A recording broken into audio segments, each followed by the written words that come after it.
A woman never belongs to you. It's just your turn. You lost your edge, she lost attraction for you. That's how it works. What'd you think she was gonna do? Tell you she cheated? Men cannot afford to get complacent in relationships. Get your fat ass off the couch, start lifting weights, and learn game. You're welcome. And now your man, Donovan Sharp. What's up, guys? It's your man, Donovan Sharp, and welcome to the 1157th edition of TSR Live, your daily dose of toxic masculinity, misogyny, and small dick energy. It is Wednesday, April 30th of 2025. It is good to have you guys in today. We are streaming live to multiple platforms: Rumble, Facebook, X, MGTOW.tv, as well as 3 YouTube channels. So however you're watching, wherever you're watching from, thank you for making the Sharp Reality Live a part of your daily routine. Let me get in here and address some of these comments here. Got a great show in store for you guys today. Dorkster81 says, and see if their methods work. I have no idea what you're talking about. Dana Gonzalez is the first to break the tape. Good to see you in. Oh, of course. I always get the sound wrong. There we go. There we are. There we go. First to break the tape. And by the way, I did, we all know that Cole, Dana's 11-year-old son, just turned 11. I decided to gift Cole my entire catalog of products. I don't know, it's probably $3,000-$4,000 worth of products. Went ahead and gifted it to him. That was my way of wishing Cole a happy birthday. Very, very happy for him in that regard. Got a great show in store for you guys today. We are going to talk about Bill Belichick's girlfriend, Jordan Hudson. She'll be a topic of conversation. We're also going to talk a little bit about Lizzo. Lizzo's in the news for her weight loss. I'm going to quickly talk about and address that. I'm usually pretty hard on Lizzo, but not so much lately. I don't know why this keeps switching up. This doesn't make any sense. Also, we are going to talk about Saquon Barkley and his visit to the White House, as well as the response from the nigga community. Niggas do not like the fact that Saquon Barkley and his snow bunny wife went to go visit Donald Trump at the White House. They're calling him all of the names: sellout, coon, Uncle Tom, etc., etc. And I would love for niggas to come on and defend that. I would love for you people to come on and defend that. That would have actually been a really good podcast name. Is What's Wrong with You People? I would have got people triggered, but I think we're doing good. We're also going to talk about John Halliburton, the father of Tyrese Halliburton, who pulled some straight up nigga shit. Like, you talk about nigga shit. Like nigga shit. Holy moly. Or as they say on Fresh and Fit, holy.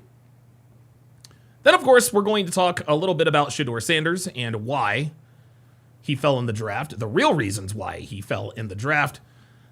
Then we are going to react to the Jason Whitlock interview with the Give, Send, Go founder, Jacob Wells. He is going to defend platforming Carmelo Anthony. And for the record, I don't have a problem with the fact that Carmelo Anthony and his family have raised all this money. I really don't care. I know a lot of you do, and I'm not saying that you shouldn't. You know, I'm not going to chastise you if you do care. I don't care. I don't give a shit. It doesn't matter to me. But apparently a lot of people do. We are also going to react to a fit versus plus size woman on a show called The Bridge. Buckle up for that one. That one sounds interesting. And then, of course, I'm going to react to an old school Fresh and Fit clip entitled Myron Gaines gives 43-year-old depressed virgin brutal advice. Brutal advice. That should be fun. And then of course, we will end the day with the Hard R segment. That's right. The Hard R podcast, where we talk about who, Lily? Broke ass niggas. And their run-ins with the law. Jose Quinona says, we in here from Miami. Appreciate that. Luke Red Pill Perry says, like Share it, subscribe if you really want to be down with us. Become a member. Absolutely. Absolutely. Absolutely. Become a member of TSR.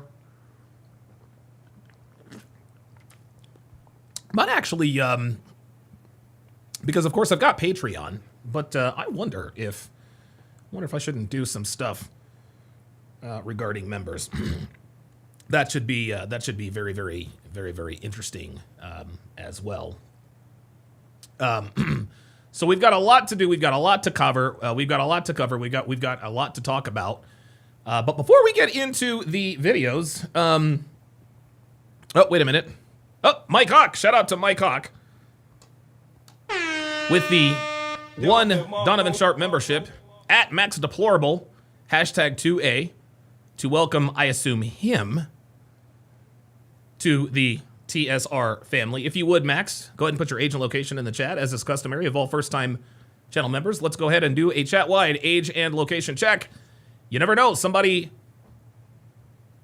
watching this could live in your city. They could live in your neighborhood. They could live on your block. They could live in your building.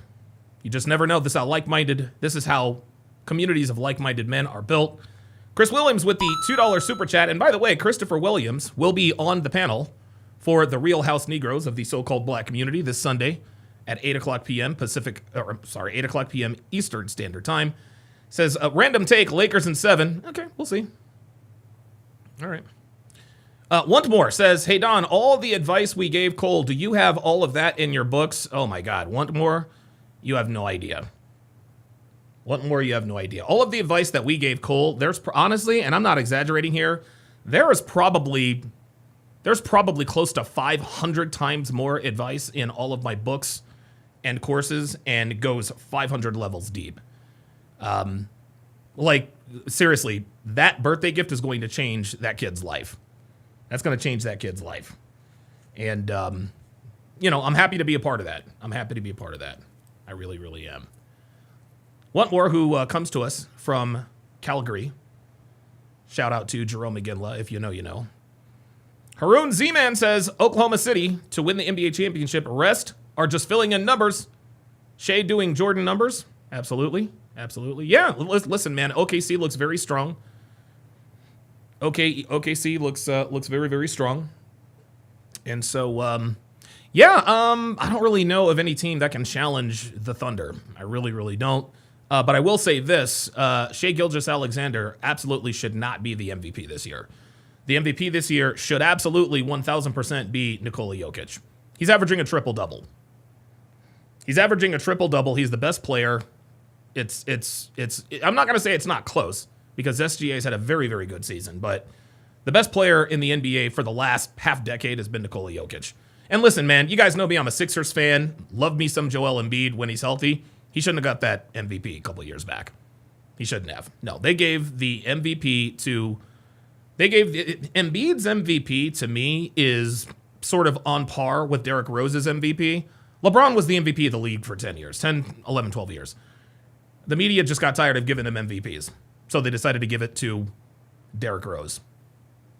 Right? You guys know how that goes. Wild Hades 3 says here from Jacksonville, North Carolina. Will Hades says, for once, got a notification through YouTube. Hey, how about that? Species 666 says, if Ant stays hurt, then the Lakers have a chance to win it. I did not know that Anthony Edwards was hurt. That might be the only way. That might be the only way. All right, we're going to get into things. But first, I'm going to quickly, I'm trying not to spend too much time.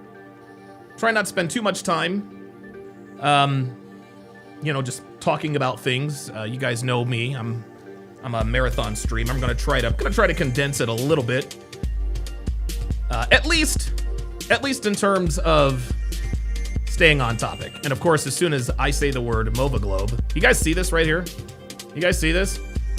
I've got a MOVA Globe sitting on my desk, and we're getting ads for MOVA Globes. Swear to God. Brandon M with the $2 super chat says, what do you think led to Shador's draft plummet? I will be getting to that in very, very short order. Let's go ahead and get this party started here. So Bill Belichick's girlfriend continues to make headlines.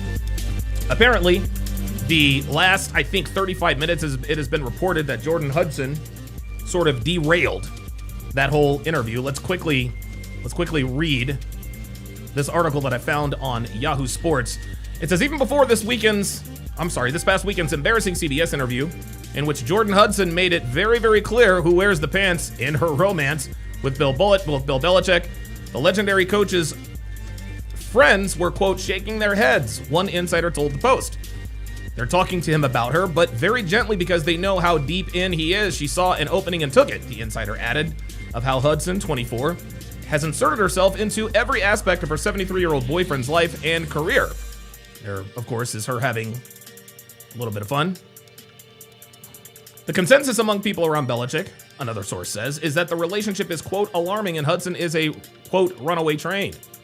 She's been heavily criticized and mocked after interfering in the former Patriot coach's interview with CBS's Sunday Morning about his new book, The Art of Winning, shutting down the conversation when correspondent Tony DeCopiel asked the couple how they met. There, of course, is the lovely Miss Hudson, looking every bit the Karen that she appears to be morphing into. The article continues, we're not talking about this, Hudson said, interrupting the on-camera Q&A. So let us quickly go to what they're talking about. The moment in question, and here is sort of exactly what happened, and away we go. How did you guys meet? Not talking about this. Oh, how did you meet? We're not talking about this. Now, you know the interesting thing here, guys, is that there have been people who have, most people understand this for what it really is, okay? Even the people who wrote the article knows this for what it is. Bill Belichick obviously has no control in this relationship. He doesn't. And guys, we talk about this all the time. There are men who have conquered mountains. They have built businesses. Dude, we've got men who are in organized crime, who have the respect, adoration, and are feared by grown, dangerous men everywhere. But they cannot figure out women. They can't figure out women. They can't do it. We're watching Shannon Sharpe go through a sort of a slow burn of a career suicide because of his lack of dick discipline. Well, Bill Belichick appears to be in the same situation. Okay, he got the girlfriend, but he doesn't know how to control her. Right? There is absolutely no way a man of Bill Belichick's stature should be allowing his 24-year-old girlfriend, giving her permission to say, hey, we're not going to talk about this, and then look over there and then give her confirmation. Sorry. The Level Up Man says, translation, she's a sugar baby. Yep, that's what this is, guys. That's what this is. Look, I'm not here to judge Bill Belichick. I'm not here to judge Big Belichick. I'm not here to judge Bill Belichick. Look, I mean, he's 73 years old. He's got a hotter girlfriend than he's got the hottest girlfriend of probably any 73-year-old in history. It is what it is. But let's call this for what this is. Level Up Man just put it very succinctly. She's a sugar baby. Okay, Colin Cowherd said she's a PR consultant. No, she's not. She's 24 years. She's a 24-year-old Instagram thought. She didn't have a career. Okay? She has a career now because, of course, she is linked to Coach Belichick. Anyway, the moral of the story here, guys, is that when you are a master of the universe, okay, the most important thing to master is your relationship. Again, we've got mobsters, CEOs, tycoons, drug dealers. Men both fear and respect these men, except for their women at home. King Life says she's a Sour Patch Kid. Yep, it appears so. So, listen, man, I love Bill Belichick. I'm not gonna judge him for having a 24-year-old girlfriend like, every woman seems to be doing. Certainly don't care listen, man, if the sexes were reversed, if it were a 74-year-old woman dating a 24-year-old man, women would laud. They'd be, they pray, oh my God, I can't believe this is wonderful. No, but because it's a 74-year-old man dating a 24-year-old woman, he's a creep. He's a predator. Same with Shannon Sharpe.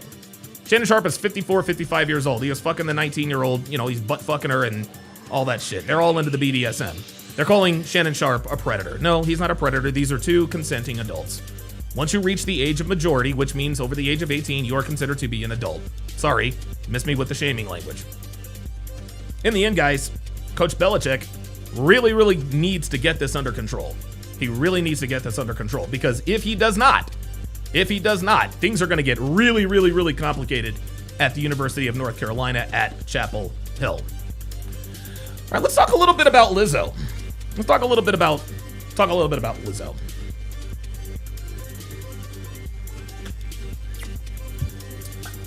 Boy, that's good. So Lizzo recently came out.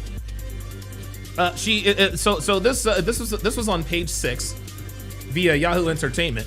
It says, quote, Lizzo goes wild in leopard corseted look for birthday party. And here, of course, is Lizzo. Guys, I gotta give her a Don DeMarco. Okay? Listen, man, Lizzo, she's the consummate victim. She's always clapping back at haters. She's always doing dumb nigga shit. Okay? Lizzo was physically the stereotypical version of a black woman. Overweight, entitled, etc., etc. Well, finally, she decided to exercise some common sense and understand that health is really wealth.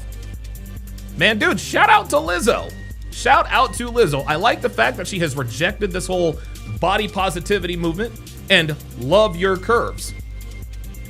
I'm happy that she's doing that. You want to know why? Because Lizzo is now, she'll probably live past the age of 50. If Lizzo kept on this path, she probably would not have been around for too much longer. But finally, somebody or something talked some sense into her, and she finally decided, you know what? It's time to get healthy. It's time to love your curves if they're really curves. Okay? She's rejecting this body positivity thing for health. And wouldn't you know it, she actually looks, dare I say, mildly attractive. Now, listen, Lizzo is not my type, and clearly she still has quite a bit of weight to lose. But anyone who is not rooting for Lizzo in terms of her weight loss, guys, that's a you problem. Yes, she has done and said things that are absolutely reprehensible, and she shot her shot at Chris Evans, Captain America, and all this other kind of stuff. Okay, fine. But I'm going to give her a tip of the cap. I'm going to give her a tip of the cap and a Don DeMarco for finally making what is ultimately going to be a life-saving, not only a life-changing, but a life-saving decision to finally lose weight and to get healthy. So shout out to Lizzo. I'm certainly not mad at that. Certainly not mad at her. Let's move to our next story. Ah, yes. Oh boy. So there's a story on Action News, Philadelphia, entitled, Eagles quarterback Jalen Hurts to skip White House celebration. Administration official tells the Associated Press. The article starts, Jalen Hurts is one of several Philadelphia Eagles players who are expected to skip Monday's White House celebration to honor the Super Bowl champs, according to the White House official. Hurts and other players cited scheduling conflicts as their reason for their absences, according to the official, who is not authorized to comment publicly, and spoke on the condition of anonymity to the Associated Press. There of course, is Jalen Hurts, your Super Bowl 59 MVP. Well, number one in your program, number one in your hearts. Love it. It continues. The ceremony to celebrate with President Trump is scheduled to start sometime after 4:00 p.m. You can watch blah, blah, blah, blah, blah. Asked by a reporter on the red carpet of the Time Magazine gala last week whether he would visit, Hurts responded with an awkward and a long silence before walking away. Eagles star running back Saquon Barkley visited Trump over the weekend at the Trump National Golf Club in Bedminster, New Jersey, and caught a ride with the president to Washington on Air Force One. What? Yo, Saquon is out here making moves. Saquon's out here making moves. Speaking of Saquon Barkley, there he is, of course, with President Trump at the White House. This got the attention of niggas around the world. This got, you know what? Actually, hold up. This got the attention of niggas in America. Niggas in America don't like the fact that Saquon has visited Donald Trump because, of course, he's a black man. And oh, by the way, guys, let me just make this clear. Do I care that Jalen Hurts decided to skip the White House visit? No, I don't care. I don't give a damn. I don't care. I don't give a damn. I don't care that Jalen Hurts appears to be woke. Don't care. I do not care that Jalen Hurts is woke. I don't give a shit what his politics are. I could not care less. As long as that kid shows up every Sunday and does what he's done for the Eagles for the last 3-4 seasons, do what you do. Do what you do. Dude, if I found out that Jalen Hurts was gay, hey, whatever. Show up on Sundays. Don't give a damn. Anyway, Saquon, predictably, caught the ire of many black people, including Keith Boykin on Instagram. Let's take a listen to his rant on Saquon Barkley going to visit the president. The White House today, but star quarterback Jalen Hurts did not attend. While Eagles running back Saquon Barkley embarrassed himself by sucking up to... Uh-oh. He already fucked up. So you mean to tell me this guy is Mr. Pro-Black, pro-blackity-black, this, that, and the third, blah, blah, blah, blah, blah, but you can't even pronounce the name of the man you're after? Yeah, my friend, his name is not Saquon. His name is Saquon. So already we see that this guy doesn't know what he's talking about in terms of sports. Let's continue. Trump on the golf course this weekend. Jalen Hurts was absolutely right to stand on business. Maybe some of the black celebrities, rappers, and athletes are not following the news, but I do. It's my job. And Donald... No, you don't. If you followed the news, you would know that his name is Saquon and not Saquon. Trump is not only the worst president in American history, but also the most openly racist president since Woodrow Wilson 100 years ago. Just today, the Justice Department indicated that it will no longer enforce the Voting Rights Act that took centuries for our ancestors to put in place. So don't give me any lip about respecting the office of the presidency when you're hobnobbing with a twice impeached convicted criminal who has disrespected the office and violated his oath to uphold the Constitution every day since January 20th. When a black public figure like Saquon Barkley associates with a man who got Saquon Barkley the NFL to remove the end racism sign from the Super Bowl end zone, they not only dishonor the 86% of black people and 92% of black women who voted against Trump, they dishonor a long line of black leaders who fought for their rights to be here. They dishonor Harriet Tubman, who was removed from the National Park Service website, the Tuskegee Airmen, who were removed from Air Force training materials, Jackie Robinson, who was removed from a government website. Guys, what you're listening to, this is just a bunch of propaganda. This is crazy. Mae Brown Wiggins, who was denied an apartment in the Trump building because she was black. The exonerated Central Park Five, who were suing Trump for defamation after their childhood was taken from them because of his racist lynch mob. Former President Barack Obama, whose birth certificate Trump spent 5.5 years lying about. Black quarterback Colin Kaepernick, who was driven out of the NFL because of Trump's attacks on his freedom of speech. Ruby Freeman and Shay Moss, two black election workers in Georgia who had to go into hiding to escape Trump's mobs. Kamala Harris, the woman Trump claimed only turned black last year. Haitian immigrants who Trump accused of eating... Kamala Harris is not black. She's Indian. ...their neighbors' cats and dogs. Black South Africans, who Trump is punishing right now as he gives special privileges to white South Africans to move to the United States.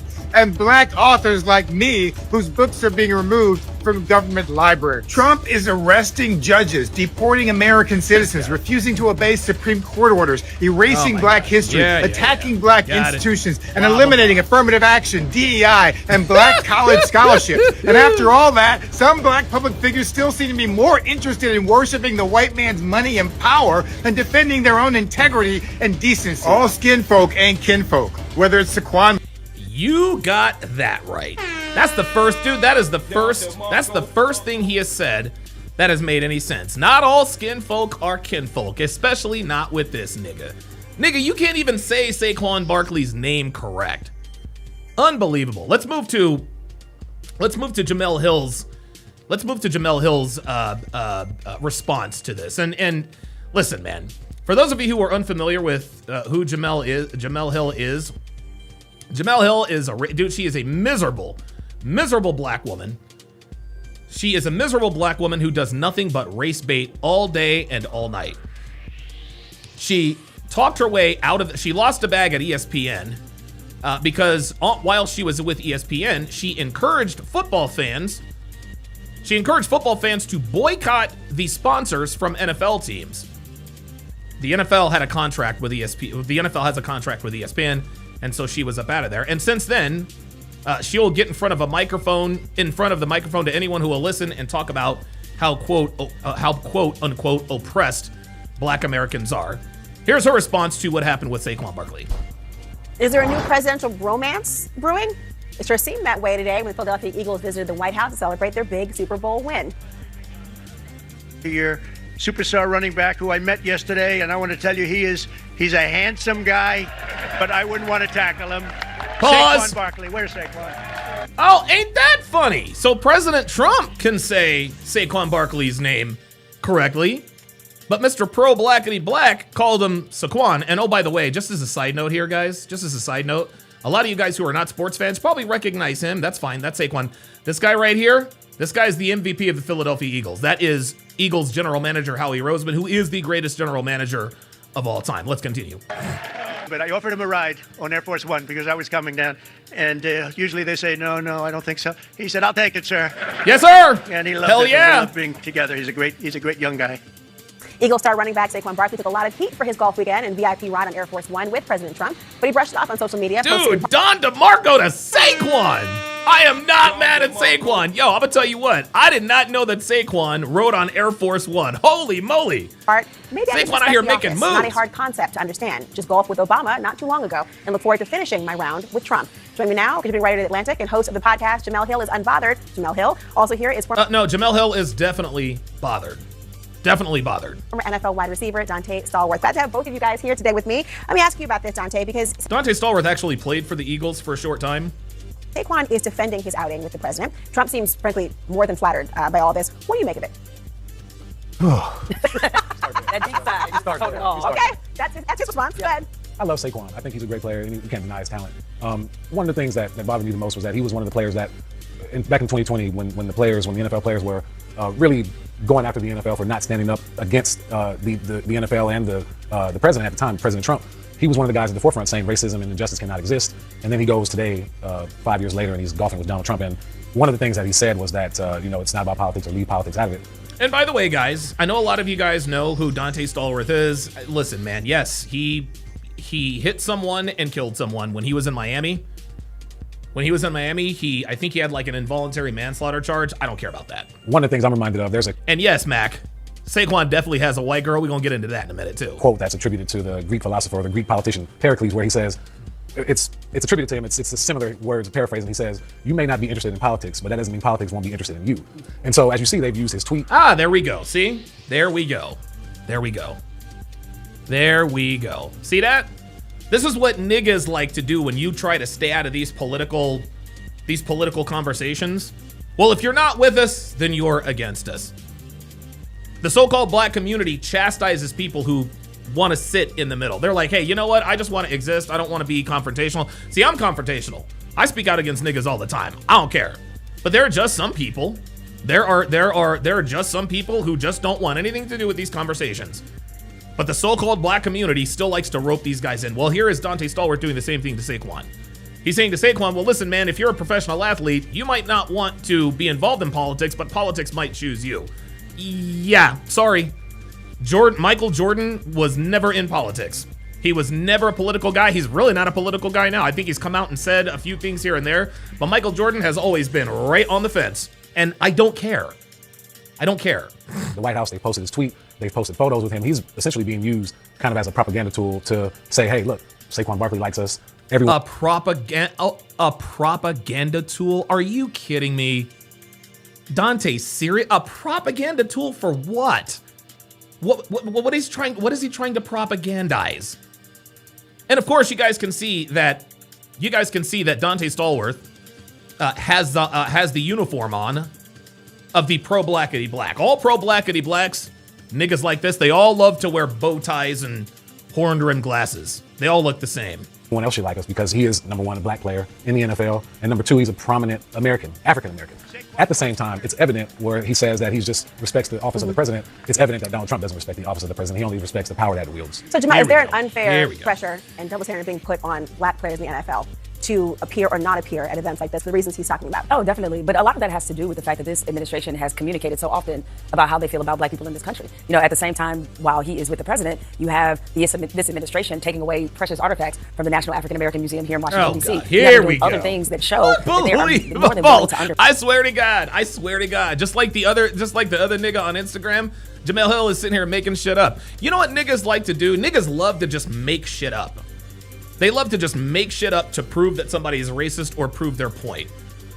Like niggas were out here talking about, well, Austin Metcalf had a gun. That's why Carmelo Anthony stabbed him. Undermine black liberation in this country. And so if you're a black player, that automatically is going to put you at the crosshairs of politics. Black liberation in this country, liberate us from what, Jamel? What do black people, what do blacks in this country need to be liberated from? And so while I do think generally my position is with these White House invites, whether it be a Republican or a Democrat in office, we've seen players that didn't go when Obama was Jalen Hurts didn't go today? Yeah, Jalen Hurts didn't go today either. But the thing is that I've always felt like it's up to the player to decide that. But once you make that decision, realize that people like you and I can be here on television to question whether or not or where it is you truly stand by standing and aligning yourself with somebody who frankly has really done a lot and has a very long history of completely disrespecting people who look like you. Because if you didn't play sports, if you were not a Super Bowl champion, if you were not Saquon Barkley, his reception of you would be a lot different. So what does it say about the White House? Yeah, but guess what? It wouldn't have mattered. It wouldn't have mattered. Yes, the reason why he's on Air Force One is because he is a Super Bowl champion. And players that attend then. Is the opposite also true then, that those who attend, who are not black, they are making a statement? Yeah, I remember. Oh, now here we are. Very good question by the interviewer, whatever her name is. So you mean to tell me if you're a non-black player, so let me get this straight. If you're a non-black player and you went to the White House to visit President Trump to celebrate the Super Bowl, now all of a sudden you're a racist too? Do you see how niggas do this? Do you see how niggas do this? It's incredible. It's absolutely incredible. Politics weren't really talking. No, there's not a musical backtrack, Rogue Nation. Relax. About in the NFL locker rooms, at least any of the NFL locker rooms that I was in up until 2008 when Obama was running against McCain. And that's kind of when things started to explode and people regularly began talking politics. There's a ton of players. Laura Coates. That was my bad. I was like, whoever the interviewer is. Yeah, my bad. Her name is literally right there. In the NFL who are outright Trump supporters. And as me and Jamel were talking about, out earlier, Trump has become more palatable for a number of reasons. And so that has allowed these players to kind of step out of the shadows or kind of step out and say, you know what, I'm okay with this. But there were a lot of players that also didn't show up, a lot of the star players that didn't show up, A.J. Brown, Devontae Smith, and a lot of other players. A.J. Brown and Devontae Smith also didn't show up. And let's just keep it real. You want to know why Jalen Hurts, A.J. Brown, and Devontae Smith didn't show up to the White House? It's because they're afraid of their wives. They're afraid of their wives. You see, Jalen Hurts, A.J. Brown, and Devontae Smith are all married to black women. They're all married to black women, all of them. It's no accident that they're not there. They're afraid of their wives. Do I care? I could not give less of a shit. I do not care. As long as AJ and Devontae keep catching touchdowns from Jalen, couldn't care less. On defense as well, so there's still players that are going to make that stand. But the players that were there, they know what the conversation is going to be when you go to the White House. And if I just may add this quickly, is Saquon Barkley was able to do that, and he was able to put out, hey, I did it because I respect the office. At the same time, while we saw several players, or at least the Eagles, they sort of massaged it as it was scheduling conflicts. I think those players that didn't come should have the same right to say why they didn't come and explain. I mean, they don't owe us an explanation, but if Jalen Hurts has political and social reasons why he didn't attend, I think it's fair that he be able to speak to whatever that is and what his— Yeah, Jamel, but guess what? Guess what, Jamel? Guess what, Jamel? If Jalen Hurts comes out as a conservative, then you would bash him too. See, it's all fun. See, Jamel Hill and Dante Stallworth, they're okay. They're okay with players expressing their religious beliefs and their political beliefs as long as it aligns with the left. His concerns are about this administration. Or, as some would say, not have to address anything at all. If he played the game, he won the trophy, next. But we'll see. Speaking of somebody who's aspiring to do that, I'm talking about University of Colorado quarterback Shedeur Sanders, who, as we know, did not go as early as he certainly wanted to. There's been a lot of statements that were made about why he was so low in the draft. People talked about attitude. They talked about, bravado, all sorts of things. Of course, we know who his father is, Hall of Famer and Colorado coach Deion Sanders. So this right here seamlessly segues into our next topic, And this was the question of this was actually the question of a guy who super chatted earlier. He wanted to know why Shedeur Sanders, Brandon M, there it is, with the $2 super chat says, what do you think led to Shedeur Sanders' plummet? What do you think led to Shedeur Sanders' plummet? Well, I think it's pretty obvious what led to Shedeur Sanders' plummet. Now, here's the thing. Before we get into the video, okay, me personally, I believe that Shedeur Sanders was the best quarterback in the draft. You guys may disagree with me. Listen, if you want to argue it was Cam Ward, I'm not going to argue with you, okay? But I watched his entire career at Colorado, okay? I watched his entire career at Colorado. I actually like Shedeur Sanders. I like him as a kid. I like his personality. I like that he's brash. It is what it is. But here's why he slid. Number one, he's cocky, which is fine, but you can't be that cocky if you don't have that kind of talent. If you're a guy like Cam Newton, you can be cocky. If you're a guy like Deion Sanders, you can be cocky in terms of in the draft process. Okay? Shedeur Sanders' cockiness was not commensurate with his talent. That's one reason why he fell. Another reason why he fell was because he listened to his dad, Deion. His dad, Deion, instructed Shedeur Sanders to conduct himself like a bona fide, surefire Hall of Fame first-round draft pick. Deion had a lot more talent than Shedeur does. Cam Newton had a lot more talent than Shedeur does. He can afford to be cocky. They can afford to be cocky. Shedeur Sanders was not cocky enough, or he was not good enough to be that cocky. It is what it is. Here's another reason why he slid. Reports are that he sandbagged interviews. He sandbagged interviews at the Combine, which, by the way, he didn't throw at or participate in. He's kind of sandbagged it, went in there just being cocky. He basically torpedoed the interviews of teams he did not want to play for. Okay? Another reason, he had the legendary room, which is fine. No problem. Listen, man, if you have that confidence and bravado, that's cool, but listen, freedom of expression does not mean freedom from consequences. I love Shedeur Sanders, and I think he's going to be a very good quarterback in the NFL, but my guy, you haven't taken a snap in the pros yet. And you've got a room that says legendary. Here's another reason why Shedeur slid, is because Deion Sanders said that they're going to dictate terms. Okay? Again, Shedeur Sanders is good, but he ain't John Elway. He's not Kyler Murray. He's not Eli Manning, all of which who threatened teams not to draft him. John Elway famously told the then Baltimore Colts, if you draft me, I'm going to play for the New York Yankees. Kyler Murray, there were rumors that he was telling teams, hey, if the wrong team drafts me, I'm going to play baseball. Eli Manning was drafted by the then San Diego Chargers. He straight up told them, I'm not coming to camp. They traded him to New York for Phillip Rivers, or the rights to Phillip Rivers, and the rest is history. Those boys had first-round talent. Those boys had top of the draft, I don't want to say generational talent, but Super Bowl talent. John Elway went to 5 Super Bowls, won 2. Eli Manning's been to 2 Super Bowls, won 2. He is the only quarterback in NFL history to have beaten the greatest quarterback in NFL history in 2 Super Bowls. He's undefeated against the GOAT. That's why he was able to tell the Chargers, thanks, but no thanks, and they heeded him. Okay? You can't do that. You can't do that if your talent, if you lack the kind of physical gifts like Shedeur Sanders does. Shedeur Sanders, great college football player. He was a good college football player. Not number 1 overall pick college football player. Didn't have that kind of talent. Here's another reason why he slid. Okay? He didn't throw at the Combine. He did not throw at the Combine. Guys, what we all have to understand about the NFL draft process is that it's an interview, okay? It's a job interview. Teams want to come out, they want to see your physical ability, they want to see your skills, they want to get inside your head. What kind of guy are you? They talk to people around you. Hey, what kind of guy is he? Does he love football? Is he a good leader? What's his home life like? What's his family life like? Et cetera, et cetera.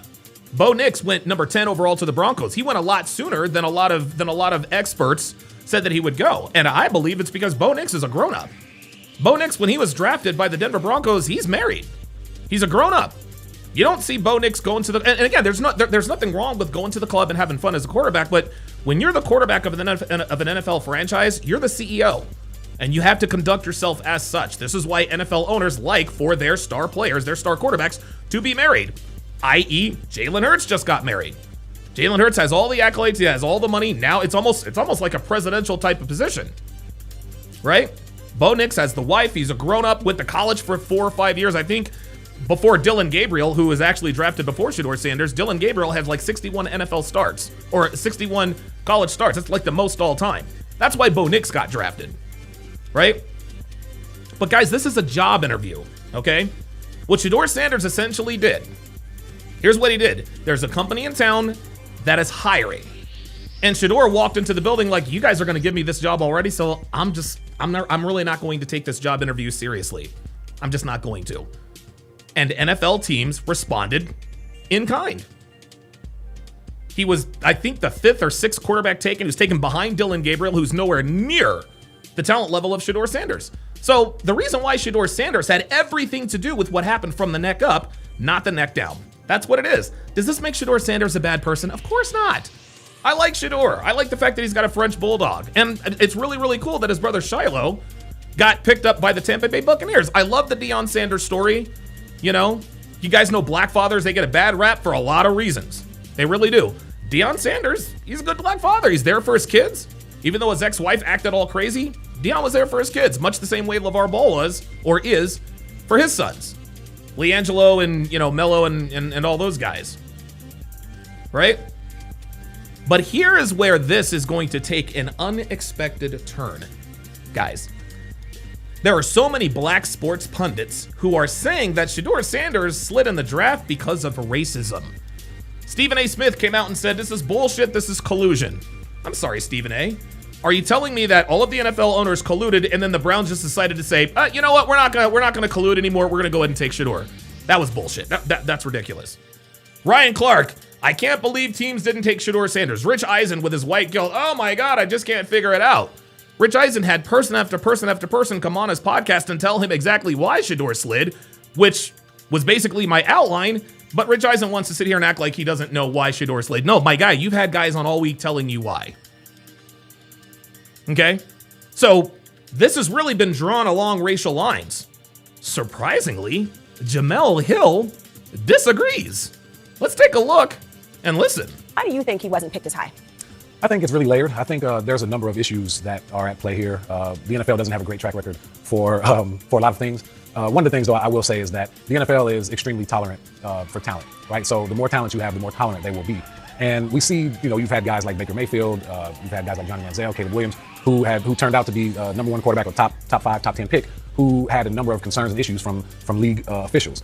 But these kids coming out of college were extremely, like, they were the kind of the outright number 1 pick. And I don't think Shedeur Sanders had that kind of ability to say, hey, I'm the number 1 guy, so I don't have to go to the combine and work out. I don't have to go to the Senior Bowl and work out. And I can kind of dictate to these teams what I want to do in my interviews. And that didn't go over too well with NFL owners. There's a Steve Keim, who is a longtime NFL official. He's a general manager of the Arizona Cardinals for like 20 years. He once said that if Hannibal Lecter ran a 4.4, he would be drafted in the first round. So the talent, and that's not... Rack 90, I'll address your comment shortly. Let's say that Shedeur's not talented. He is a top 2 round talent. But for him to drop all the way to the 5th, it lets you know that it's not on the field stuff, it's something off the field. Yep. And he's going to have to account for that and go work hard. And in this position, he's actually got a chance to start, or to at least to contribute to the team at some point this year or next season. I mean, first of all, he quoted Pericles and mentioned Hannibal Lecter. I know. I mean, I just have respect. That's where I wrote people. But Jemele, Stephen A. said a lot about Sanders. He also tweeted out, quote, this is Kaepernick all over again. What's your reaction? My answer is no. That's my reaction. And I can't believe this is the number 1 skeptic of the NFL. I'm somebody who many times Atlantic and shows like this have talked about how this league has a lot of racist underpinnings. They, as you mentioned, they have a terrible track record. So I'm the last person to throw down the cape over the puddle for the NFL. But in this case, it wasn't about race. I think it had... What? Wait, what, Jemele? No, the fuck you didn't. Say what? Did Jemele Hill just say it wasn't about race? Had everything to do with the fact that they did not value Shedeur Sanders as a talent, as that kind of surefire. How about that? He's a lot as a first round or top 5 kind of guy. And again, in that draft process, that's an evaluation of who you are, your character, your football character, all those things. So if it's true, the reports that he was purposely taking some interviews because he didn't want to go to those teams, showing up and doing other things with other teams, those kind of messages get out across the league, and they're going to reflect poorly on him. And so you can't, if they already think you're kind of a borderline talent, and then you add the extra stuff to it, it is going to greatly influence your draft stack. And no, we can't compare it to Colin Kaepernick. This is a man who lost his career when he already had been to a Super Bowl. Holy moly. Holy moly. You gotta be kidding me. I cannot believe what Jemele Hill just said. You know, Jemele is probably never going to do that again. You wanna know why? Because when niggas come out and they see this, She's probably not going to be, honestly, they're probably going to put her on restriction. She probably can't go to the barbecue for about a month, right? They'll probably call her an Uncle Tom, a sellout, and a coon. And so the next time something like this happens that has nothing to do with race, but everything to do with a kid's entitled personality, she'll have to come out and say that it was race. This is what they do. This is what they do. But guys, I'm going to tell you something. I think this was the best thing that could have happened to Shedeur Sanders. I think this was absolutely the best thing that could have happened to Shedeur Sanders. And you want to know why? You want to know why I think this is the best thing that could have happened to Shedeur Sanders? Because he, like many of us in life, needed to be humbled. Shedeur Sanders needed to be humble. He absolutely needed to be humble. Jerome Autry says, have a good show, Donovan. Yeah, Jerome, go fuck yourself, nigga. Like, Jerome, me and you are not cool, bruh. Me and you are not cool, my man.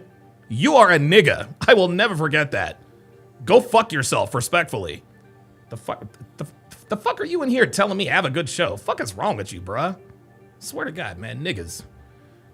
Dude, niggas are like cockroaches, bruh. Like, you can't get rid of them. Fucking nuclear holocaust. Fucking cockroaches still fucking around. Fuck off, man. Dude, seriously, don't nobody give a fuck what you got to say anymore. I gave you your opportunity. Cool. You're a nigga. Go fuck yourself. Anyway, I think this is the best thing that could have happened to Shedeur Sanders because Mario Martinez says Shedeur Sanders is a spoiled, entitled brat. Okay, listen. Look. Maybe he is. Maybe he is, right? Maybe he is, but lest we forget the story of Aaron Rodgers. You guys remember Aaron Rodgers, the NFL draft? I want to say back in 2005. Aaron Rodgers was projected to go like in the top 2. A lot of people had him rated higher than Alex Smith. Aaron Rodgers slid all the way down to 22 in the NFL draft. They took him with the Green Bay Packers took him at number 22. And then, of course, Jerome, showing what a nigga he is, says, read the last comment, ho. See, there it is. Niggas come in here, you get told to fuck off. Now you want to start calling people names. Go fuck yourself, bro. Go fuck yourself. Somebody get rid of Jerome. I ain't got time for his ass anymore. Anyway, Aaron Rodgers became one of the greatest quarterbacks in NFL history because he had a chip on his shoulder. Aaron Rodgers hated the league. 21 teams passed up on him, and Green Bay took him at number 2. And Aaron Rodgers spent the rest of his life,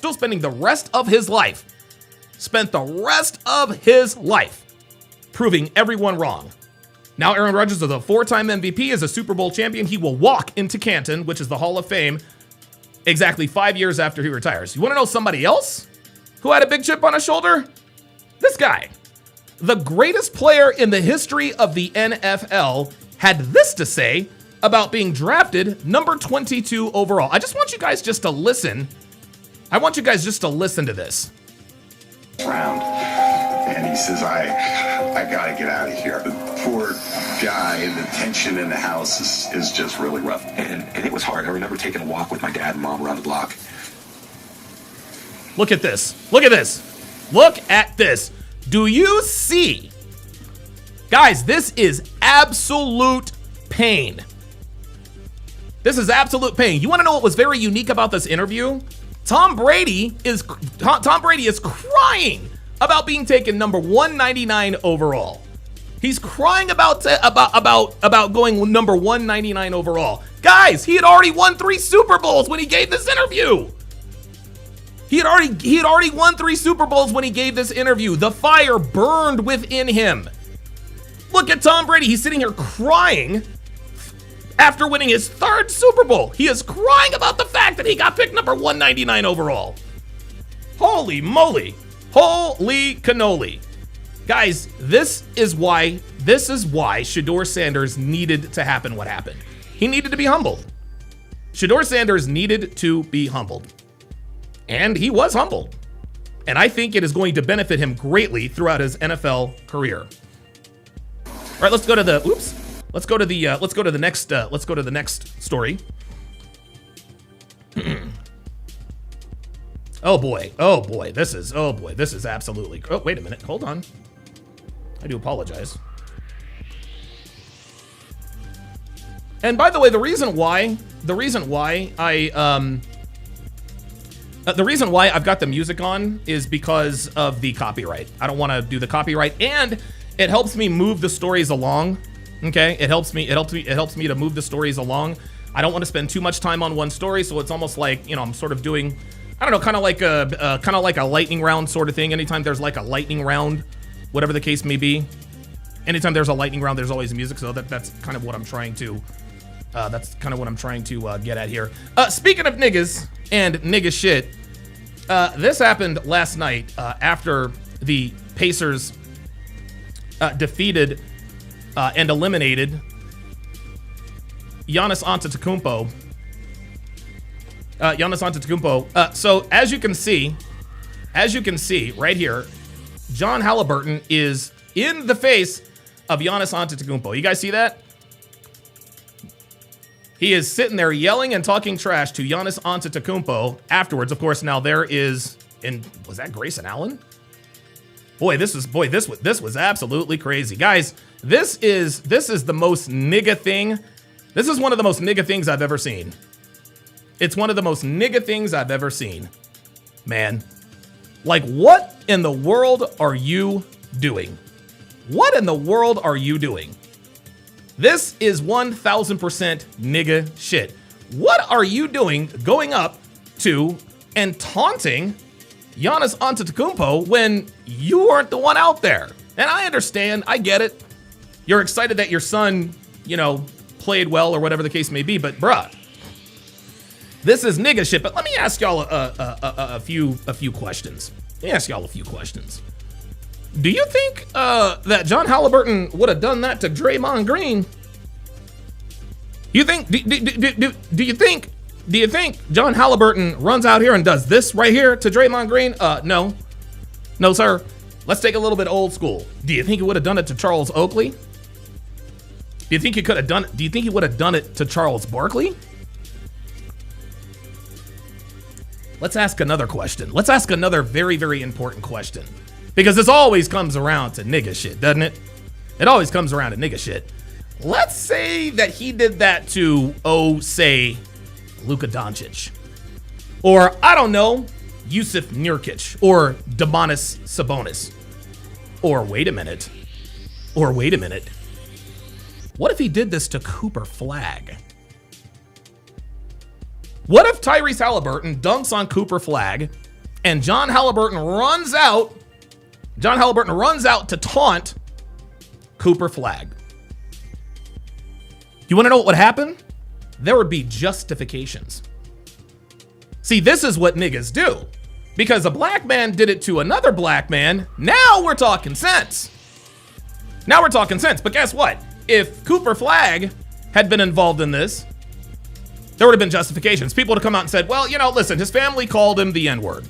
His family was talking shit to, Cooper Flagg's family in the stand. There's always an excuse for nigga behavior only when they offend against white guys. Let me repeat that.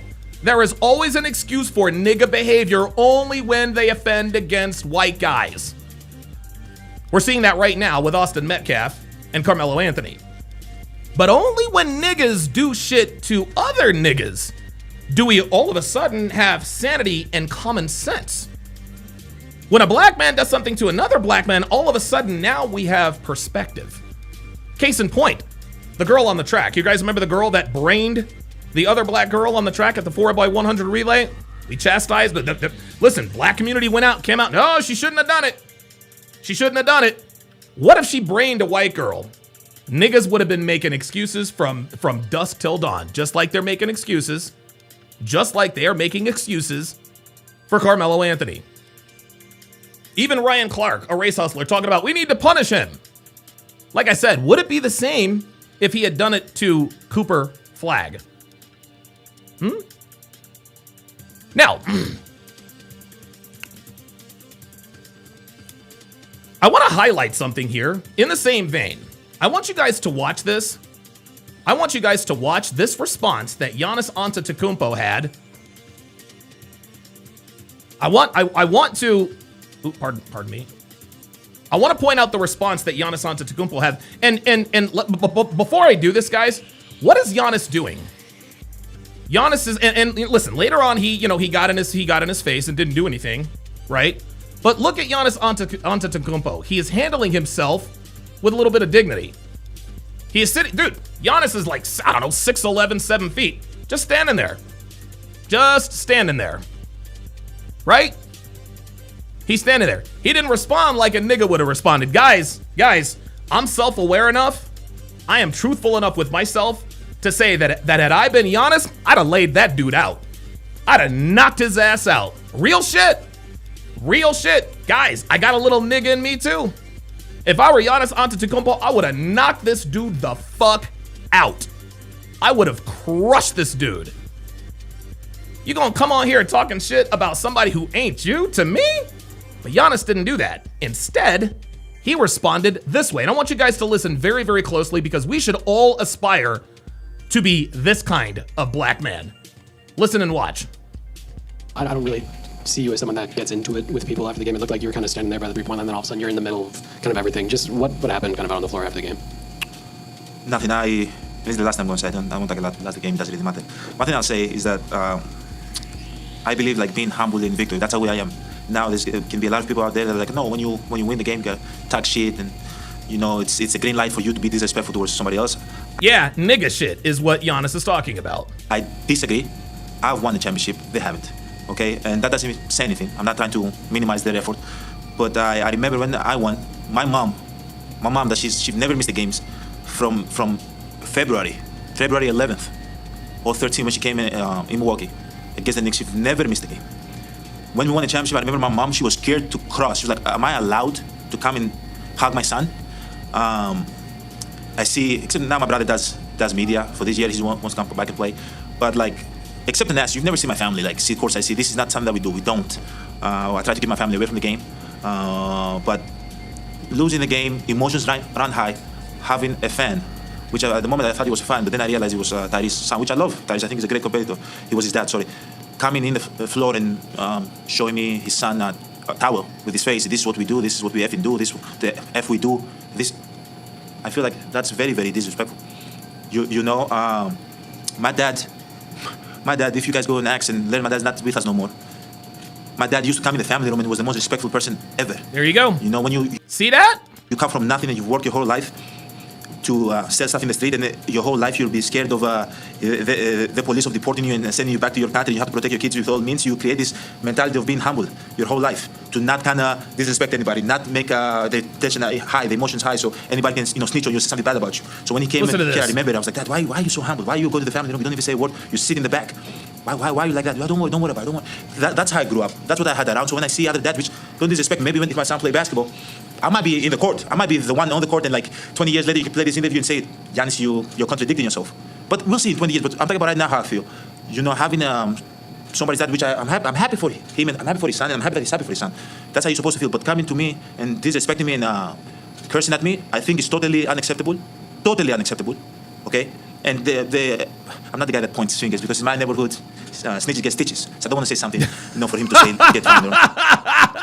Giannis keeping it real, isn't it? My neighborhood, snitches get stitches. Anything, but it's not respectful. I talked with him at the end, and I think we're in a good place. Guys, I want to be very, very clear when I talk about that. When I talk about this, let me cancel this. That right there is who we should aspire to be. That right there is who we should aspire to be. That reaction is class. Class personified. That is extremely un-nigga. Any other black player, guys, any other black player, including myself, I would have knocked that nigga's ass the fuck out. I'm not even gonna lie. I'd have knocked his ass out. I'd have knocked his ass out. If Jerome Autry is still watching, yeah, I got a little nigga in me. Sue me. It is what the fuck it is. It is what the fuck it is. I would have knocked his ass out. And that's the wrong thing to do. Guys, I can admit, I'm flawed. I talk about niggas all the time and how they respond, but I'm as guilty of this as anybody. I've got the criminal record now expunged to prove it. But this dude is Greek, but he is black, and he handled himself the way a man should. He stayed out of his emotions. He didn't get stupid, right? He was humble in victory and defeat. You guys remember For those of you guys who are fight fans, a few years back, Andy Ruiz Jr. shocked the world when he upset Anthony Joshua to win one of the heavyweight belts, right? I think a year or some change later, Anthony Joshua avenged that defeat. Now, that upset Ruiz over Anthony Joshua, that was probably, it wasn't on the level of like maybe a Buster Douglas or Buster Douglas versus Mike Tyson. I think Douglas over Tyson is probably, for my money, that's the greatest upset in sports history. I'm not going to go that far. The Ruiz upset over Lennox Lewis, over Anthony Joshua, to me, that was Hasim Rahman over Lennox Lewis. And then, of course, Lewis knocked Rahman out in the 5th round, right? But I will never, ever forget what Anthony Joshua said after he won the title back from Andy Ruiz. He says, you know what? He said, I was humble in defeat, and I will be humble in victory. Anthony Joshua had all the ammo in the world to just act crazy. Yeah, I got you back and blah, blah, blah, blah, blah. He said, no, I'm not going to do that. I'm not going to do that. He said, I was humble in defeat, and I will be humble in victory. Guys, we could all take a page. We could all take a page out of Giannis Antetokounmpo's book. And that is the memo. All right. Let's see what we got going on up in her. Panda Trucker with the $10 super chat. With the $10 super chat says, imagine taking job interviews as soon as DEI disappears. Yeah, right? Ay. You know how that goes. Mario Martinez says, did Jerome make another account? That guy needs a job. Oh, I see. So Jerome Autry, this is wonderful. This is actually pretty good. So Jerome Autry asks, do you have any other outfits? Asking for a friend. Let me make sure he's still watching. Yep, of course he's still watching. Because I'm his hero now. Is this my only outfit asking for a friend? Well, let me answer that question for you. Actually, no, this is not my only outfit, Jerome.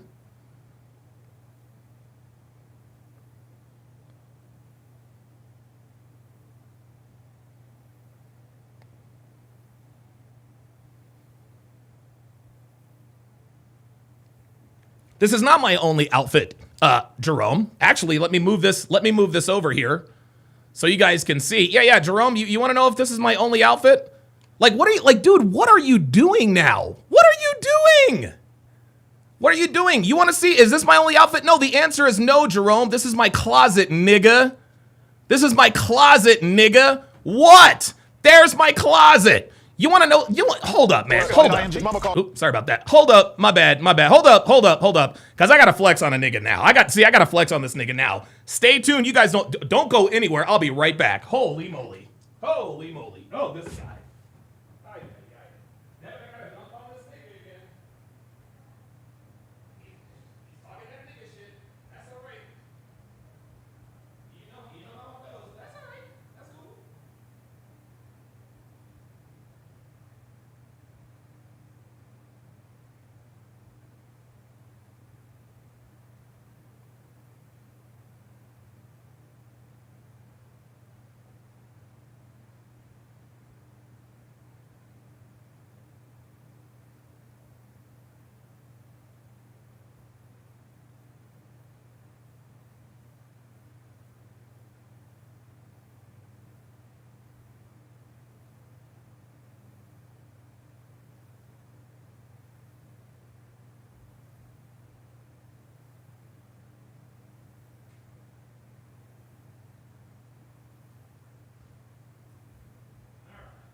And guys, I want you to understand something. Before I dunk on Jerome again. You want to know why Jerome can't leave me alone? And I'm not being facetious. I'm not being facetious. Rogue Nation, if you don't like the fact that I feed trolls, my friend, you can see your way out of here. Okay? Guys, I feed the trolls. This is part of what I do. All right? If you don't like it, then I don't know what to tell you. But the reason why Jerome can't leave me alone is because he lost. Jerome, you lost. I made you look really stupid. Actually, you made yourself look stupid. Okay? You were overmatched and you were outclassed and exposed for the nigga that you are. That's why, guys, why else do you think he can't leave me alone? He knows I got him last time. And so he keeps coming in here trying to do what he thinks to settle the score. Guys, I'm serious. Guys, this is why he's in here. He's not in here because he's interested. No. In his mind, in him and his woman's mind, his woman sat here. His woman sat next to this nigga and watched him get owned by me. He said, I'm watching it with my girl. Really? Did your girl suck your dick that night, Jerome? After I cooked you to perfection, here's another question, Jerome. Have you had sexual intercourse with your woman since you came on with me? I don't think so. That might be that might be why Jerome can't get enough. He's trying, see, watch this, I'm gonna troll him. He's trying to impress his woman. He's trying to get his nuts back. Okay? Jerome was owned by another man in front of his woman. Max says bro was lying. No, he wasn't. I believe he was. He absolutely was not lying. He wasn't lying. He was watching it with his girl. He's like, see, I got him. I touched him. Da-da-da-da-da-da-da. Nah, bruh, I touched you. I got you. That's why you're still in here trying to troll me. So, so let me answer these questions here. So, is that my only outfit? This right here obviously shows that the answer is an emphatic no. Let's just go ahead and let that run through. Yep, there, yeah, Yep, there you go. Yep. Yep, there you go. There's all my watches. There's all my shoes. I got like 30 pairs of Jordans. All that other kind of stuff. Let me also show you something else here, Jerome.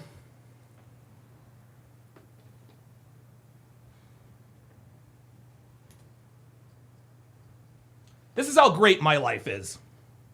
You see that? You see this? You dumb nigga.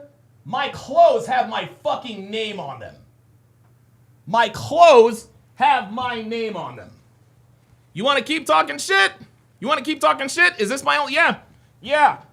Is that your only outfit? As a matter of fact, no, it's not. My clothes have my name on them, nigga. What? That's right. I'm flexing. This is one of my favorite shirts, by the way. This is one of my favorite shirts. This is how I'm living, Negro. My clothes have my fucking name on them. And it's not just my shirts. It's not just my shirts. Yeah, it's also my pants. Oh yeah, also my pants too. Where did it go? Uh-oh, I might have played myself there, y'all. Oh, uh-oh. Oops. Wait a minute. Hold on, I might have played myself there too. Let me get back in. My suits have my name in them. It has. Wait a minute. Ah, there it is. There's my legal name, Edwin Hopkins. My online name, Donovan Sharp. My clothes have my name in them. Okay? That's who the fuck I am. Is that your only outfit? Asking for a friend. Clearly, the answer is no. Clearly, the answer is no. Guys, this is what happens when you destroy somebody in a debate. SLV says, doesn't that mean you got them custom tailored, Don? Why, yes, it does. All of the suits that you see here, let me ask you something, Jerome. You ever had a custom tailored suit? You ever had a tailored suit? Oh. Huh? You ever have clothes with your name on them? Have you ever had a watch that cost over $500? No, probably not. Yeah. Now, in his defense. I'm a very lazy dresser. I'm a very lazy dresser.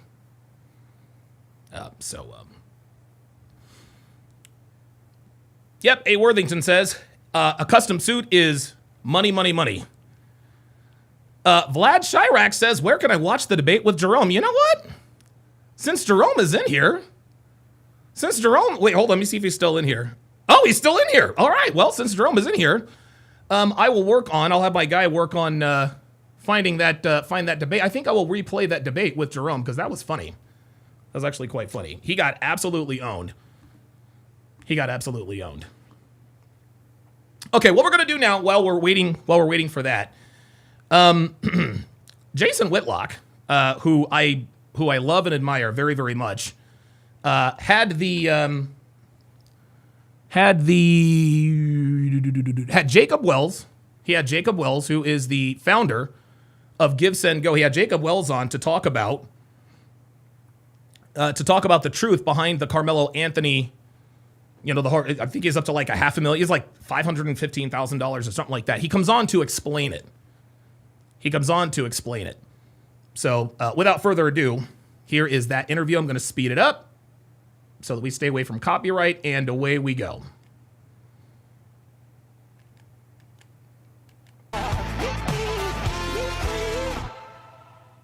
Welcome to the Harmony Channel. Excited about this conversation we're going to have today on Wednesday. Jacob Wells, who's one of the co-founders of Give, Send, Go, reached out to me over X, suggesting that I was uninterested in the truth as it relates to Carmelo Anthony and why he's being allowed to fundraise on Give, Send, Go. I'm not sure what sparked Jacob's kind of aggressive tweets or posts at me, but we're more than happy to have him and have this conversation. Jacob Wells, welcome to Harmony. Thank you for making the time for us today. We appreciate it. So let's just start there. What did I say that made you reach out and suggest that I was completely uninterested in the truth? I don't even remember saying anything about Give. Anyway, go ahead. No, I didn't say anything like that. All I said was, hey, happy to jump on and have a conversation. So hold for a second. Hand me that laptop. I'll go to my Twitter feed. I'll keep going. I'm sorry. No, unless there was a previous conversation. I just know today I reached out because I saw a post with Sarah. And so my response today was just, hey, happy to jump on and talk about the Carmelo campaign. That's what I posted today. So I don't remember anything other than that. Was there something different? Yeah, let me find it. And not to be, I don't care. I'm aggressive. People are aggressive. I don't know if I care one way or the other. But there was something tweeted at me about Proverbs. And because it is evident you aren't looking for the truth. Proverbs 26:4. Oh, no, yeah, but that was in response to someone completely different. Oh, it looks like it's in response to me. I posted something about the woman in Kansas City that stabbed a firefighter and killed him. Okay, so there's a little bit of a miscommunication in terms of the tweet that he was responding to, but it doesn't really matter. Yes, yeah. Anyways, it doesn't matter. Yes, it doesn't matter. That guy's just been kind of trolling at me, and by the way, Jerome, listen, you are more than welcome to come up and listen if you want some more. I mean, I'm happy to look. I'll put it to you like this, okay? Rocky 3. He says, no, I do not accept Rocky Balboa's challenge because he is no challenge, but I'll be more than happy to beat up on him some more. Jerome, if you want to step back into the lion's den and get your ass handed to you in front of your woman again, be my guest. Be my guest. Come on and we'll duke it out over the Carmelo Anthony thing. But I have a feeling. Yeah, Dana Gonzalez says he's back 8 watching. I have a feeling that at this point, he's not going to want to debate. All he's going to want to do is just call me names. That's all he's going to want to do, just to make himself feel better, right? Watch what I do. I'm gonna go on here and I'm gonna own this nigga. I'm not a nigga, you a nigga too. White people see you as a nigga too. Guess what? I don't care. I don't care if they see me as a nigga. Who gives a fuck? And if they do see me as a nigga, it's really because of niggas like you. That's why.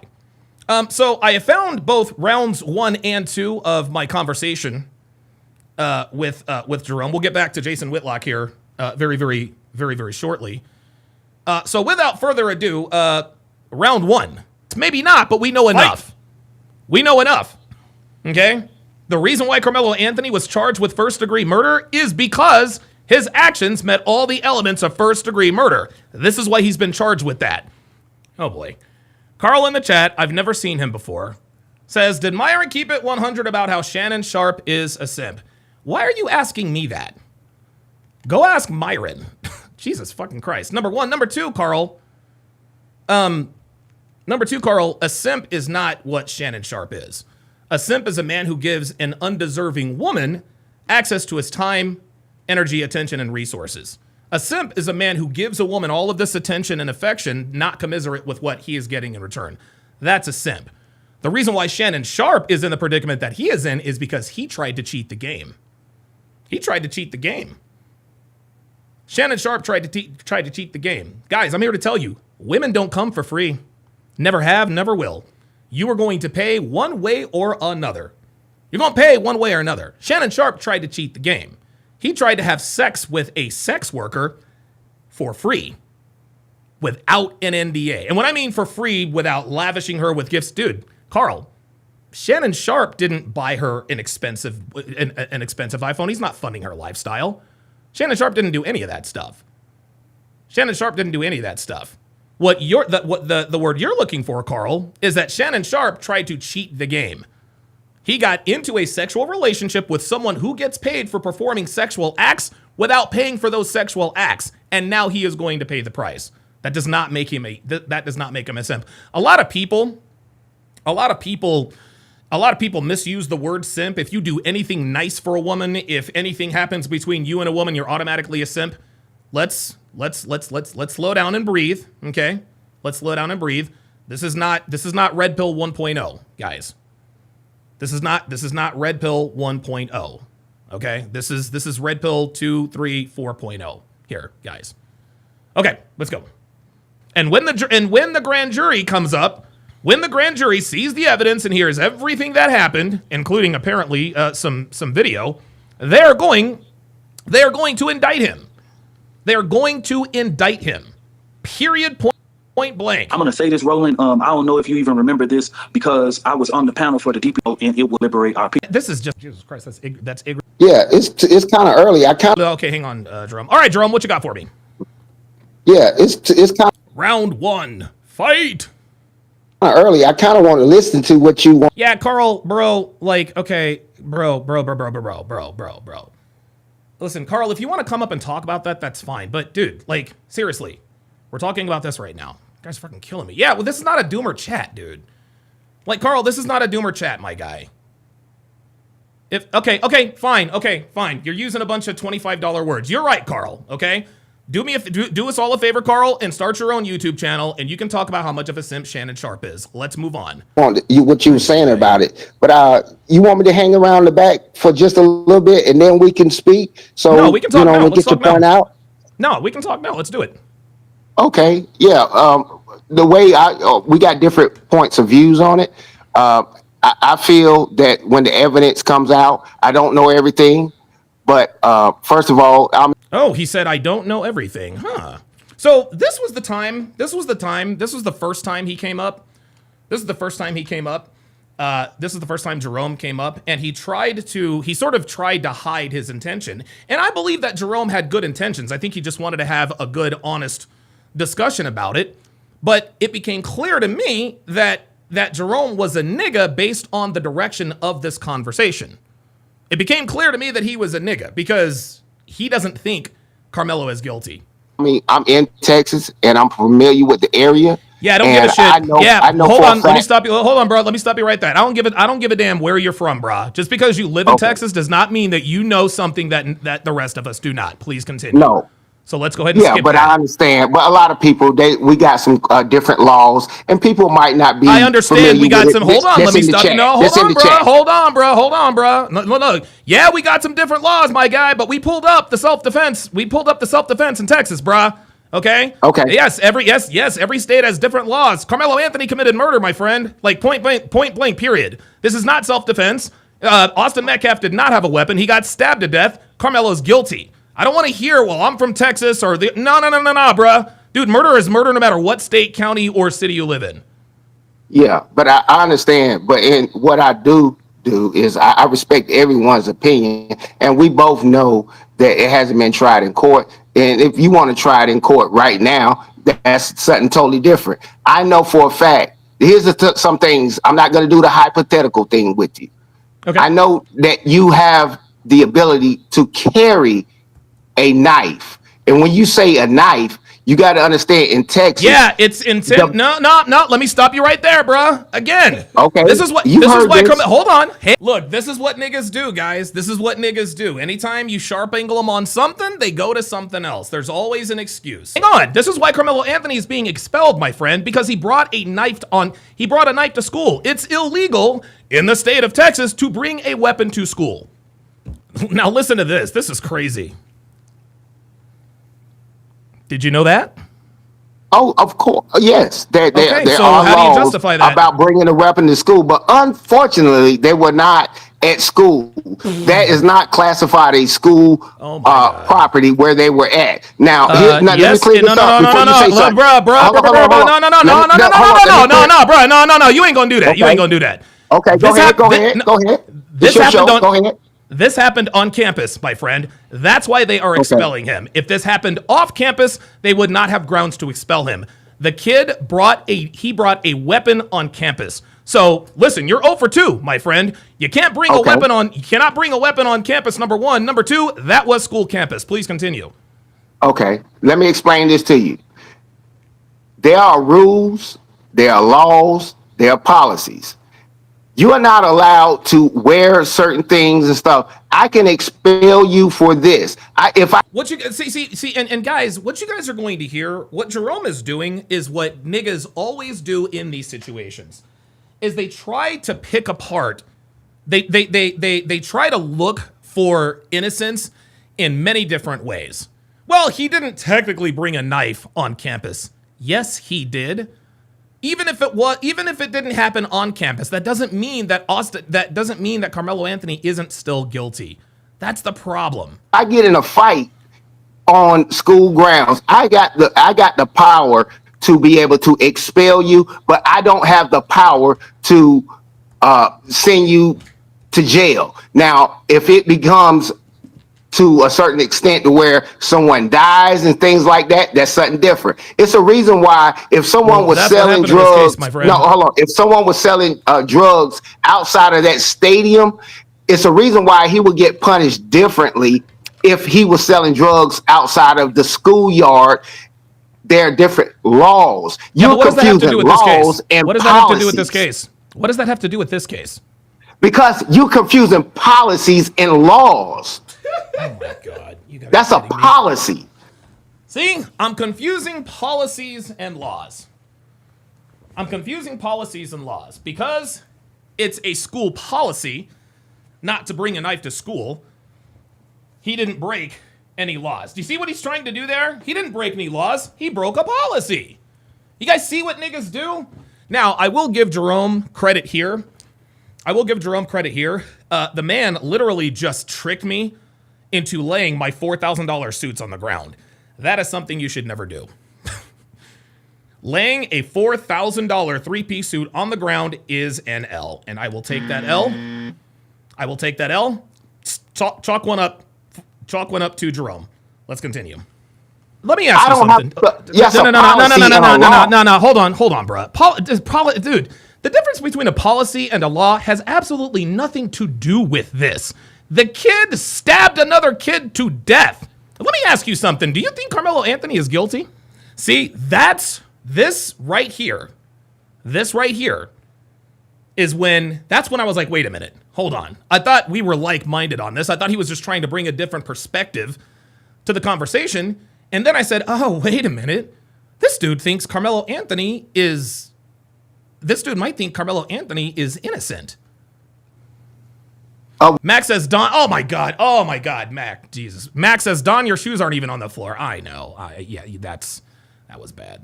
What? Self-defense? Oh, here we go. Here we go. Unbelievable. Oh my God. So you're one of, dude, look, I am totally shocked. Dude, I'm totally shocked. Up to this point, I'm thinking Jerome also believes Carmelo Anthony is guilty. Up to this point. And then I finally just asked him, wait a minute, do you think he's guilty? Because he came on, and I thought he thought Carmelo was guilty and was just offering me another perspective. And so finally, finally, I had to just ask him, do you think he's guilty? Do you think Carmelo Anthony is guilty? Of what? Self-defense? Oh, here we go. Look. Unbelievable. Oh my God. So you're one of them too. You are one of them too. Hey, look, I understand. It's hard to get someone. I can't show up to a KKK rally and try to convince anyone in there on that. And now you were drawing comparisons to myself and a KKK rally. Okay, no, that's the wrong one. I shouldn't say KKK. I can't go up to a different type of rally and they have strong beliefs on something. And because you can get overshadowed, I'm just saying, listen to my opinion, because it's all opinions, Donovan. And no. Now let me stop you right there. There is no opinion, okay? There are facts. Carmelo Anthony killed Austin Metcalf. Fact, okay? Carmelo Anthony brought a knife to school, which is against. Yeah, Josh Bornek says he's dead wrong. The law extends to school campus. In fact, anything involving drugs, weapons, or violence on campus will automatically be an upgraded charge. That's exactly right. School rules. Fact. Carmelo Anthony stabbed Austin. Robert Anderson says in Texas, you can't carry a knife in schools, bars, places of business of any kind. See? And I didn't know that. But once again, niggas are looking for a reason to exonerate Carmelo Anthony. And the reason why they're looking for reasons to exonerate him is because they want him to be exonerated. That's all there is to it. Gentlemen, the only time black people use discernment and common sense in matters like this is when it's black on black crime. This is when the only time black people respond with any sort of common sense and perspective is when it's black on black crime. But when it's black on white crime, all of a sudden now everything is subjective. The only time the black community has any sense, the only time the black community chastises its people for committing crimes is when they commit crimes against themselves.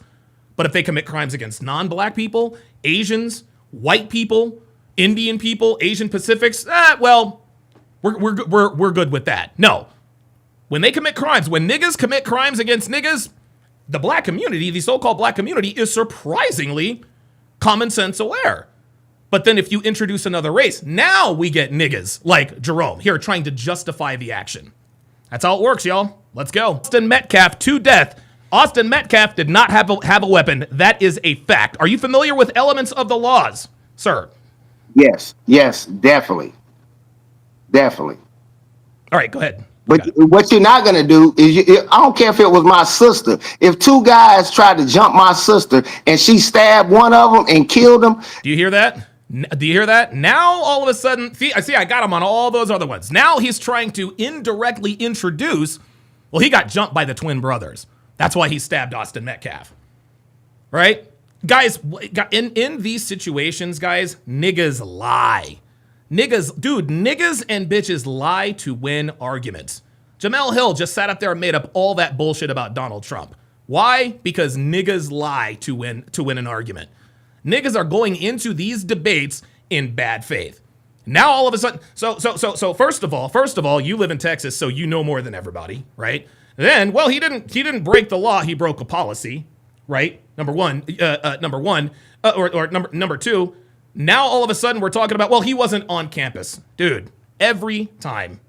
I promise you, they're not going to convict him. Bro, you tried to hurt or harm. I hate this guy was only 130 pounds. Here we go. When the facts come out. Here we go. When the facts come out. All right, here we go. No, but listen to this, Donovan. Let me say this. And I'm going to let you get back to the show. All right. But you got to understand, it was people under that tent. It's a peanut gallery, and you've hung around enough white people in your life. Now he's in his feelings. And you know how the people, all that, get him, and all that. hung around those people. So stop with the cap, because I've been around black people that bully white people. So you understand both sides of the spectrum, and you know what they did. This and has trying absolutely to cover up for them. see now you're in your emotions, I'm nigga. just assuming. Now I'm you're in your emotions, nigga. Nobody. I got Beans little podcast on the line. I'm gonna get to you in just a second. Nobody bullied that. No, nobody bullied that. Nobody bullied that goddamn kid, and you ain't gonna talk over me. Now you're talking nonsense because I think you want this kid to get off. I think you want this kid to get off. I think you want Carmelo Anthony to walk. No, yeah, you do. Yeah, you do. Because you're sitting here, again, you like the rest of the other niggas who are in this, like Roland Martin and Dominique Alexander, you're trying to talk around and give me, there are no opinions here. The fact is, Carmelo Anthony stabbed Austin Metcalf. Austin Metcalf did not have a weapon. But niggas like you want to come on and justify the reason that you're trying to justify his actions. Anybody who wants to justify Carmelo Anthony's actions against Austin Metcalf's is a nigga. No, I you know what? I hate that man died, unfortunately. I don't really think he you don't. No, you don't. All right. I got two people waiting, so now I got to get to the pull up here. All right, oops, wait a minute. Sorry about that. All right. All right. Okay, Beans little podcast. Hang on one second. I got you up. All right, my guy. Oh, wait a minute. Hold on. Don't say anything yet. All right. I got you. Oh, I think I've seen you before. Weren't you and I on a show together just recently? No, not recently. Oh, I would have remembered that. Okay. You're frozen. Oh no, that's just my image right now because I'm not. I don't actually have my camera. Oh on. shit! I actually so that's my OBS. I thought your ass was on camera. Okay. All right. So what's on your mind? Yeah, that's it. That's my OBS. Yo, that really legit looks like you're on fucking camera. Like, this thing is not moving. So what's on your mind, man?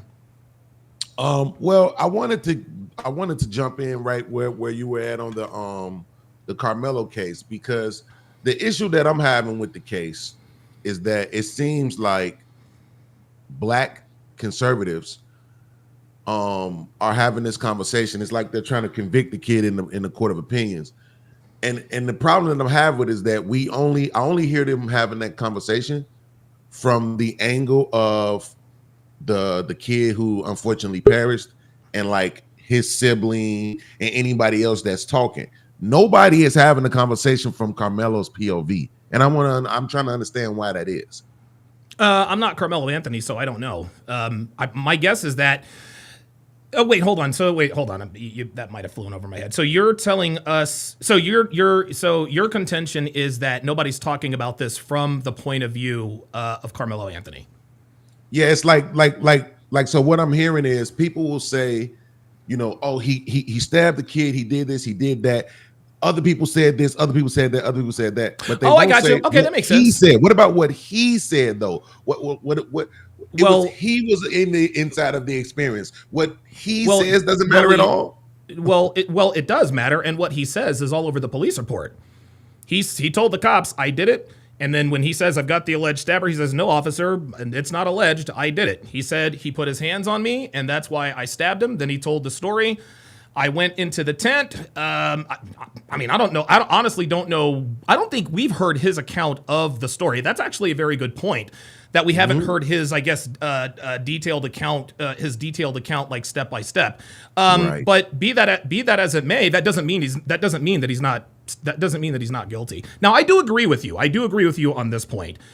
We can't convict the kid in the court of public opinion.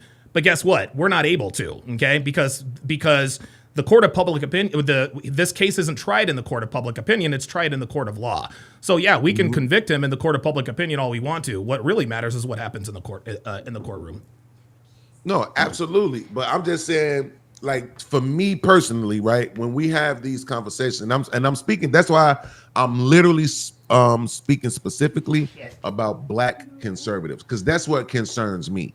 Okay. Right. That we live in a day and time where we have way more black people who are aligning with conservatism, and it seems as if they choose to turn off their brains, right? They choose to turn off their ability to think for themselves and then just align with what they think the ideology or talking point should be coming from the political ideology that they subscribe to. Well, hold on. This has nothing to do with any ideology, okay?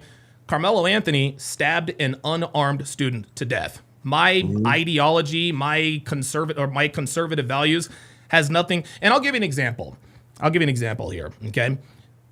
I am staunchly against abortion, okay? And it has nothing to do with the fact that it's not political or religious for me. For me, the reason I believe abortion is wrong is because I think it is wrong to kill people before they are born, right? It doesn't have anything to do with my religion or lack thereof. It doesn't have anything, and I'm not a religious, I'm not an overly religious person.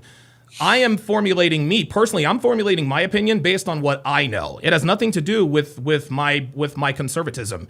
It doesn't matter. When one person, regardless of color, sex, whatever the case may be, when one person stabs another person unarmed, based on the facts that we know, yes, that is my opinion. My opinion is based on the facts. It's not based on my ideology. It's not based on my worldview. This is just a simple matter of the difference between right and wrong. Well, let me give you this, right? Because I think actually, I'm very careful with using this word to describe people. Okay. But I think you might actually be pretty smart. And the reason why I say that is because you're the first person who I heard give the take that you gave on Shannon Sharp, which is that he tried to have sex with a sex worker for free. Yeah. Yep. There you go. I might actually have to clip that and respond to it on my own show because clip it, man. Nobody else is giving that take. Yeah, right? Shannon Sharp tried to. And listen, you're familiar with the term "don't cheat." You can't cheat the game, and you can't cheat the game applies to every part of life. You want to know how girls are out here trying to cheat the game? Trying to cheat the game with BBLs. That's why girls are dying with BBLs. Why? Because they're trying to cheat the game. If you want a nice ass, you got to get in the gym and work for it. Going down to Brazil and getting a BBL, that's cheating the game. Okay, just like you said, Shannon Sharp tried to have sex with a sex worker without paying. That's cheating the game. It don't go down that way. But go ahead. I'm sorry. That's the first time I've heard that take like that. So that was a pretty good take. But the reason why I'm saying that, the reason why I'm complimenting you first is because I want to make sure that your mind is open to receive this. When when a black person says, "Oh man, it was self-defense," and then people have this reaction to it in my space, and that's why I want to take it away from you. In my space where I'm at, I'm in the Angry Man Anton Daniels space. Okay. And in our space, those people will immediately be assigned liberal Democrat, right? Okay. But I wouldn't say that they were necessarily wrong if you did that, because if you start talking to them, it's probably more likely. But in the same way, with the people who are throw him away, put him in jail, he's a killer, and all that other stuff, they also happen to be conservative, right-leaning people, right? And so that's what I'm saying. It's like these takes are just being regurgitated from people, and it seems to be based on whichever side of the fence they're standing on. You could be right. Listen, you could be right. I'm telling you, man to man, I'm thinking for myself. Based on what I have seen and heard, I believe Carmelo Anthony is guilty of the crime of murder. Now, I will say this. A lot of people got up in arms when they heard that the bond got reduced from $1 million to $250,000. Right. I didn't really care. I didn't get upset with that because number one, he's got the ankle monitor on. Number two, he's not a flight risk, at least not yet. Number three, It's not like he's going to go out and start stabbing people in Frisco, Texas. He's got the world is watching this kid. Number four, the reason why I don't have a problem with the bond reduction is this kid is likely going to prison. I mean, listen, and I'm not trying to straddle both sides of the fence. But I mean, let's try to be humane, and let's at least give this, if this kid has a year or two of freedom left before he goes away for 20 to 25 years, the least we can do is allow him to spend it with his family. I don't think, and I'm not going to come on here and say, well, we should lock him up because he's going to go out and kill somebody else. Dude, Carmelo Anthony's not killing nobody else. Everybody's watching. We should lock him up because he's a flight risk. Carmelo Anthony dude, everyone knows who he is. He's not flying nowhere. The world knows about this case, and they don't have they don't have the means, at least not yet, to fly him anywhere. So as far as I'm concerned on that, I can definitely be objective in that regard. all of that said, based on what I've seen and heard, I believe Carmelo Anthony is guilty. Now I will say this, and then I'll hand it back off to you. What I am starting to realize is that there are a lot of black people who want to see Carmelo Anthony skate, whether he's guilty or not. And the reason they want to see him skate is because of the whole oppression thing. They've been getting at us, slavery and this and that and this and that and the third. This was the same sentiment with the OJ case. Myself, I was 18, 19 years old when the OJ verdict came down. I was happy for the same reason. I was like, you know what? Those cops beat the shit out of Rodney King and they got off. And so they deserve to lose Nicole Brown and Ronald Goldman. And hindsight being 2020, that is not the right way to look at things. Wrong is wrong is wrong. Those police officers should have been convicted for beating Rodney King, just the same as OJ should have been convicted for killing Nicole, again, based on what we've known and what we've seen. Well, I can't necessarily disagree with that. Because honestly, it would be the only thing that made sense, technically, to your point, based off of the information that we have. Sure. If you're just automatically assigning a verdict either way, right? And that's my point, is that whether you're doing it for guilty or not guilty, it seems to be based on some sort of political ideology, or feelings like you're mentioning now, right? Feelings about the country or people or colors or demographics in one way or the other. But it's like when people use he said he did it. I'm like, well, why don't you say the whole statement that he said? He didn't just run out and say, yeah, I did it. And what? That ain't what he said. He said, no, officer, I'm not alleged. I did it. Does that sound like somebody whose intent was to kill? Well, nobody brings up the fact that he asked, is he going to be okay? I don't hear people mentioning this at all. They're just going with, he stabbed the kid, he took a life, lock that nigger up. Okay, yeah. Guess what? He still deserves to go to jail, even if everything you're saying is the truth. Because I agree with you. There are some conservatives that, like, for example, I'll give you an example. Jason Whitlock, he is a black conservative, blah, blah, blah, blah, blah, right? 100% black conservative. I totally disagree on his stance about Deion and Shedeur Sanders. He really does not like him and that kid. I think that his opinion is driven by that ideology. But as far as I'm concerned, here's the thing. Just because black conservatives, just because their opinion is based on their ideology and their conservatism, doesn't mean they're not correct in their opinion that Carmelo Anthony is guilty of first-degree murder in the murder of Austin Metcalf. And I remember there's this one time, me and my brother were on a subway a long time ago, and we got into this debate about the NBA draft being rigged. I don't know how old you are, but did you hear about have you heard about the NBA being fixed with like the frozen envelope and all that other kind of stuff? No, I've never. Oh man, I'm not going to bore you with it. I'm not going to get into it. But he was like, Alex, like, dude, I'm telling you, it could have happened. And I said, you know what? You're right. It could have happened. But just because it could have doesn't mean that it did. Okay? Are there people who are racially motivated to say lock that nigger up because they just don't like black people? Absolutely. But guess what, Beans? There are people on the other side. There are black people saying let that black boy go free because they are racist against white people. Whatever the case may be, whyever they have their opinion, the facts are the facts are the facts. Carmelo, and here's the thing, and here's the thing. But Donovan, we don't actually have facts for first degree. That's my point. If you say he's guilty of taking a life, absolutely. But we don't have facts for first degree. Let me ask you this. That's actually a very good point. He's still going to prison. He is guilty of. He might not be guilty, and I'm not a lawyer, and maybe he's not convicted of first degree murder. Maybe he's convicted of second degree murder. Maybe he's convicted of manslaughter. Whatever the case may be. Either way, Carmelo Anthony needs to be held account for his actions. And I've come on and said unpopular opinion here. I'm just going to keep it real with you. I hope justice is served. If he is convicted of first degree murder, he's got to do all that time.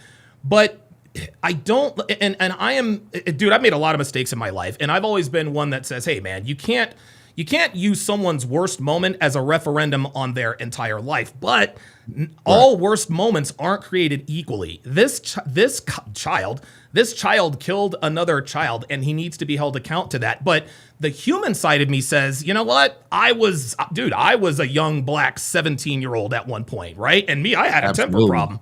Right. And so I can sort of identify with who and what he is and what he's going through. The only difference is I was on the outs because of the way I talked, right?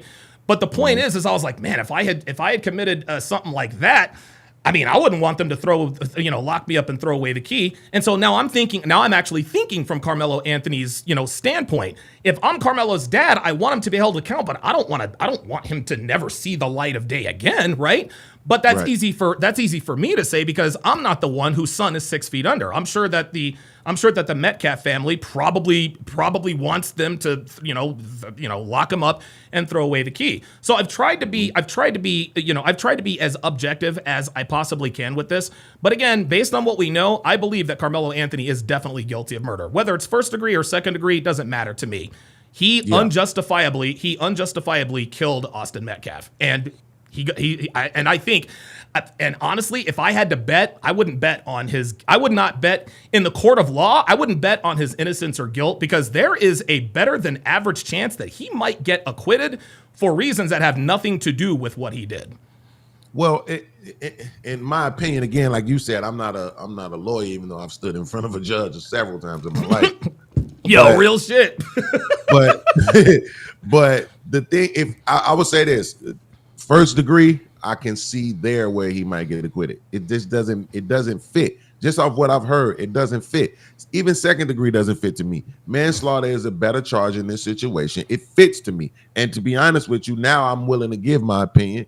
It should be involuntary because I don't think it was his intent to take the life, right? His intent was to harm and get out of there. Right, it's the same thing when they say if somebody big. When I was a kid, they said if it's somebody big or if it's 2 or 3 people, you hit the biggest one and you get out of there, right? And so he in this situation where it's him versus, in his opinion, from his point of view, is more people in there. He's alone, right? So he hits the biggest one and he gets out of there. He just so happened to do it with a knife, and that ended in a life being taken. Now I'm gonna say this, and I'm not necessarily suggesting this, even though I'm not suggesting it here, even though I'm suggesting it elsewhere. Sure. When I was 17, I got caught with drugs. Okay. And I was going to court, and it was my first offense. Everybody and their mama was telling me you would be all right. They not gonna send you to prison. So, but I was still scared. So what I did was I signed up for military school. And the judge was like, oh, okay, so you're going to go to this military school? Okay, cool, then I'll give you 18 months probation. And I went to the military school.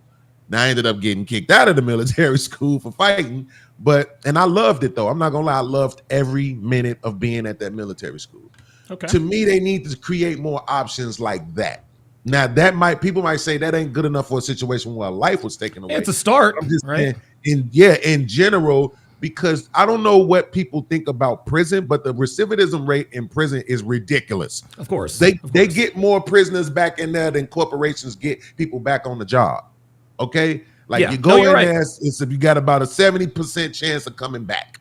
Okay, that's really horrible. So I'm just saying, we need something other than that, especially when intent matters. If you know about the case of the kid, and I'm just gonna mention it, he just so happened to be white, he just so happened to be affluent, he's driving young, no license, under the influence of alcohol at a minimum, maybe even drugs, I don't necessarily remember, driving, speeding, hits a van, takes the life of 4 people, critically injures another. He gets 10 years probation for 4 deaths and 1 other person critically injured. And they said his defense was called affluenza. I'm so wealthy that I don't understand the consequences of my actions. It sounds to me, respectfully, hold on. Respectfully, it sounds to me like you're trying to justify Carmelo's actions. And I'm not justifying his actions. It sounds like it really, no, it sounds like you are. And by the way, here are the elements for first degree murder in Texas, also known as capital murder. Element number 1, the intentional or knowingly causing the death of an individual. Number 2, intending to cause serious bodily injury and committing an act clearly dangerous to human life that results in death. Or number 3, committing or attempting a felony other than manslaughter and during the commission or attempt causing death by an act clearly dangerous to human life.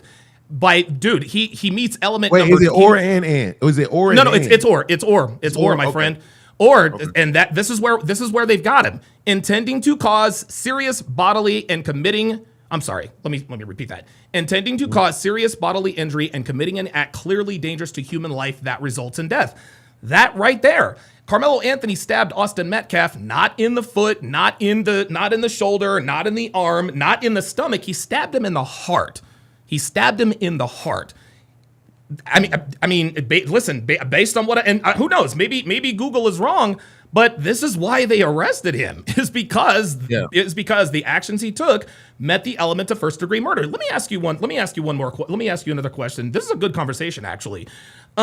Yes, exactly. I agree with you. What would you have to see? What would you have to see and hear to be convinced of Anthony's guilt? Actually, let me preface it with this. Mm-hmm. If there is video, and I just want to make sure I'm straightforward and 100% honest with people. If there is video, if there is video of the act or of the activity, if there is video that exonerates Carmelo Anthony, I will be the first to come on here and say, guys, I got it wrong. If there is a video that shows Austin Metcalf pulling out a knife and saying, "Hey, get up out of this tent or I'm going to stab you." If there is video of him of him being ganged up on, if there is video of Austin Metcalf having a weapon and accosting Carmelo Anthony, and Carmelo Anthony, hey, you know what? I will be the first to come on here and say, "Guys, I got it wrong. I'm going to have to wait. If there's another case like this, I'm going to have to wait until I hear and see all the facts before giving my opinion." So now my question to you, Beans, is what would you have to... I just told you what I had to see and hear to convince me of Carmelo's guilt. What would you have to see and hear to convince yourself... of Carmelo's innocence. What would you have to see and hear to convince you of Carmelo's guilt? So first I want to say nothing. The reason why I'm saying nothing is because I already believe he's guilty. He's guilty of taking a life. There's no way around that's not. that. Okay, no. Let me. You see what I'm saying? There's no. Hold on. No. Beans. You keep telling me he is guilty of taking a life. I'm asking you straight up. No. I'm asking you straight up, point blank. Is there a world in your mind? And listen, I just sat here and told you. Okay, I'm being honest with you. I want you to be honest with me. Don't talk around this, okay? Because you're a smart guy. You really are. I'm not. Hold on. I want you to hear what I'm saying. If I see video that shows that Carmelo Anthony's life was in danger, and that Austin Metcalf had a knife, and that Carmelo Anthony literally feared for his life, if I see that video, I will be the first to come on here and say, you know what? Carmelo Anthony is 100% innocent. The reason I'm asking you the same question on the other side is because I want to know if you came into this conversation in bad faith. Is there a world? What would you, Beans Low Podcast, have to see to convince you of Carmelo Anthony's guilt? I told you what I would have to see to convince me of Carmelo's innocence. I asked this question for a reason, and I think we all know what that reason is. So now, what say you? Because I'll be honest, at first I didn't like the way you were framing your example, because it's like, well, we know that didn't happen. But I see now there's a premise to you asking the question that way. Well, no. What I was saying is that if I see evidence, if I see a video where Austin Metcalf has a knife and he attacks Carmelo, guess what? Dude, you got to drop the charges. But what I'm saying is we both know that's not going to happen. You see what I'm saying? We know that's not the case in the situation. So what you are now this is what I was getting at. So what you're telling me is that there is nothing that you can see or hear that will convince you of Carmelo. Well, I haven't answered it yet. I'm just saying the way that you framed it. Okay, well, go ahead. Forget all that. Now I understand why you asked it that way. Okay, so now answer the question, please. So for me, it would have to be what if the situation went the way that the report says, because I'm gonna be more realistic. If the situation went exactly the way the report reads, then I would say he was guilty. Let me stop you right there. Hold on. Let me stop you right there. No, you're right. Let me stop you right there. Here's the thing, Beans. And I think this is where a lot of people get tripped up. In criminal court, okay, the standard of proof is guilt beyond all reasonable doubt, not guilt beyond the shadow of a doubt, Beans. Okay? There is a big difference between reasonable doubt and shadow of a doubt, okay? We are not going to know everything that even if there's video, we're not going to know what went through people's heads. We're not going to know what other people were. There are a lot of mitigating circumstances that could really change this. This is why the standard of proof in criminal court is guilt beyond all reasonable doubt, not guilt beyond the shadow of a doubt. So you're telling me that the only way you would be convinced that Carmelo Anthony is guilty of first-degree murder is if you see evidence that he is guilty beyond the shadow of a doubt. No. I'm saying, like, listen, like, use the words that I'm using, Donovan, right? Because we had a great conversation up to this point, right? Go ahead, please, because I got other guys, but I think you're trying to skate around this, man. I think you're trying to skate around this, dude. I think you're trying to skate around it, man. Well, that's unfortunate because I think. Well, it's unfortunate, but it's also true. I don't think that there is a world. Listen, hold on. Okay, hold on. Stop it. I just need you to answer the question. Don't talk about how I framed it. Hold on, no. Hang on a second. I'm going to say this one more time, okay? I'm not going to put words in your mouth. I don't want you to put words in mine. I'm going to tell you, okay? There is a world, and we can dispense with that thank you stuff. Come on, man. Like, really? There is a world in the world of Donovan Sharp, Alex Hopkins, where if I could admit that if I see that Carmelo Anthony's life was in danger, I will be the first to come on here and say I was wrong. Okay? If I see, and if we want to go shadow of a doubt, if Austin Metcalf had a knife and he attacked Carmelo Anthony with it, and Carmelo Anthony stabbed him in the heart, guess what? He is innocent. He is innocent of all charges. He should get to go home. The rest is history. I'm asking you the same thing. And this is me being genuine. There is a world where I can see where Carmelo Anthony could be innocent. I'm not saying he's 100% guilty, but unless I see video that shows me the contrary, he's guilty. So now I'm asking you, what would you have to see to convince you of Carmelo Anthony's guilt? Right. So uninterrupted, right? I answered that though. That's what I said. I said if the events played out the way that report reads, he's guilty. Because to me, that would say he went in there he went in there looking for a confrontation. That's premeditated. Because the way we on my show, we actually pulled up the police report we read what it said. And I'm like, no conversation goes like this. Now let's say they have a video and the conversation actually went exactly like that. Then he's guilty. No way around it. See, you said exactly like that, right? Yeah, because that's what they said happened. So if it happened exactly the way that report read, yeah, absolutely, because that means he went in there looking for a confrontation. Here's the thing, Beans. Okay, it takes a split second to develop intent. Okay, just because he didn't go into the tent with the now this is going to get a little bit. It's going to get a little bit hairy because a lot of these words sound the same. Yeah. If he does not have to have the intent to walk into the tent to stab and kill Austin Metcalf. It does not, it takes a split second for the element of intent to be met. Carmelo Anthony stabbed Austin Metcalf he stabbed him in the chest, right? He stabbed him in the chest. The intent was to inflict serious bodily harm. Unfortunately, the result was the death of Austin Metcalf. That is why I believe that he is guilty of first-degree murder. But you're and I don't want to get all into the weeds. So you're telling me is if it went exactly the way it said in the report, then you would say he's guilty. Yeah, because in my opinion, that means he went in there looking for a confrontation. In your mind, if you don't think so, hold on. So you're telling me that he didn't go into the tent looking for a confrontation, right? So what if it's proven that he didn't go into the tent looking for a confrontation? Is he not guilty? Not of first degree, in my opinion, no. Okay. But I want to say this real quick. No, hold on. Let's keep going. Hold on. Let's keep going with this. I got you. That's what I'm saying. I want to make sure you understand what I'm saying. I hear you.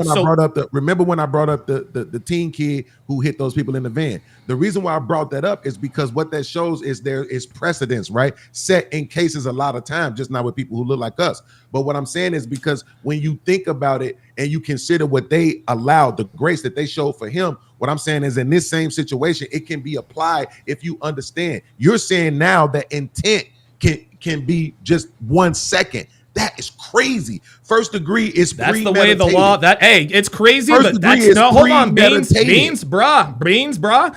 Listen, you might think that's crazy, my friend. That's the law. Okay, that's the law. That's my point about being able to set precedents, because I'm not looking at that. Mean it wasn't premeditated.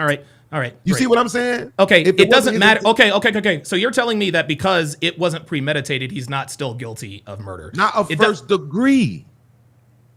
I think you're splitting Let me ask you a straws. question. When we hear first degree, do we not say premeditated every single time? No. First degree murder. I don't see.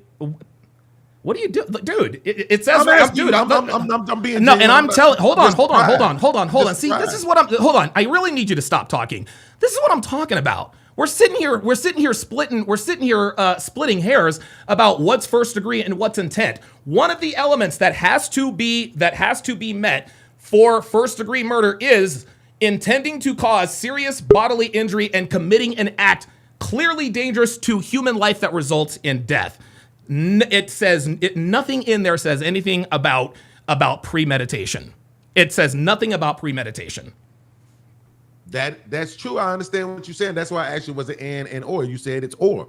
Yes. I get that. But that's what I'm saying. That the reason why I brought up the other cases, because I'm saying precedents sometimes can be set, right? To me, if I am, somebody is beating me up, right, and I just happen to have a bottle. That's not what happened here. I understand that, but the reason why I'm saying it is because the reason why I'm doing something, right, should matter more than what actually happens to some degree. You are wrong. To some degree. Right? Your qualifications still yeah, but guess what? Just to some degree. All I'm saying, Donovan, just to some degree. Okay. Do you want Carmelo Anthony to walk? Do you want him to be not guilty of this? And I don't want to hear of what crime. I just want to hear your answer. Do you want Carmelo Anthony to be convicted of whatever crime having to do with the death of Austin Metcalf? Yes or no? There we go. That's it. There it is. No, it's the fact that you saying conviction, which I don't have a problem. No. It is a clear delineation. Guys, this is what I'm talking about. This is what I'm talking about, guys. When you talk to people, he could not tell me. All he had to do was say, no, I don't want him to get away with a crime he committed. No, that's the right answer to the question. The right answer to the question, if you are on the side of Carmelo Anthony, is do you want him to be exonerated? Yes or no? The correct answer there is if he is guilty, of course not. I don't want him to be I don't want him to be convicted if he's not guilty. Then we go to the other side. Well, now I don't believe that he's guilty. What niggas are really trying to do here, and I'm not saying that Beans podcast is a nigga. Shout out to him for coming up. But what they're trying to do, guys, is they're trying to diffuse the narrative. They're trying to bring in all sorts of outside elements to try to somehow justify Carmelo's actions.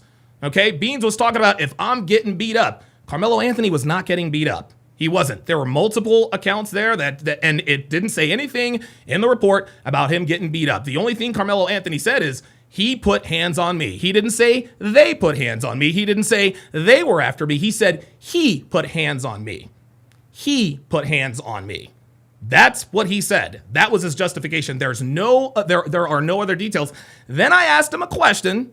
And I was actually going to ask this. I was actually going to ask this a little bit later because you can always tell if someone is arguing in good faith with with this thing. And again, I'm going to double down here.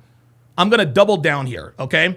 If I see evidence that Austin Metcalf attacked Carmelo Anthony with a weapon or a gun or a knife, hey, hashtag free Melo, hashtag free Carmelo. And guys, I will have zero issue with coming up here and saying, guys, I got it wrong. But you ask that same question to the other side and you get a bunch of other conversation points, right? I asked him, what would you have to see to convince you of his guilt? His guilt of what? Well, there you go. And I think what we need to underside, Jesus. What we need to understand about the other side in this, and we're talking about niggas, they don't see in their minds, they're not going to answer that question. That's why Beans didn't answer the question. I'm not saying he's a nigga, But defenders of Carmelo Anthony won't answer the question because he answered the question. Well, number one, that didn't happen. No, answer the question. If you see evidence to suggest that Carmelo Anthony is guilty, what would you have to see to convince you of his guilt? Well, if it happened exactly the way it said on the police report, well, that's guilt beyond the shadow of a doubt. That's not guilt beyond a reasonable doubt. And I agree. I agree with him in the fact that, hey, listen, it takes just a few seconds to create intent. He says that's crazy. I think that's crazy too. Guess what? That's the law. That's the law.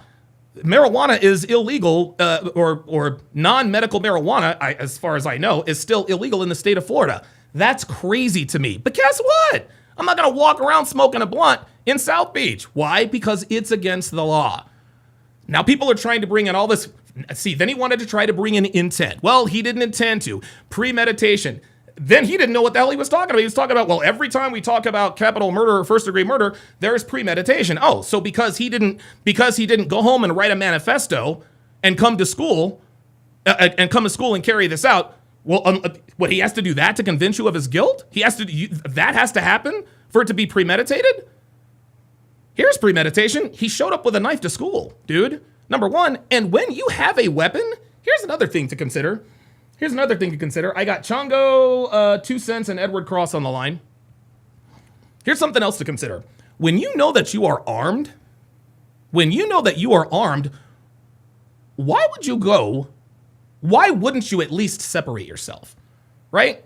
If you know that you're armed, why would you put yourself in a position to possibly commit a crime? Food for thought. A Nation Business with the $5 super chat says, you agreed. Wait, you already agreed we don't have all the facts, especially from Carmelo's POV. So why would I want to see him convicted? Not so smart, actually, Donovan. I have no idea what that means.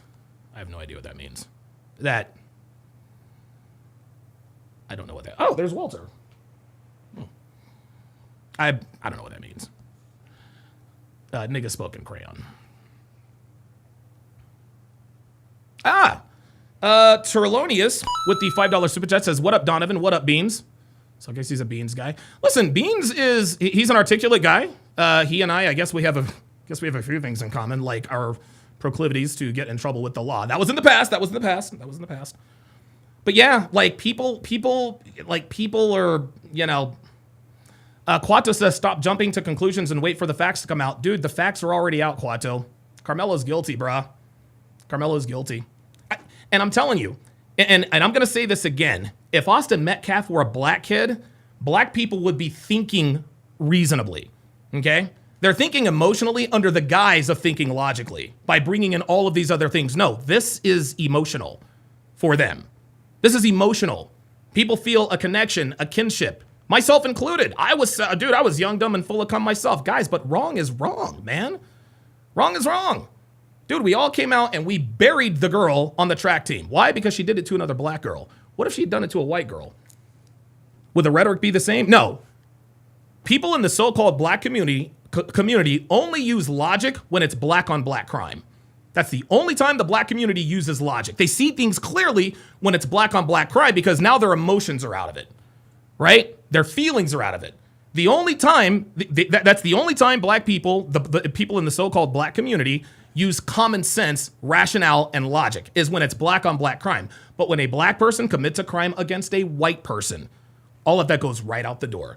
And now we're splitting hairs about intent. We're splitting hairs about premeditation and how that's crazy. Hey, it's as crazy as you want to be, Beans, but guess what? That's the law, my friend, and Carmelo broke it. Yeah, I don't want to hear anything about any other case, Quato. And this again is what the so-called black community is doing. You guys are pulling in cases. No, sorry. No, just because a white person got away with it doesn't mean a black person should get away with it. Let me repeat that.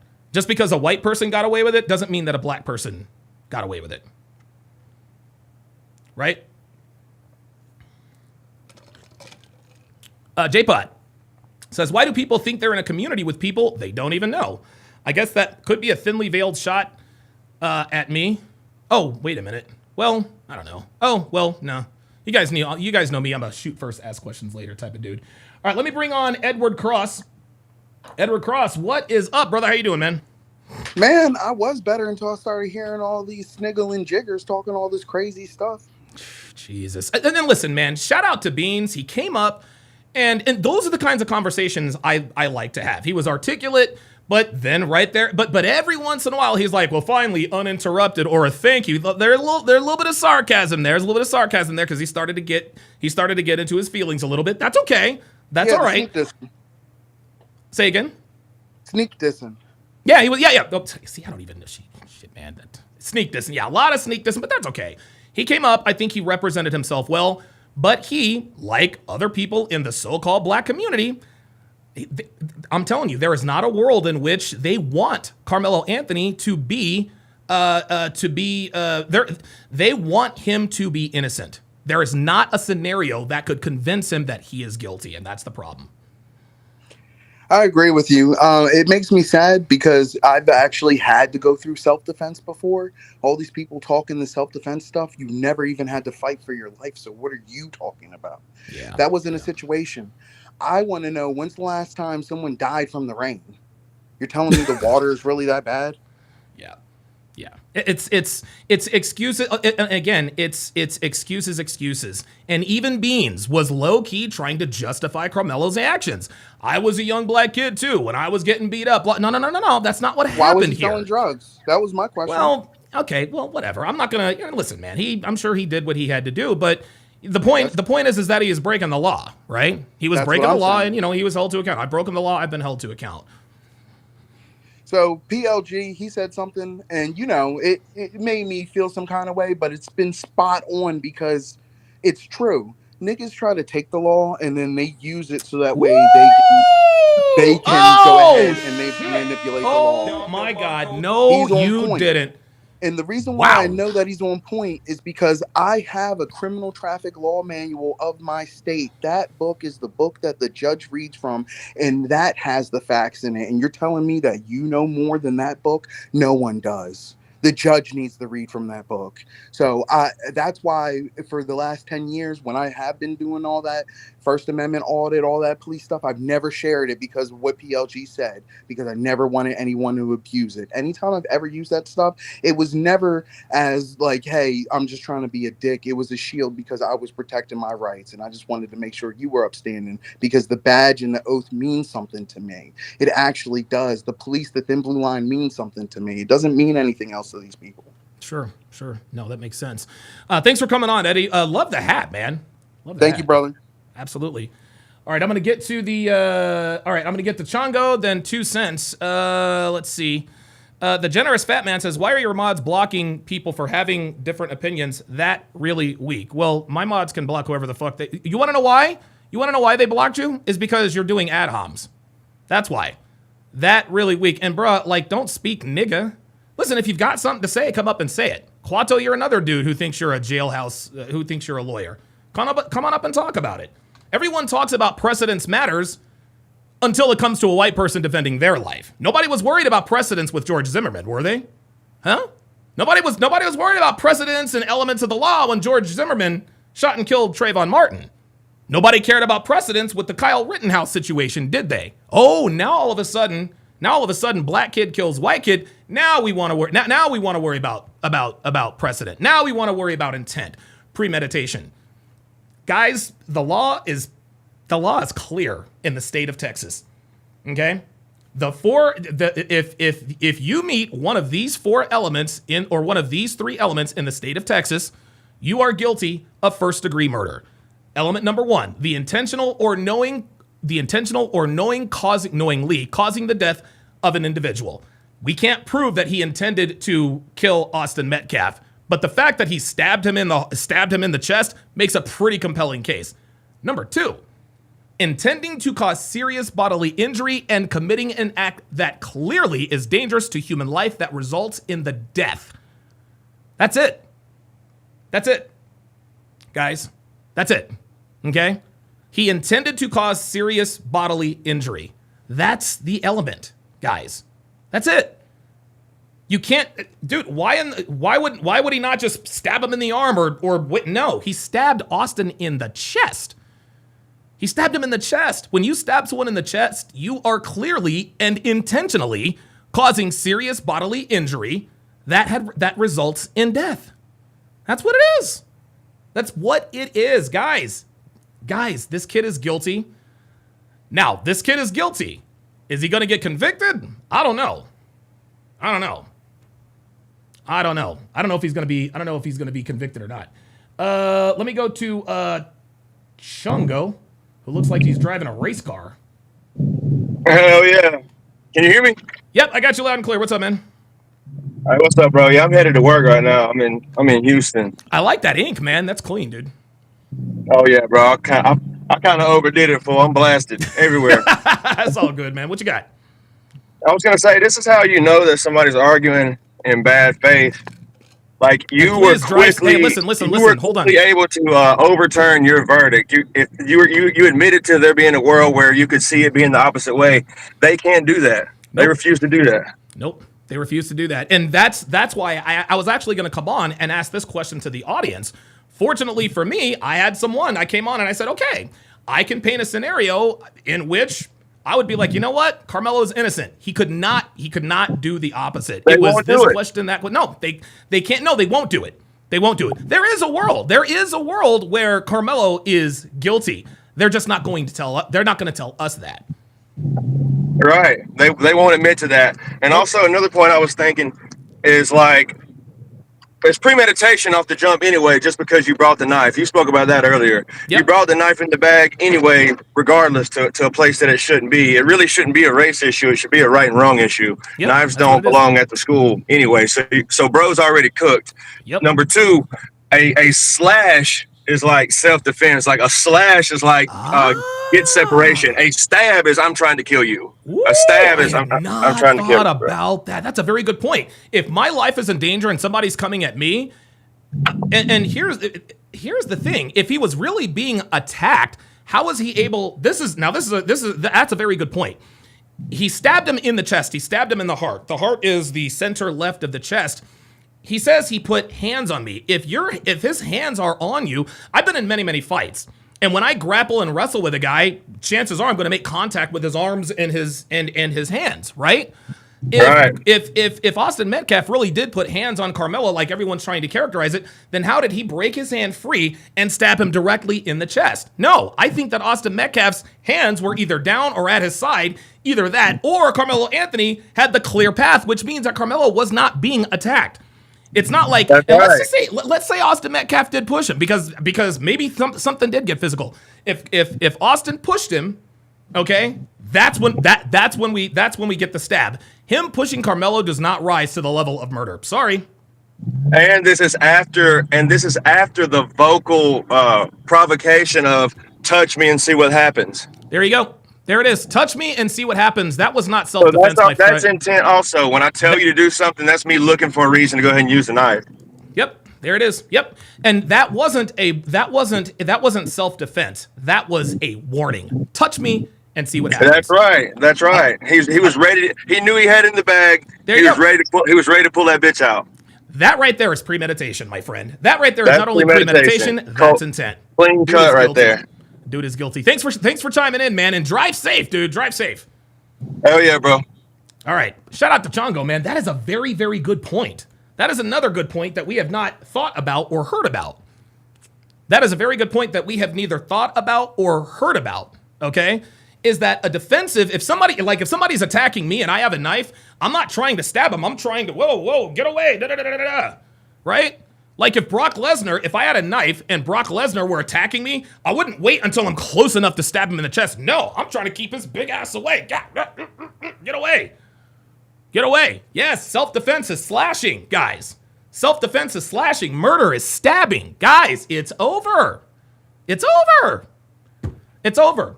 Something else that Edward Cross brought up. Phoenix Light Game says this all the time. And I'm telling you right now, we are seeing it on display as we speak. We see it as we speak.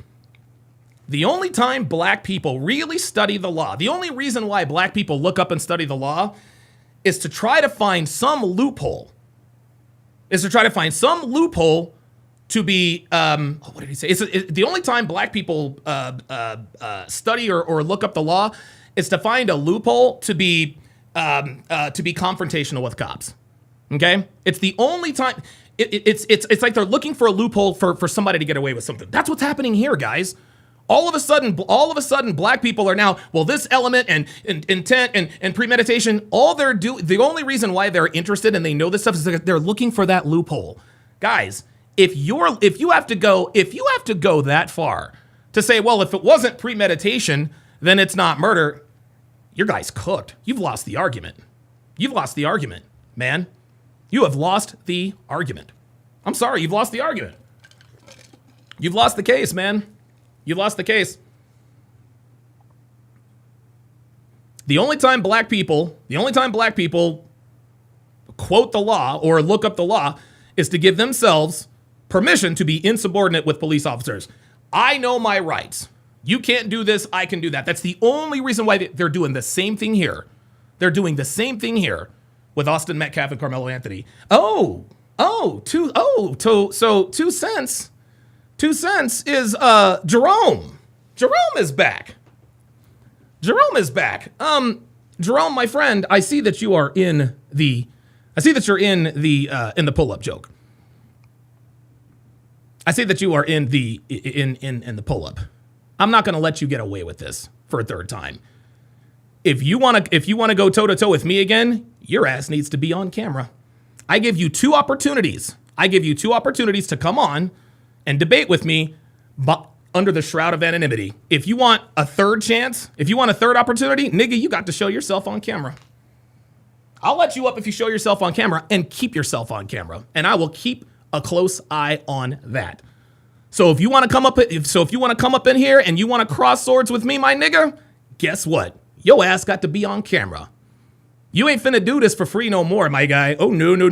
You ain't. Oh no. Yeah, you thought your ass was smarter than me. This nigga took the bait. He took the bait. He's actually in. Oh, there he is. Oh shit. Bruh. Don't play these games. Nah. See that? See? Yeah, you on some bullshit. You don't want to stay on camera. He doesn't want to stay on camera, y'all. He took himself on camera, but he's staying off camera. Yeah. He don't want to stay on camera. No. He showed me what he looks like, and now he's twirling it. Now he's twirling the camera. Yeah. There it is. Yeah. See, he turned on his camera, but he's not turning on the camera to himself. Yeah, Jerome, my friend, you and I are done. I'll do it now. No. We're done. I am banning you from... Yep, there it is. I'm banning you from the studio. Jerome, you fucked up, bruh. You fucked up. You fucked up, Jerome. Nope. I knew that would shake his punk ass. I knew he wasn't doing that. Because all he wanted to do was come on and just talk shit to me. That's all he wanted to do. If you're going to talk shit to me, we're going to do it face to face. He turned on his camera and then he went right to the ceiling. Nah, dude, you know my full legal name. You know the city I live in. You know what I look like, what I sound like. Bruh, show your face.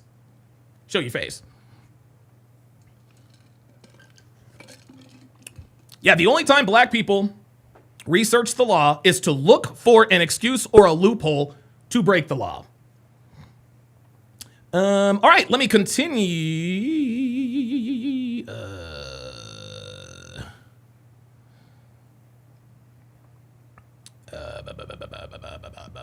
Oh, that's what I was doing. Let's go. Okay, so let's go back to round one.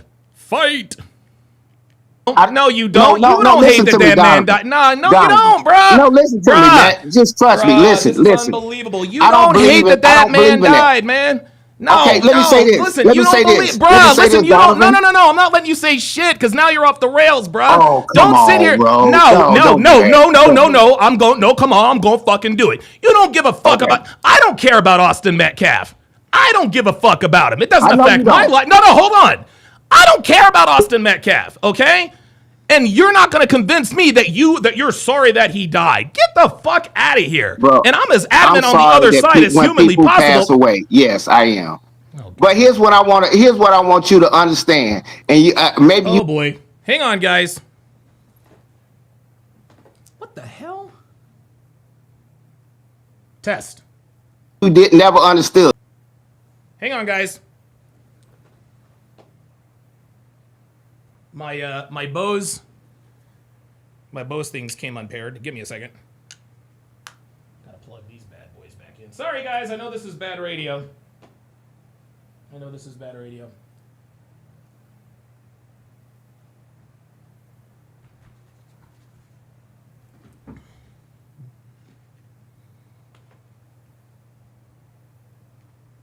Yeah, they came unpaired.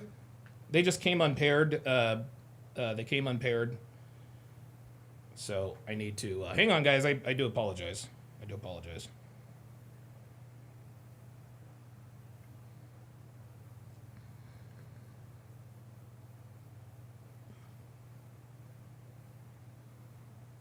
There we go. Oh, I got Phantom 313. Hold on, let me make sure. Okay, cool. I can hear it. Okay, I got Phantom 313 in the house. What's going on, brother? Hey, what's going on, big brother? How you doing, man? I'm doing good, man. It's just dealing with niggas as usual. Yeah, like roaches, man. So you turn on the light, they start scattering away, man. You stupid. That's how they are, man. You're right. So what's on your mind, fam? What's on your mind? Well, I'm gonna say this. I'm gonna keep it short and sweet, man. When it comes to the black community about what's going on with Metcalf and Carmelo Anthony, the first thing that comes to mind is self-defense. Now, if it may not be self-defense, they say, okay, he's guilty, but they want to have a softer punishment towards this man. Yep.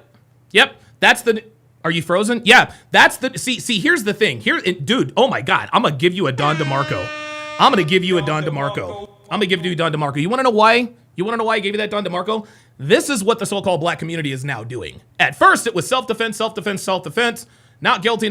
He should go home. Now they've shifted their stance. Now that details are coming out, or now that details on Dominique Alexander is coming out, now that people are starting to look at this subject like, wait a minute, maybe this isn't the best look. Well, maybe he's not guilty of first-degree murder.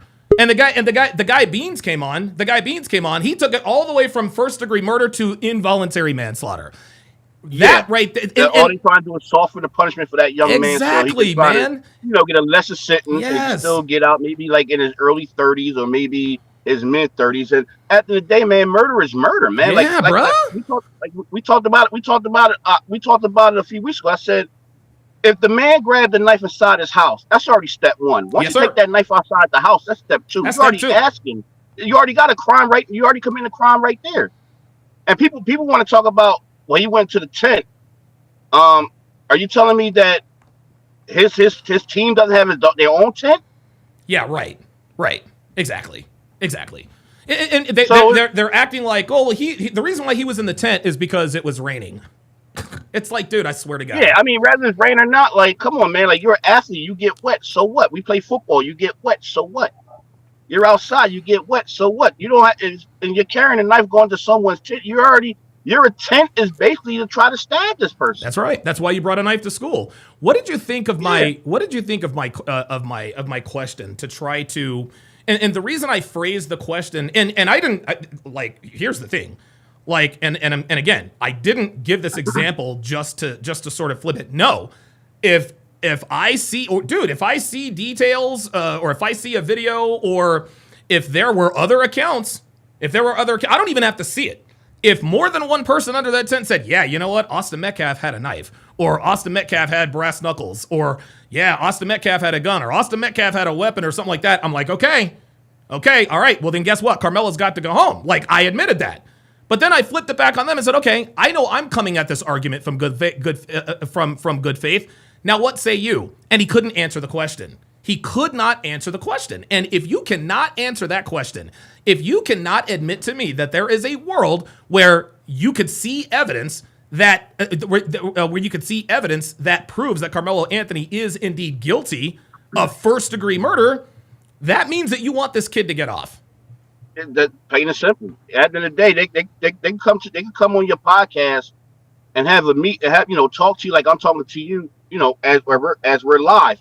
They come in good faith. At the end of the day, though, their emotions is taking over the logic of, this man committed a crime. Yep. So they're going to try to find every little thing possible to say, well, he wasn't wrong. Was it AR? AR was in a tent. The man was unarmed. Yeah, dude. Like, what are we doing? So it's like stop making all these imaginary stories that try to make this man seem like he's innocent. At the end of the day, the man had no weapon. This man had a weapon. That's right. And like I said, we talked about this like a few weeks ago. I said what if he stabbed a black man? The first thing they do, they're like, oh, that's not right. You shouldn't kill no black kid. Yeah. Like he's guilty as charged. But when it comes to somebody outside the race, oh well, we need proof, we need facts, we need to know, is he really guilty or not? First thing off the back is, oh well, self-defense. He killed another person that's not in the black culture. So what? Fat Man Return says, that's why your channel is on life support. With low views and barely anyone here compared to Myron, who allows free speech, you block people with different opinions. Your channel is on life support. Yep. Yeah, it is. My channel is absolutely on life support. But guess what? You're still watching, aren't you? You're still watching, aren't you? And I love these trolls, man, that come in here, just want to troll you because at the end of the day, they admire you. Yeah, they do. That's they really why do. On the show working. He's still listen. He's still in here. He is still in here. Nobody watches you. Your channel is struggling. Okay, you're right. But you're watching them. But so you're watching. What are you talking about? That's what I'm saying. It's crazy, and he's still watching. It's absolutely insane. I'll give you the last word. Big brother, I would love. I know you said last week if you want to shoot your shot, for the 6. Yeah. If you ever need me, man, I'm here for you, man. I'm trying to get. I'm more comfortable over the phone, without my face being shown. But I'm actually starting to get a little bit more comfortable, with the platform, and I'm live. You can see my face, so I'm doing my best to actually get more comfortable and adapt to it. So if you ever need me, man, for anything, I'm here for you, man. Will do, man. Are you in the Discord? No, I'm not. I have to download it, dude. I have to download the Discord. Okay, cool. Get in my Discord. Send me a private message, and I'll shoot you my phone number.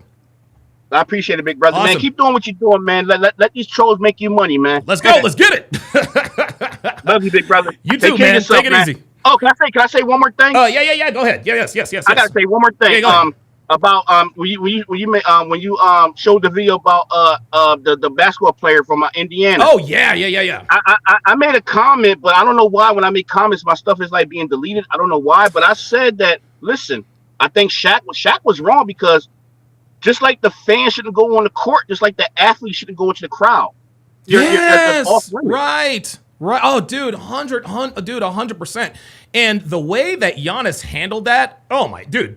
The press conference afterwards, he's like, look, it was disrespectful. Shout out to, and he even said, hey, look, I understand he was happy for his kid, but what you did was disrespectful. And the fact that Giannis Antetokounmpo had the wherewithal, the presence of mind, and emotional control to stand there while this dude literally trolled him in person, knowing full well that he couldn't do anything to him. The only reason why John Halliburton trolled Giannis Antetokounmpo is because Giannis Antetokounmpo couldn't whoop his fucking ass. Only cowards put themselves in dangerous situations when they know nothing is going to happen. And you have Giannis out there. He's standing right on the court. He had to soak everything in, realize, okay, I got eliminated from the playoffs. You're talking about playing 58 minutes or 60 minutes with overtime included. Like the man soaking everything in, realized, oh man, we lost. We exited out the first round. But people got to realize, it's no fair game when you can't go on the court as a fan. When you pay for a ticket, your ticket's supposed to be in the bleachers, not on the court. That's right. Just like the fans can't go in the bleachers if they do something like the Malice and Apology in 2004. You know how many people got fined? Like Steven Jackson, Ron Artest. Yo, the Malice in the Palace was crazy. Yeah. So they don't want that to happen. They don't want no lawsuits and things. Because you got these fans asking for lawsuits and they step on the court. Well, you could touch me. I'm going to sue you for millions of dollars. No, you pay for a ticket, stay your ass in the goddamn seats. That's it. I don't care if that's your father or not. Right. Stay your ass in the seat. Totally agree. Yeah, fan up 3 and 3. Thanks for chiming in, man. Good take. Appreciate that. Take care of yourself, brother. Love you, man. You too, man. Love you too, brother. All right, Phantom 313 chiming in. Looks like I got somebody. Oh, I got Panda Trucker in the house. Panda, what's going on, brother? Hopefully you're driving safely. Man, I don't know. These New Yorkers are kind of crazy, man. Oh, is that where you're at? You're in New York. Yeah, exactly. I'm out here in Tarrytown right now. Oh, goddamn, you're way up there. Good Lord. So what's on your mind, man? And before I begin, how's your family, dude? You doing all right? Yeah, we're doing good, man. We if allow me to divert here. This weekend is the reason why I moved here. I've been looking forward to this coming weekend since I got here. Would you like to know why? Absolutely. What's going on? I went out and I bought a dude. I'm getting goosebumps talking about it. Okay, I went out and I got grass seed. I got my lawn aerator. I got my dethatcher. Dude, I'm getting ready. Dude, after I get off here, I'm going to go to Home Depot. I'm probably going to drop $300 on some flowers. It is gardening weekend here at the Sharp household. I cannot wait. I cannot wait for this weekend. So that's what I've been up to. Thanks for asking, man. I appreciate it. I am so proud of you, my man. Yeah, man. Appreciate that. Dude, I can't wait. Dude, I cannot wait. This is going to be so cool.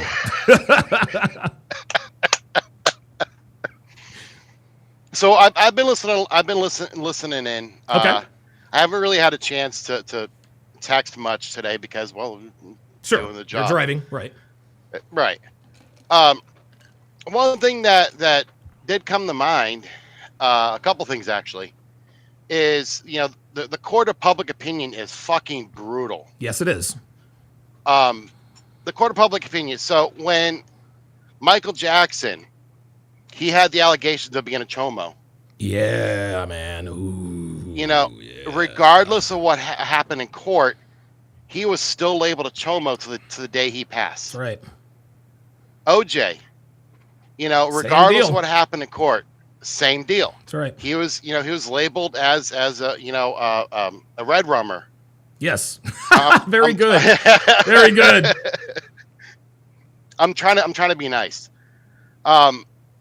But there's something that I've been thinking about, and I heard you say something to Mr. Bean earlier.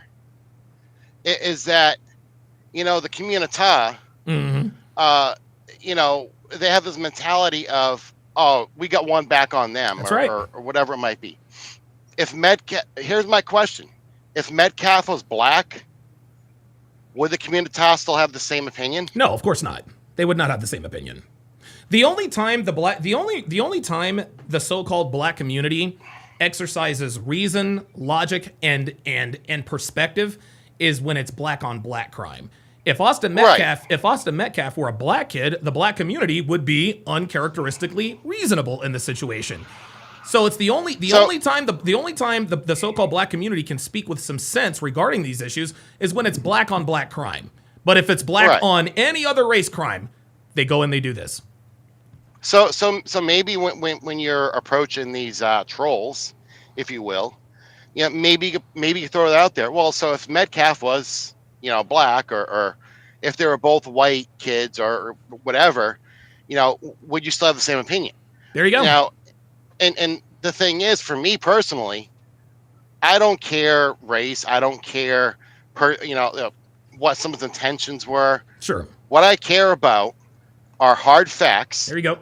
And was there a crime committed? And on that day, was there a crime committed? Yes. Was there a loss of life? Yes. Did the suspect, if you will, admit to committing a crime? Yes. And in the court, that's how it's going to play out. It's not going to be intention. It's not going to be. How are you feeling? How are you feeling about that? Yeah, right. What was going through your mind that day? They're not going to care. No, they're not. Again, with Michael, they didn't care about his music career. They didn't care about how famous he was. Nope. All they cared about is that he was a chomo. Yep, that's it. Yeah, I think one thing that people are not. I think one thing people are not really talking about is what is going to happen post-trial. If Carmelo Anthony is convicted, he'll go to prison, whatever. If he is acquitted, here's what I think is going to happen, and I'll give you the last word on this. Yeah. We're not asking what happens with Carmelo Anthony if he's acquitted. And by the way, somebody in the chat says, Don's channel is struggling. Look how low. Look at his low views. No one barely in his channel. LOL. But I'll tell you what, though. I mean, I can't argue with that. It is what it is. But yeah, you're right. Okay. It is what it is. But I'll tell you what, the ones that are still here are real ones. Yeah, exactly. And by the way, before I hand it back to you, I might have my channel might be dead and it might be struggling, but my closet still looks like this, my guy. My closet still looks. Yeah, there it is. Yep. There are all of my suits. Yep, there are all of my suits. I have 3. Shame on you for laying them on the floor. 3 $4,000 Italian suits, custom suits, customized, tailored. I've got about I think I've got like 120 some odd pairs of shoes or something like that. But yes. Is it true? Yes, my channel is dead. Yes, my channel is struggling. Yes, all of that is true. It doesn't really bother me because wait a minute. It doesn't bother me because I've already made my money. Right? Like, it's funny when people say that, they say that because they say that from the context, like, Donovan's doing this because he has to. Nope, I don't have to do anything. I don't have to do anything for the rest of my life if I don't want to. No, I choose to be here. Here's the thing. You're a businessman. Yes, right. So any businessman knows you don't put all your eggs in one basket. There you go. What's the word they use? Diversify. You diversify. You gotta diversify. And it's so funny. They think that this is the only way I make money. Like, what? What are we doing? Don's channel is struggling. Okay, you're absolutely right about that. It is what it is. Guys, what it is. Trust me, I'm going to be all right. I'll give you the last word. So the last thing I was going to say is that Texas still has the death penalty. Oh, damn. I don't want to. And they use it. I don't want him now. I don't want him to die, man. I don't want him to lose his life over this, man. And I think King Life. Let me ask you your opinion on this, and then I'll let you go because I gotta finish watching myself dunk on Jerome. King Life says I think 17 years is a fair sentence, and you want to know something? I think I agree with that. And a lot of people are saying, lock him up in jail, throw away the key. You guys, like, I'm just trying to be human here. The kid made a mistake. He made a really, really, really, really big mistake. He needs to be right. He needs to be held to account for that. 17 years, I think that's a fair trade-off. 17 years in prison. He gets out when he's 34. He has a chance at a decent life. His life is never going to be the same. That's the price you pay. What say you? What do you think? Well, I think our prison systems need something different. Because, Mr. Bean actually said something that I kind of agree with, is that a lot of times, you get somebody locked up and they go into the prison system and they learn the prison system. They learn how to navigate the law. They learn how to get themselves out. And, 6 months, a year, 2 years later, they're right back in prison. Right. Not learned a damn thing. Right. So there needs to be some kind of system set in place where these offenders, especially non-violent offenders, right? Somebody who gets locked up for the wacky tobacco, right. So put something in place where if it's drug problem, then we get them drug help. Sure. If there's a mental problem, then we get them mental help, and then we set them up for success in the world. But this, It's a tough one, man, because you don't because again, I don't want to be like I don't want to be insensitive, right? Because if I were Jeff, if I were Jeff Metcalf, I would want him thrown away for the rest of their life. But Panda, this is why this is why they try to pick a jury that doesn't have a conflict of interest. Because a lot of people say, well, what if that was your daughter? What if that was your son who was killed? That's why they don't pick people like that on the jury. They need 12 impartial people to make a decision. This is why they don't put family members on juries. You understand what I'm saying? Yep. If they put family members on juries, then we're, dude, and now all kinds of crazy stuff can happen. But I think, truthfully, I think 17 years is fair. That's not going to satisfy, that might not satisfy some people. It might not satisfy most people. I'm good with 17 years. If Carmelo Anthony gets 17 years for first-degree murder or whatever he's convicted for, I'm good with that. I don't want this kid's life to be totally over. I'll give you the last word again. Well, I think a lot. Words are hard, apparently. Don't I know it? Right? And you do this every day, so yeah, I can right? only imagine. I think a life sentence is 40 years. But then again, he is technically a minor, but they might try him as an adult. Okay. So it's gonna be rough. I mean, I'd say bare minimum, if he shows remorse and if he you go. If he throws himself at the mercy of the court, then I'd say 20 years he gets out on good behavior. Okay, listen, between 17 and 20, I'm good with. I mean, if he gets 25, that's not the worst thing in the world. I'm just trying to bring another side to this, man. Panda Trucker, thanks for chiming in as always, man, and drive safe out there, brother. Absolutely. Hey, yes, sir. If you ever need somebody to fill in for the hard R, let me know. All right, I got you, man. And I know that I know that you're in my Discord, so I'll hit you up, man. Absolutely, buddy. Panda Trucker in the house. Thanks for chiming in, buddy. He is the. Y'all be good. He is the truck driver for TSR Towers. The TSR Towers truck driver. Very, very good. And now, before I get back to me dunking on, on Jerome again, I want people who are on either side of this. And I really need you guys to listen to what I'm saying here, because I think a lot of people are doing this, but they don't realize they're doing it. Anytime you have polarizing hot button issues like this, especially when it comes to race, what gets lost in translation are the actual people involved. Okay. I put up on my YouTube community a picture of the Carmelo Anthony merch, right? And I said, I have no words. Right, I got endless niggas in the chat. Oh, I think it's great. Da da da da da da da. Not Willie D. There are people all over YouTube talking about, oh my God, white people are mad that Carmelo Anthony got out of jail. Okay, fine. Okay, whatever.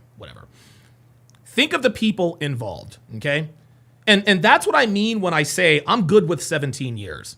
Okay, the reason why people on both sides are throwing shots at each other, at some point, it's going to have to do with a lot less. It has to do with a lot less in terms of Carmelo Anthony and Austin Metcalf, and more to do with the other side, right? That guy doesn't think that shirt is a cool shirt. He knows that. But the reason he's saying that is because he wants to piss the other side off. On the other side, people are saying, throw him away and, death penalty, throw away the key, right? They're saying that to piss the other side off. But if they really just take a breath, just take a beat and say, okay, do I really want this kid to be executed? And again, if the answer is yes, I'm not going to judge you. All right. But before you make comments about this, public comments about this, really, really get in your mind and think, okay, am I just making this comment to troll the other side? Am I just trying to piss the other side off, or do I really feel this way? Right? Do I really think Carmelo, me personally, I'm good with 17 years. If he gets 25, okay, fine. But at some point, this is going to become more about pissing off the other side than it is about the actual issue. I just wanted to point that out. Okay. Shade Eagle says, how many is in your chat, Don? Yeah, I've got 273. Melanie Barrio says Don's trolls are all fans. It's cute. Yeah, it's so funny. Hold on, is Fat Man still in here?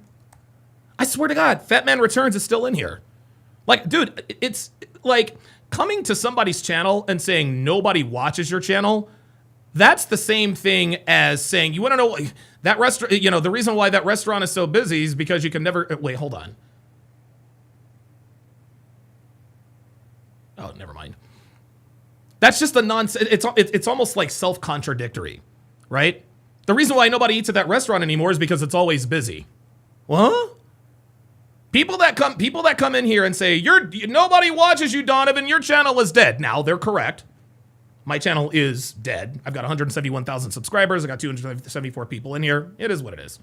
I'm not, I've suffered many ego deaths in my day, this, whatever. And I've got other businesses and all that good stuff. So I'm not tripping on that. Right.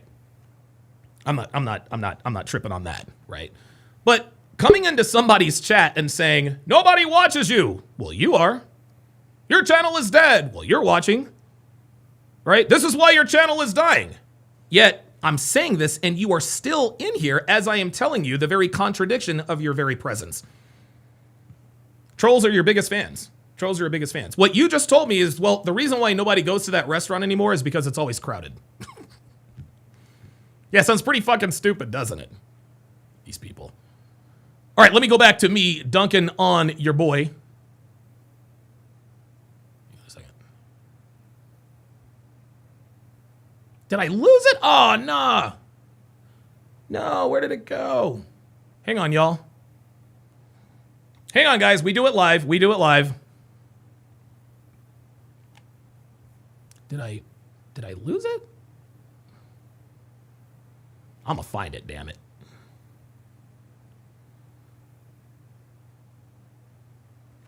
Hang on, y'all. This also gives me an opportunity to rest my voice. Not that I'm looking for any sort of sympathy or a pat on the back or anything like that, but guys, carrying a podcast all by yourself for now going on almost 3 hours is very difficult. It is very difficult to talk for 4 or 5, 6 hours. It really, really is. We got somebody named Reality. We got somebody named Reality who's ready to pull up. Yeah. Reality. Oh, Reality. Reality. Oh my God. I swear to God, these people think. Reality, I know who you are, buddy. I know who you are, Reality. Okay? See, what he's going to try to do now, and here's what I'm going to do. Here's what I'm going to do. I know Reality's going to disappear now. From now on, when you pull up, you got to be on camera. From now on, if you pull up, you got to be on camera. Because what Reality is now... never mind. There's Reality right there. Oh, my bad. Okay, there he is. All right, never mind. Damn, I guess you got me. That was... ignorant. All right, Reality, hang on a second. I'm going to come to you in just a second. Douglas Gadea with the $10 super chat says, F them haters, Donovan. I've been listening to you since 2018. Ever since I found your channel through the Redman group, you have always kept it real along with your advice and commentary. Thank you for that. I appreciate that very, very much. I'm going to get to you in just a second, Reality. Give me 2 seconds. Okay. All right, very good. All right. Let me bring Reality. Okay, Reality, what's on your mind, bud? Yeah, I'm listening to the show, and oh, wait a minute. We there? Yeah, you got it. Okay. Yeah, we can start with what you. No, we ain't start with nothing. We ain't start with nothing. We ain't doing that. Bro, you had your chance, man. You had your chance, bruh. You had your chance. That's it. I'm not giving you no more airtime, my nigga. Not giving you no more airtime, bruh. Sorry. Reality was Jerome. Jerome, it's over. Bruh. It's over. Okay? Here's what happened, guys. Jerome and I played a 3-game series. I won the series 2-0. He wants there to be a game 3. There is no game 3. There is no game 3, my guy. The series is over. It's done. The series is over and it's done. That's it. You lost. You lost twice. You made yourself look like an absolute idiot in front of your woman, no less. And you want a chance about him. It doesn't. You want a chance to come on here and make up for it. Nice try. Like, nice try, my guy. Like, nice try, man. Like, dude, like, bruh. Like, dude. Like, it's over. It's over, bruh. It's over. Like, you had your chance. You had your chance. You and I played a 3-game series. I won games 1, and then I won game 2. You don't get a 3rd game, bruh. So if you want to speak out against me, do us all a favor and start your YouTube channel. Your girl Christy says, "I know what's up." So that's giving me troll vibes. Let's continue. Let us continue with the deep frying of Jerome Autry. Let's get it. No, hold on. I don't care about Austin Metcalf, okay? And you're not going to convince me that you're sorry that he died. Get the fuck out of here. Bro, and I'm as adamant on the other side as humanly possible. Pass away. Yes, I am. But here's what I want you to understand, and you, maybe you never understood. Here we go. When you got into that trouble back in the day, you said you lost 100,000. What does this have to do with the case? No, understand this. I know you called me a nigga and stuff like that. But you're not going to call me one because you're a bigger man than me. Hey, Donovan, listen to this. I'm just saying, and we can exit. When you got arrested and you got into that trouble, and you say it cost you hundreds of thousands of dollars over your life. Mm-hmm. Oh, well, yeah. Oh, yeah. He exited all. No. Yeah. I said, I know I was going to touch. There it is. That's when I knew. That right there, that's when I knew that he was arguing in bad faith. That's when I knew he was arguing in bad faith, guys. Did you guys hear that? Did you guys hear that? He wasn't bringing up my arrest record to try to prove a point. No, he brought up my arrest record to try to trigger me. That's what that was. He brought up my arrest record to try to trigger me. How do we know? Is because, yeah, I touched him. Yeah, I knew he would. Yeah. See, guys, I'm not an idiot. I'm not an idiot. Okay? I might see, listen. Touch one. Did I touch one? Yeah, you see, you hear the sass in his voice. Oh, I got him. Did I touch one? Oh, yeah, I wanted to make this dude mad. Did I touch one? He wasn't bringing up my criminal record for any other reason but that. And that's when I knew. We had the niggas on the line. Yes, sir. Yes, sir. You know it. That's when I knew I had his ass. That's when I knew I had his punk ass. Got him. And then this is funny. I already knew I was going to let him back on and just be a little bit calmer and just let him expose himself. Listen, touch one. What do you soul? See, I touched. Okay, you still there. My TV's still showing you on here. See, I touched the soul. See that? I touched the soul. Yeah, I knew that would. Yeah. See that? He's just trying to trigger me. That's all. He thinks he's slick. Okay. See? Look at you. Okay. No. Hold on. Now you gonna shut the hell up. See? No, now I didn't know. Don't do that. Nah. My TV delayed. Nah. Did you hear what you just said? Did you hear what you just said, my nigga? Oh, I touched him. I touched his soul. Da. Nah. Fuck it. Don't give a fuck. I don't give a damn. Fuck out of here. Somebody find me the So this is when I was like, okay, I got a nigga on the line. All he was trying to do was trigger me. Then I had MLD on. This is round two right here.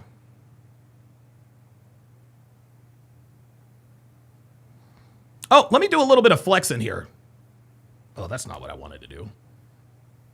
Career in the podcast stratosphere, doing Nightcap with Chad Ochocinco, doing Club Shay Shay, and ultimately right off the top rope. My bad. Sorry, y'all. I know this is bad radio.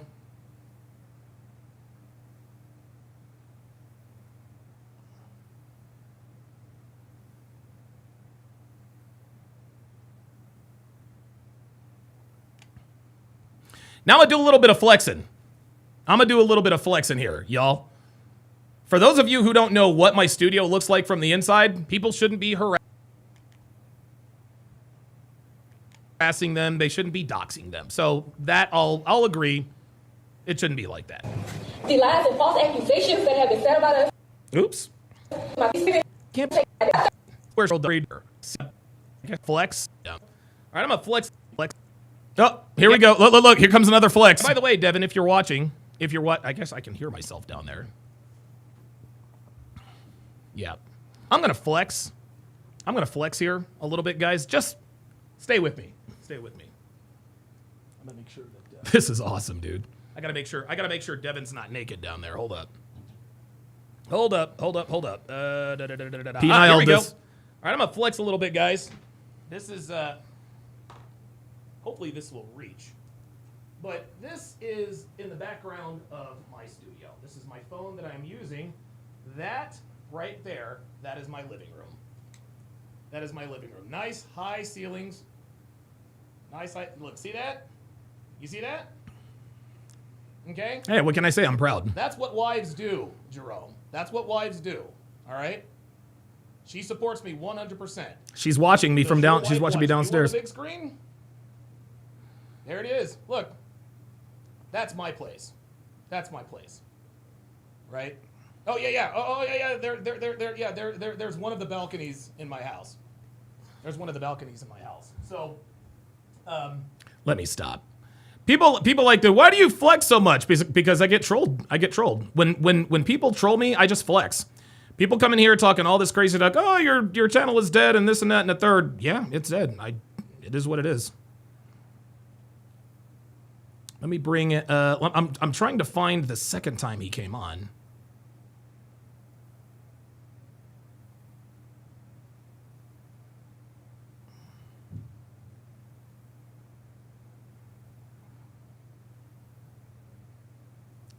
Sorry, guys.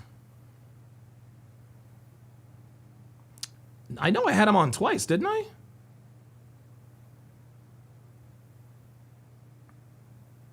Thought I had him on twice.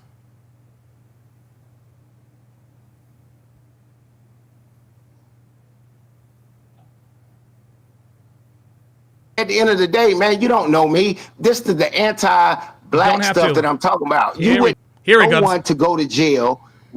Here it is. Here it is. So this is round two. This is round two. This is round two. This is why Jerome wants another rematch.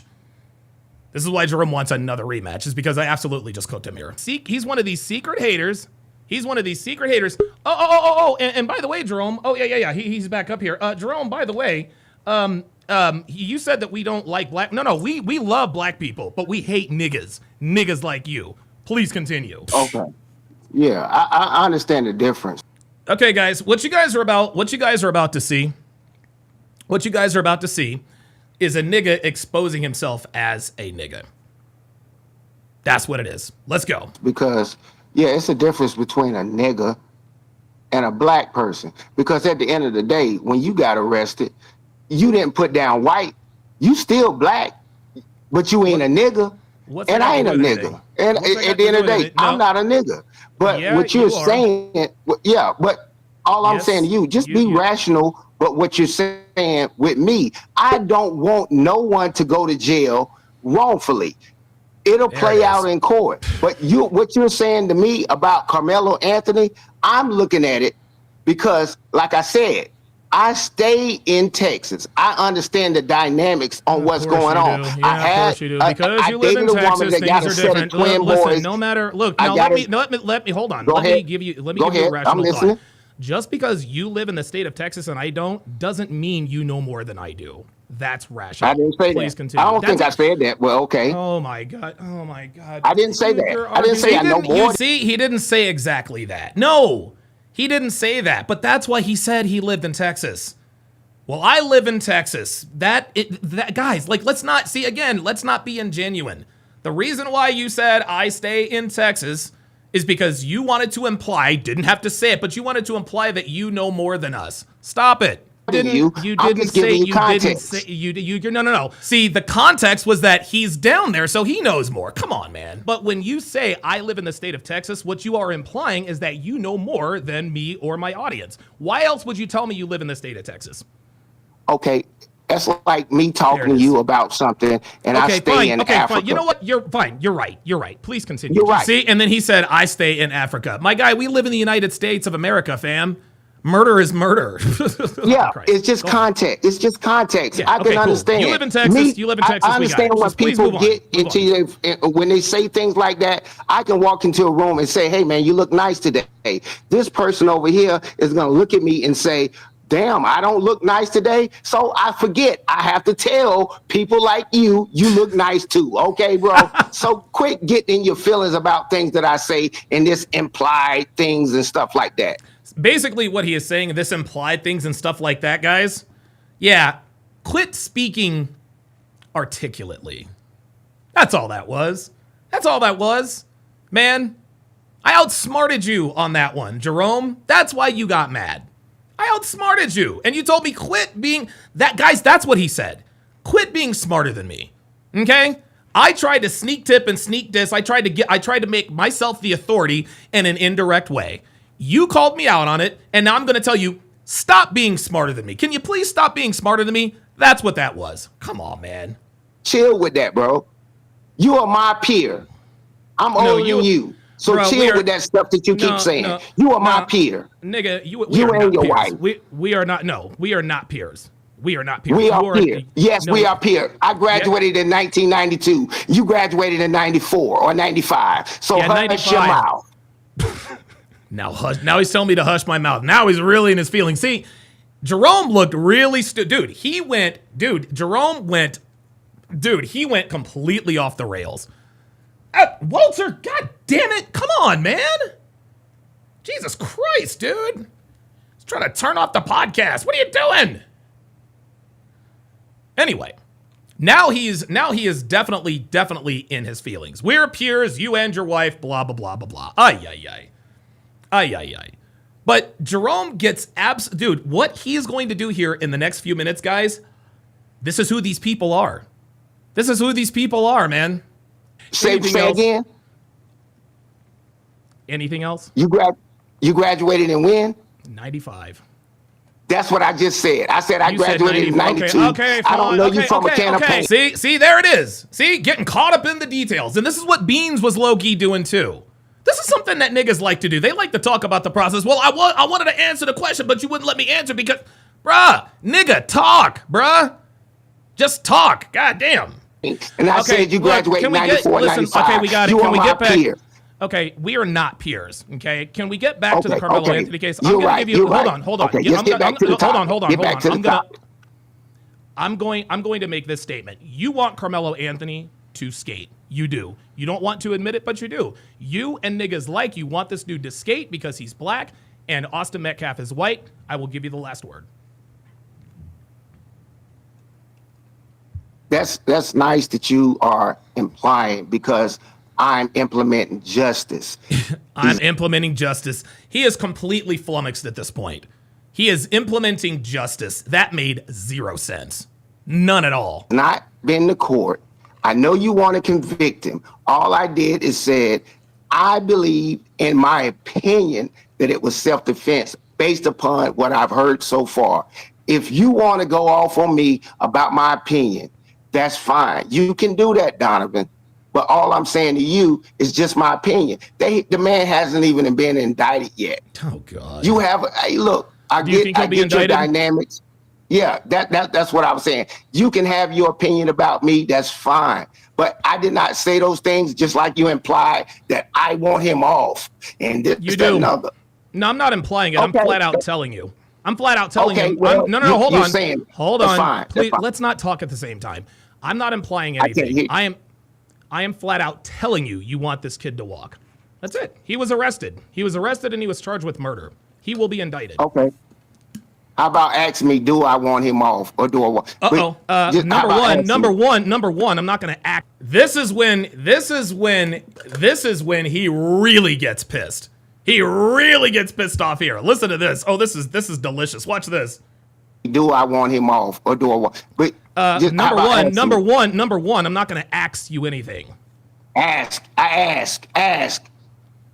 with your smart ass. There it is. There he is, y'all. Now the nigga's coming out, and you go on. Let it out. Boy, you the one been locked up, you damn convict. I ain't never been locked up. Now, how about that? You the nigga, and you check all the boxes for a nigga. How about that? I served this country. I ain't never been locked up. So quit with the nigga stuff. You the one, the nigga. You actually now you're in your emotions and you sound like a woman. No. At the end of the day, that's what you just said. I want justice for the Metcalf family and for the Anthony family. No, you don't. Whichever way it go. No, you don't. You want Carmelo Anthony to walk. You do. I'm about to block. Yeah, it's all good. It's all good. I understand what you're saying. I appreciate you letting me come back up, but I understand what kind of room you got. Here it comes. Here it comes. Here it comes. I understand what kind of room you got. Here we go. The other family and stuff that's in here. I just wanted my girl to hear how other people think and the hateful things that they would say about He said, I just wanted my girl to hear. Here we go. children and stuff like that. Children? And it proved my point. What children were involved? What children were involved? I know how it is. I know how it is. Thank you, sir. What children were involved? That's a 17-year-old child died, and it's a 17-year-old child that could go to jail for the rest of his life in the state of Texas. Yeah, the minute Carmelo Anthony plunged that knife into Austin Metcalf's chest, he became a man. Nice try with the infantilization. Though. Yeah, this is what niggas do. Minute, this is what niggas do. You try to infantilize somebody to make them sound more innocent. He was a child. Right, no, he did a grown ass man thing, and he's gonna serve a grown ass man sentence. Right. That's at the end of the day. Yeah, the minute Emmett Till's whistled at that white lady. Here we go. Yeah, he's supposed now to he's die. mad. Yeah, I get it. I got it. He's a child. No, Emmett Till should not have died for that. I know, but yeah. See, disparaging. See, look at that. See that? He's just trying to say, hey, Donovan, you're a racist. And I'm like, no, Emmett Till should not have died for that.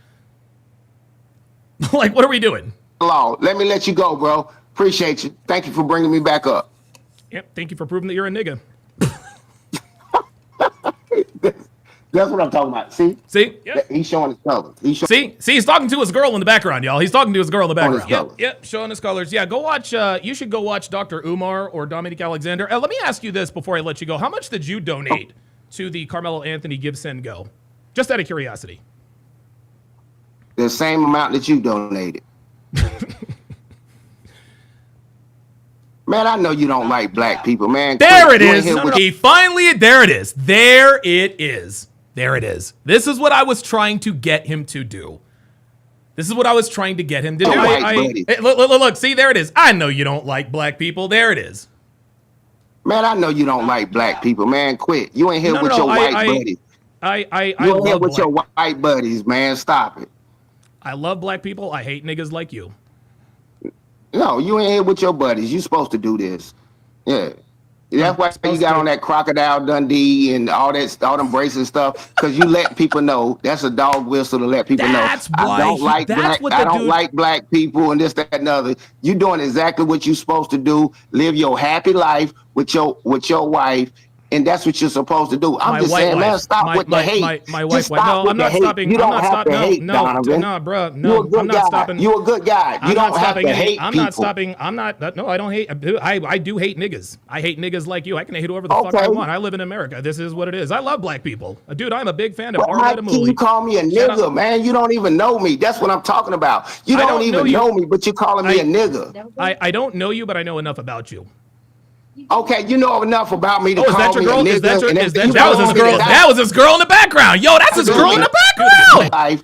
Yo, y'all can hear it. Y'all can hear his girl in the background. Listen. With your wife, and that's what you're supposed to do. I'm just saying, man, stop with the hate. My wife. No, I'm not stopping. You don't have to hate, Donovan. No, bro. No, I'm not stopping. You're a good guy. You don't have to hate people. I'm not stopping. I'm not. No, I don't hate. I do hate niggas. I hate niggas like you. I can hate whoever the fuck I want. I live in America. This is what it is. I love black people. Dude, I'm a big fan of How can you call me a nigga, man? You don't even know me. That's what I'm talking about. You don't even know me, but you're calling me a nigga. I don't know you, but I know enough about you. Okay, you know enough about me to call me a nigga. Is that your girl in the background? Go to jail. Is that your girl in the back? Yeah, I went to jail. Yep, I actually went to jail twice. I know that. But still, at the end of the day, man, you don't know me. This is the anti-black stuff that I'm talking about. You wouldn't know me, but you still gonna say, I hate this nigga. I'm a nigga to you in your eyes. This is the same thing other races do. You know how it is when you go around the country. I don't care, Donovan. You still a nigga in other countries too. You can play this white stuff and loving these people and Here we go. Oh, there it is. There it is, guys. There it is. White people aren't gonna like you. Have fun with it. Have fun with it. Is that your? I have a lot of fun with it. I've been at this for 10 years and I'm worth 7 figures. What about you? No, it doesn't matter. Hey, ask Shannon Sharp how much his money means. Stay over there. Ask Shannon Sharp how much his money means right now. So don't play the money game, bro. You know you still a nigga. You still a nigga. This dude is so mad. Okay, have a good day, sir. You too. All right. That was 2 cents. All right, so there it was. There it was, guys. And so now you know why. Now you know why Jerome. Now you know why. Now you know why Jerome. Oh no, Dr. B84. It's not him again. It's not him again. He tried to. He tried playing games. He tried playing games a little earlier, and of course I was having none of that. I was having absolutely none of that. So no, that is definitely not him again. That was him again, but I wanted to replay it. I wanted to replay it just so we all know and understand. Just so that we all know and understand the reason why Jerome wants to get up here, the reason why he wants to come in so bad, the reason why he wants to pull up again so badly. Oh, he wants to pull up so bad. He really and Dr. B, he tried everything he could. He tried everything he could. He tried trolling me. Donovan Sharp's channel is dead. How many outfits do you wear? Really, just one. But then I had to flex on him, and then I told him, I said, look, man, if you want to pull up, pull up. We'll go for round 3. He pulled up. I told him to show his face. He showed his face for a split second. He was playing games with the camera, up, down, all around. Then he actually came into somebody else, was fully on camera. I was like, you know what? I ain't got time for it. The reason why Jerome, who is still watching, why are you watching? Fat Man Returns is still watching. Guys, Fat Man Returns was in here an hour and a half ago talking about how dead my channel was, yet here you are still watching me. Praetorian Guard says it doesn't matter. Roots of Fight shit is hot. Hell yeah. Hell yeah. Like my Roots of Fight shit. Talking shit about my hoodie, goddammit. Ghost Artist says, why does Jerome sound like a 72-year-old man in the barbershop? Probably because he is. Probably because he is. I'm just going to put it to you like that. But yeah, that's why Jerome is so pressed. He is pressed because he knows he lost that interaction. He knows he lost both interactions. He knows he lost. He got his ass kicked. Dude, he got his ass kicked. He got owned. He got owned, and he wants an opportunity. He wants an opportunity to atone for getting owned. That rhymed. That's what happened. Okay.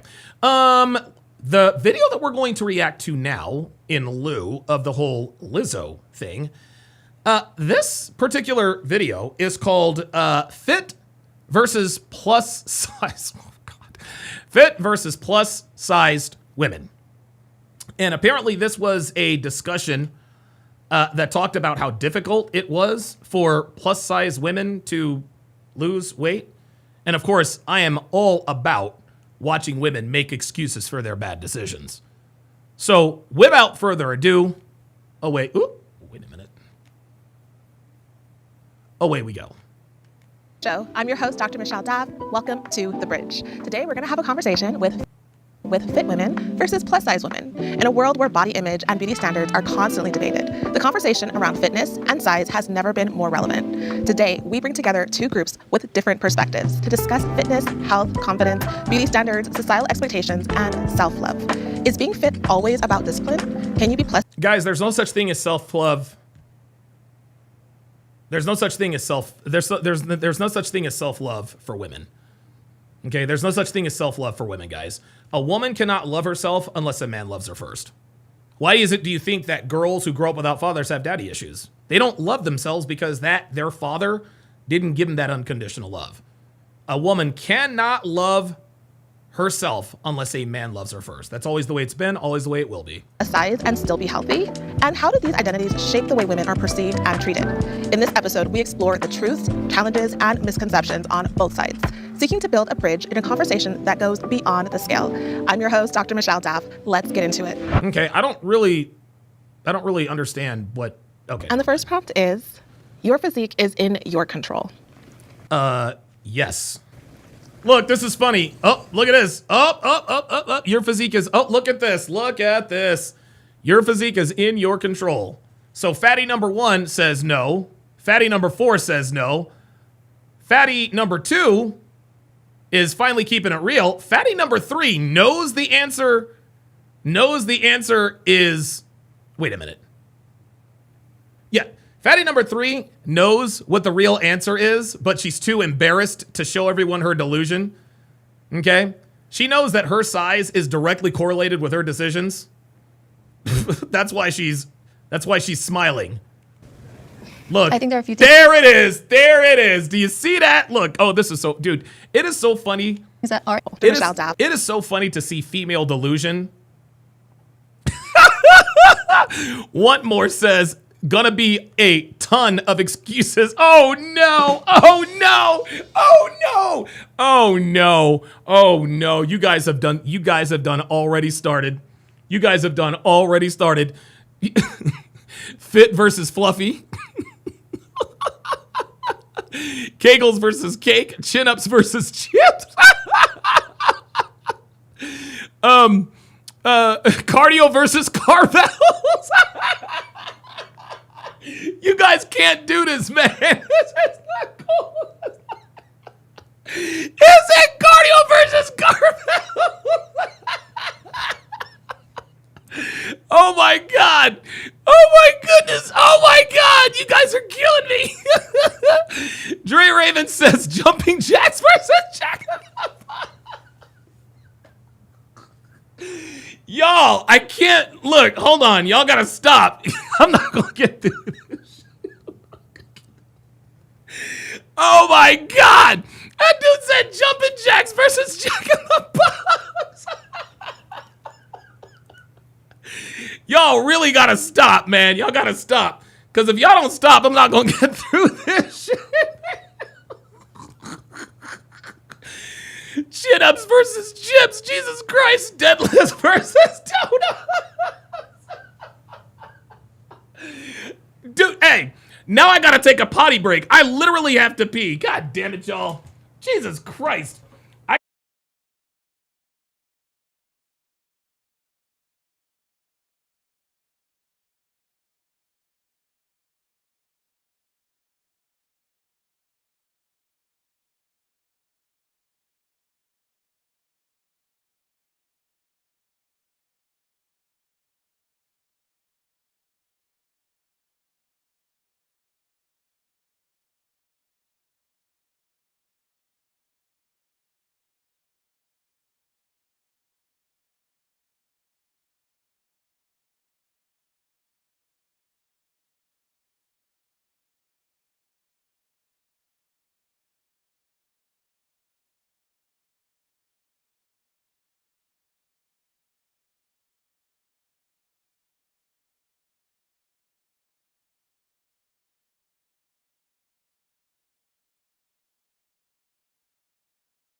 Man, you motherfuckers. Straight up, I should ban every one of y'all. I should ban every one of y'all. Y'all got me up here about to piss myself. I gotta compose myself here. Let me see if my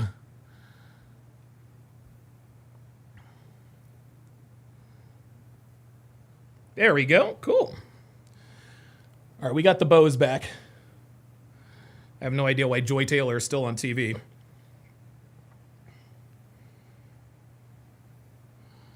Okay. Oh, Jesus. All right. Let's get into it. Okay. All right. No more, guys. No more. Oh, my God. Ellipticals versus Eclair. Oh, Jesus Christ. Okay, that's it. Guys, stop it. And the first prompt is, your physique is in your control. Now watch this. Your physique is in your control. Every one of the fit women said, yes, it is under my control. Okay? This girl right here is keeping it real by saying, yep, it is under my control. Of course, this lard ass says it's not under my control. The black woman says it's not under her control. This girl knows that it is under her control, but she doesn't want to piss off her fat sister, so what does she do? Look. Got it. There it is. It is under my control. There it is. I think there are a few things that are in our control. For example, nutrition, that's in our control. Stress management, sleep, recovery, things like that, that's in our control. I would say the only thing that's not in our control is our genetics, our hormones. Oh boy, that's it. Our genetics and our hormones. By the way, this woman is 61 years old. She is jacked.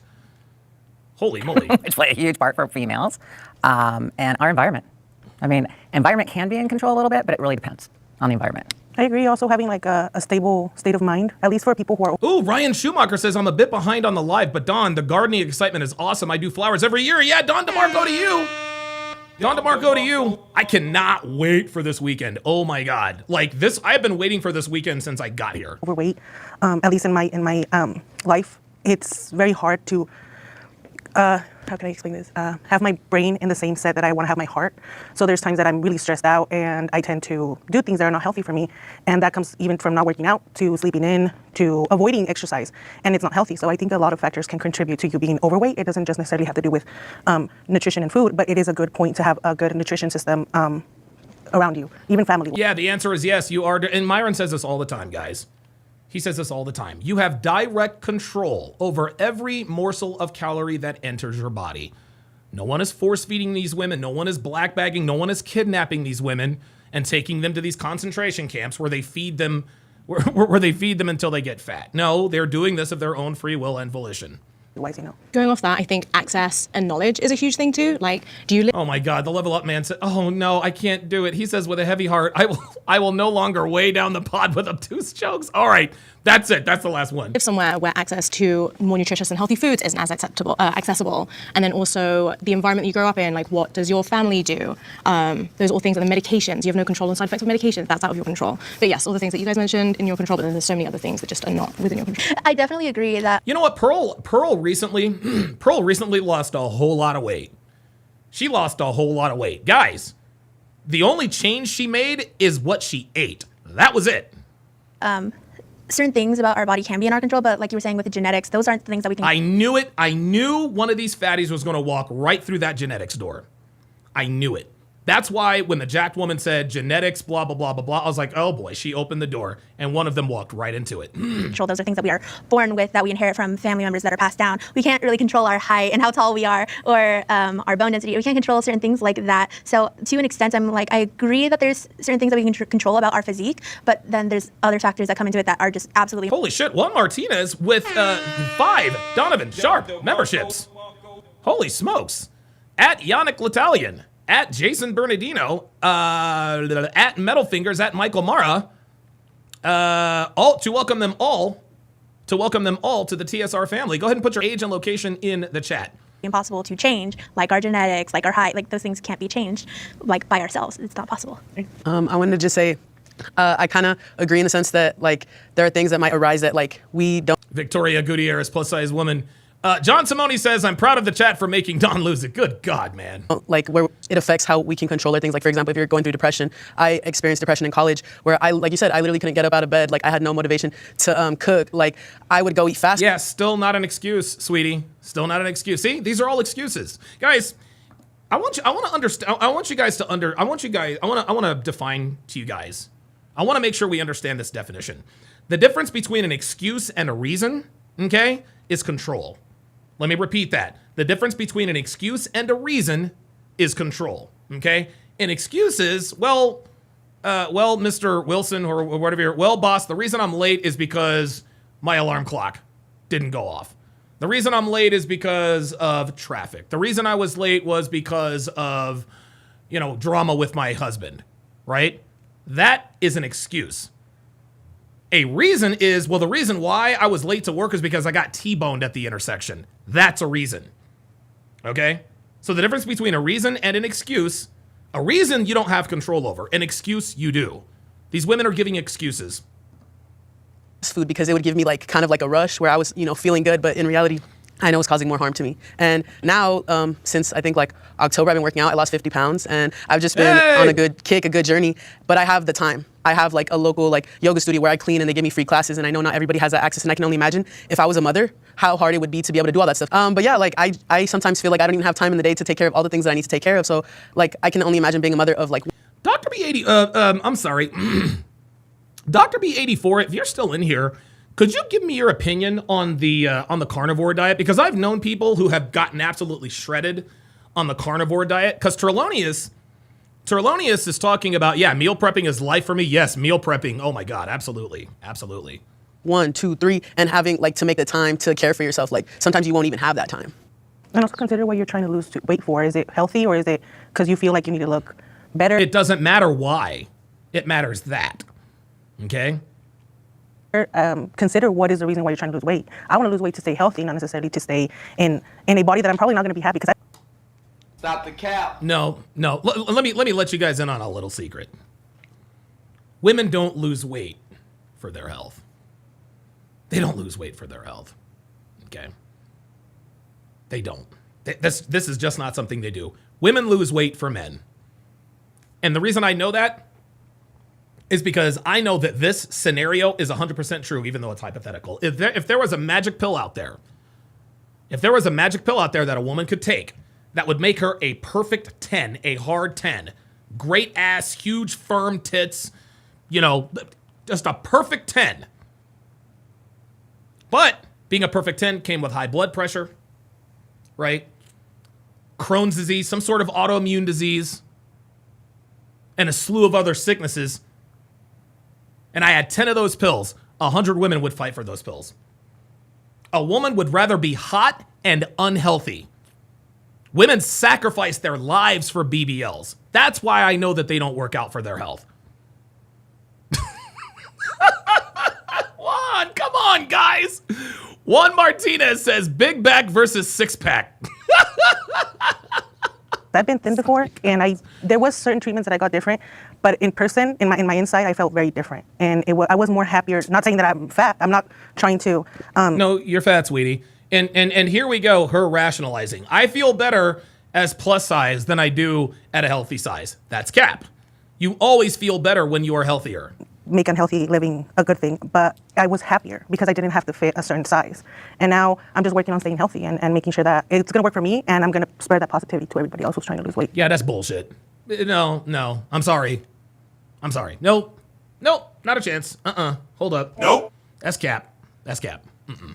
Because she's going to be one of these bitches who I think she's going to be one of these healthy at any size bitches. No, you're a fatty. As well. Yep, Diabolical Man says Lizzo absolutely did it for men attention. Now I'll absorb. Now I'll absolutely tap her. You know what? But prior to losing weight, hell no. Right. Thank you.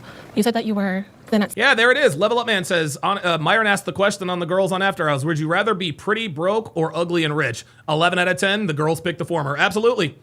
At some point, what contributed to the weight gain? I was drinking a lot. I was drinking, and also I do smoke. And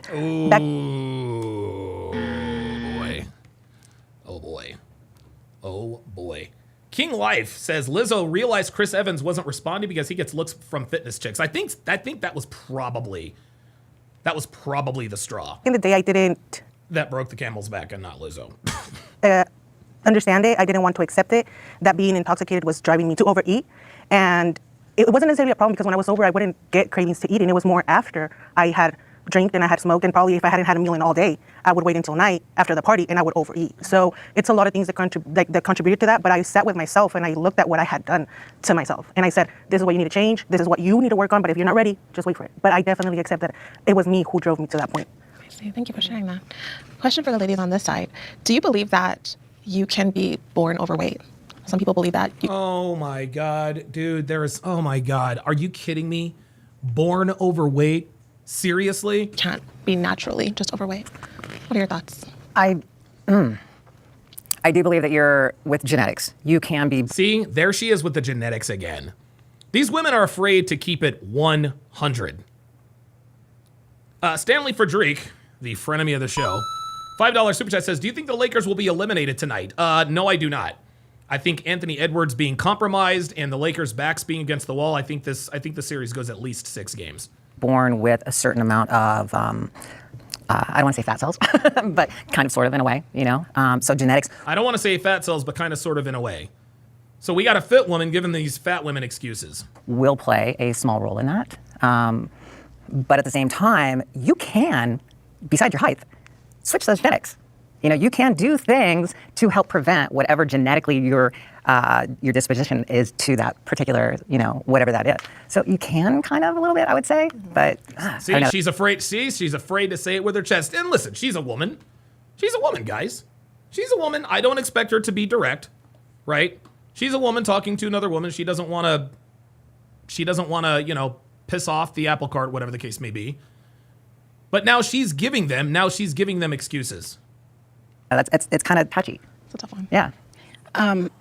With that question, I've been involved in bodybuilding, and in doing that, I've had the opportunity to play with my genetics. I've had the opportunity to shape my muscle. I've had the opportunity and the choice to change my physique. And so with that experience, I believe there is a lot in our control, and including access, because a person that is born poor does not have to stay poor. We see that many Americans are old girl is speaking facts. Our first-time millionaires, their first-generation millionaires. Was that in their control to do? I believe so. So with the physique, in bodybuilding, you are learning, okay, what are my genetic limitations, but what is under my control? So you're not comparing yourself to another athlete and figure. You're going with your division, and you're building based on that division. And ooh, Dre Raven with the $2 super chat says, "Show me a fatty in Gulag. I'll wait." Yep. Oh my God. Juan Martinez says, "Diet versus fry it." Oh my God. Where are you guys coming up with this stuff? Oh my God, dude. What your body can do in that division. And I believe that kind of taught me a lot of your physique is in your control, and the things that are outside of your control is kind of like in life. You're not going to worry about that. You're just going to do with what you have in your control. And if someone is born into a family where everyone is overweight, everyone has an unhealthy lifestyle, they are more likely scientifically, psychologically to carry on. It's the nature versus nurture. So really, they aren't necessarily born overweight, but they are cultured to be overweight. And then the genetic predisposition that they have with diet and exercise have been shown to change. That sugar is a main culprit in obesity. It is a main culprit in deregulating hormones and bringing a lot of mental health issues to exasperating them, to making it worse. ADHD, there's so many studies on that. Oh my God, I know. Oh my God. I used to have a major sweet tooth, not so much anymore, but goddamn it, she ain't right. So I just feel like the things about putting sugar in your mouth, that's under your control. Agree. Yeah, I agree with that. Just because you are in that position, or you were raised in a household where maybe they didn't have a healthy lifestyle, doesn't mean you have to follow it. So yes and no. Ghost Artist on the Rumble side says, "Lizzo has a better shot at Jerome than Chris Evans." Yeah, she does actually. Yeah, I don't know about genetics when you're initially born, but it's the habits of the lifestyle that you were born into, but there is also such thing as epigenetics, which is where you're not changing your DNA, but you're changing like the way that your genes are perceived. Basically, the example I always give is there's a picture of my mum, my sister, and myself. And my mum and my sister's legs are like very, very slim genetically as like an Asian family. We're all very small, but I've grown my muscles to a point where my legs are like 3 times the size of my rest of my families, you know? So, but that's because I was in a place where I had the time, I had the resources, I had the knowledge to be able to do all of those things, and I wanted to do that for myself. But also that's not always a want for everyone either, to differ. Yeah, guys, Devin has Devin has superior female genetics. Superior female genetics. Let me bring this down here. I need to make another scene for that. This is the way Devin looks. Now, she's clearly a workout warrior and all the rest of that. She has the true embodiment. She is the true embodiment of a curvy woman. Devin has curves in all the right places. Okay? But I would be remiss if I didn't sit here and admit, yeah, you know what? My wife has superior genetics. And the reason why she still looks this way at the age of 48, the biggest reason she looks this way at the age of 48 is because of her daily habits. The second biggest reason in terms of the way she looks, definitely her genetics. From what they are genetically given. And when you have children, I don't know if you do, but if you decide to, your children will probably take on the body type of what you're naturally built to look like genetically, right? Or will it be what you have now done to your body? Do you think that would play a factor? I think that's the epigenetic side of things, right? It does alter things slightly, but then the lifestyle that I have compared to. But yeah, I don't know. It'll be interesting to read more into that for sure. Thank you for sharing that. And ladies on this side, have you ever struggled with weight loss despite putting in effort? Oh my God, they're all gonna say, of course, they're all gonna say yes. Shane Engel with the $5 super chat says, I've been carnivore for over a year now. Lost 110 pounds my first year. Oh my God. Sugar was and is the enemy. I'll never go back to the sad standard American diet. Damn. Yeah, sugar used to be, oh my God, sugar is the worst. It's oh my God, but it tastes so good. It tastes so good. Absolutely. I think all of us up here can relate to that in one way or the other. And interesting, because I heard from the other side that you were a bodybuilder and you were able to change the way that your body displays and kind of break out of that mold. And as you were saying that, I was thinking, at what cost? Because that's okay. I was thinking, at what cost? See, there it is. So now she's trying to shame the bodybuilder girl. Okay, you look good and you're a bodybuilder, but at what cost? Clearly a price she's willing to pay. Full-time job. And a lot of us have families and 2 or 3 jobs and have a family. Whoa. A lot of us have families and 2 or 3 jobs. I don't care. If something means enough to you, you find a way to make time for it. So now here she goes with the excuses. We have families and jobs, blah, blah, blah, blah, blah. You know what? I'll bet some of those girls on the other side have families and jobs too. So many things going on in our life that changing our, like fighting with our body on a regular basis is no longer an option. And my No, it is an option. It is an option. You just choose not to. You choose not to fight. Entire childhood, I was a fat kid. I was on a diet from the age of like 5 or 6. I didn't even understand the concept of it. Stop the cap. See, this is the type of bitch that's going to be like, nothing worked.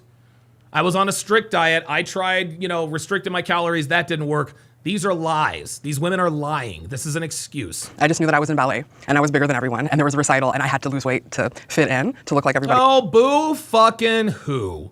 Boo fucking who? Oh, I was in a recital and I had to lose. Yeah, lose some weight, fatty. Shaming works. And so that's when I learned that my body was a problem. And, everything else aside, the fact that I was a big kid and I continued to be a big child into adulthood, I had spent that whole time fighting my body, thinking there was something wrong with it, unable to change it. Nothing that I did was able to change it. And so there it is. Nothing I tried worked. There you go. There it is. I knew it was coming. As an adult, coming into my own and realizing I can pursue health, I can pursue exercise, I can pursue the things that make me feel good, but my battle with my body is done. I don't have it in me anymore, and I want to spend my time on things that actually matter in my life. And yeah, too bad. Don't feel sorry for you. I think that I can pursue my life goals without also trying to pursue thinness. That's really unattainable for me. What did you do when you were trying to attain what you felt was appropriate for your body? Restriction, which as a child leads to binge. It's just a natural progression when you restrict a child. I mean, restriction in any way, really, but especially with a child. See, here she goes. Now she's blaming it on her childhood. Okay, you know what the cause is, so do something about it. King ZLP says the ultimate cope. Right, exactly. Species 666 on the Rumble side says cost her a couple of hours a day working out instead of sitting on a couch eating bonbons. Ghost Artist says there's a reason why Becky eats salads. That's all right. And exercise, nothing unusual. I think around high school, I started getting prescribed weight loss drugs. That was like the trendy thing. And that was not, that didn't have a positive outcome at all. So pretty much all the basic things you would think. You said your body was a I tried everything, but nothing worked. Cap and cope. problem. Like that really hit me when you said that. Have any of you ladies felt that way, like your body is the problem? And how does that translate? Oh my God. Everyone feels your body is the problem. Their body is the problem because of one part, your mouth. To like you separating yourself from your body. Because if your body's the problem, are you a problem? Yes, you are. So I was gonna say, I think I've come to the point where it's like, I recognize this body's a vessel. Like, I'm far more than my body. I know when I walk into a room, sometimes it makes people uncomfortable. People are afraid of my confidence. I know it inspires other people. No, sweetie, you are not confident. Oh my God, does this woman really want us to think that she's confident? But she just said her body is a temple and a vessel and this and that and the third. Keep in mind, this woman has also lost 50 pounds. But that's not all there is to me. And I think society has become very vain to where it focuses more on who people look externally versus who. Yeah, guess what, sweetie? Society's always been like that. Society's always been vain. Too bad. We are on the inside. And for me, I think that's why my existence is so important. And I've been a plus size model for 7 years. And I've worked for like companies that people probably. By the way, plus size, there's no such thing as a plus size model. Okay? Just because you get paid to be a plus size model doesn't mean that people think you're attractive. Guys, the worst thing to happen to fat women in this country are plus size models. The worst thing to happen to fat women in this country are plus size models. Because now they say, oh, you can be big and beautiful. No. You can either be big or you can be beautiful. You can never be both. I'm sorry. It just doesn't work that way. And the queen of body positivity, Lizzo, even she's losing weight now.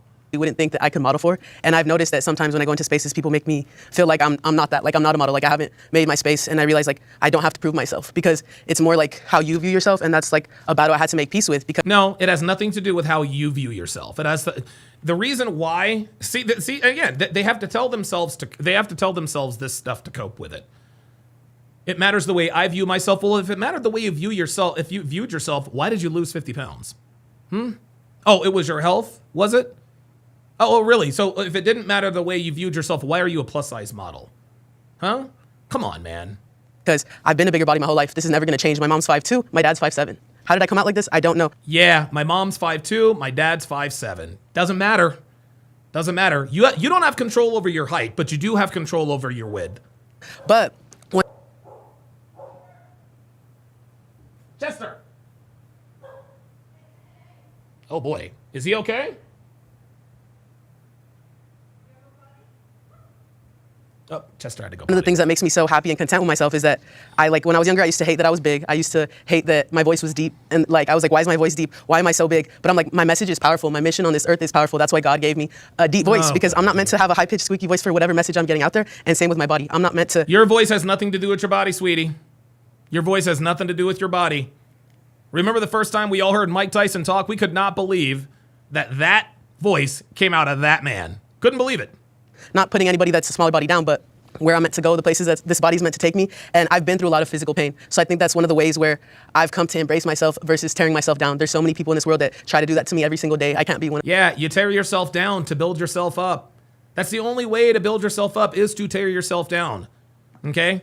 Muscle atrophy is the very concept of muscle of building muscle. Okay? When you lift out, when you work out and you lift and you lift weights, you're making tiny tears in your muscle.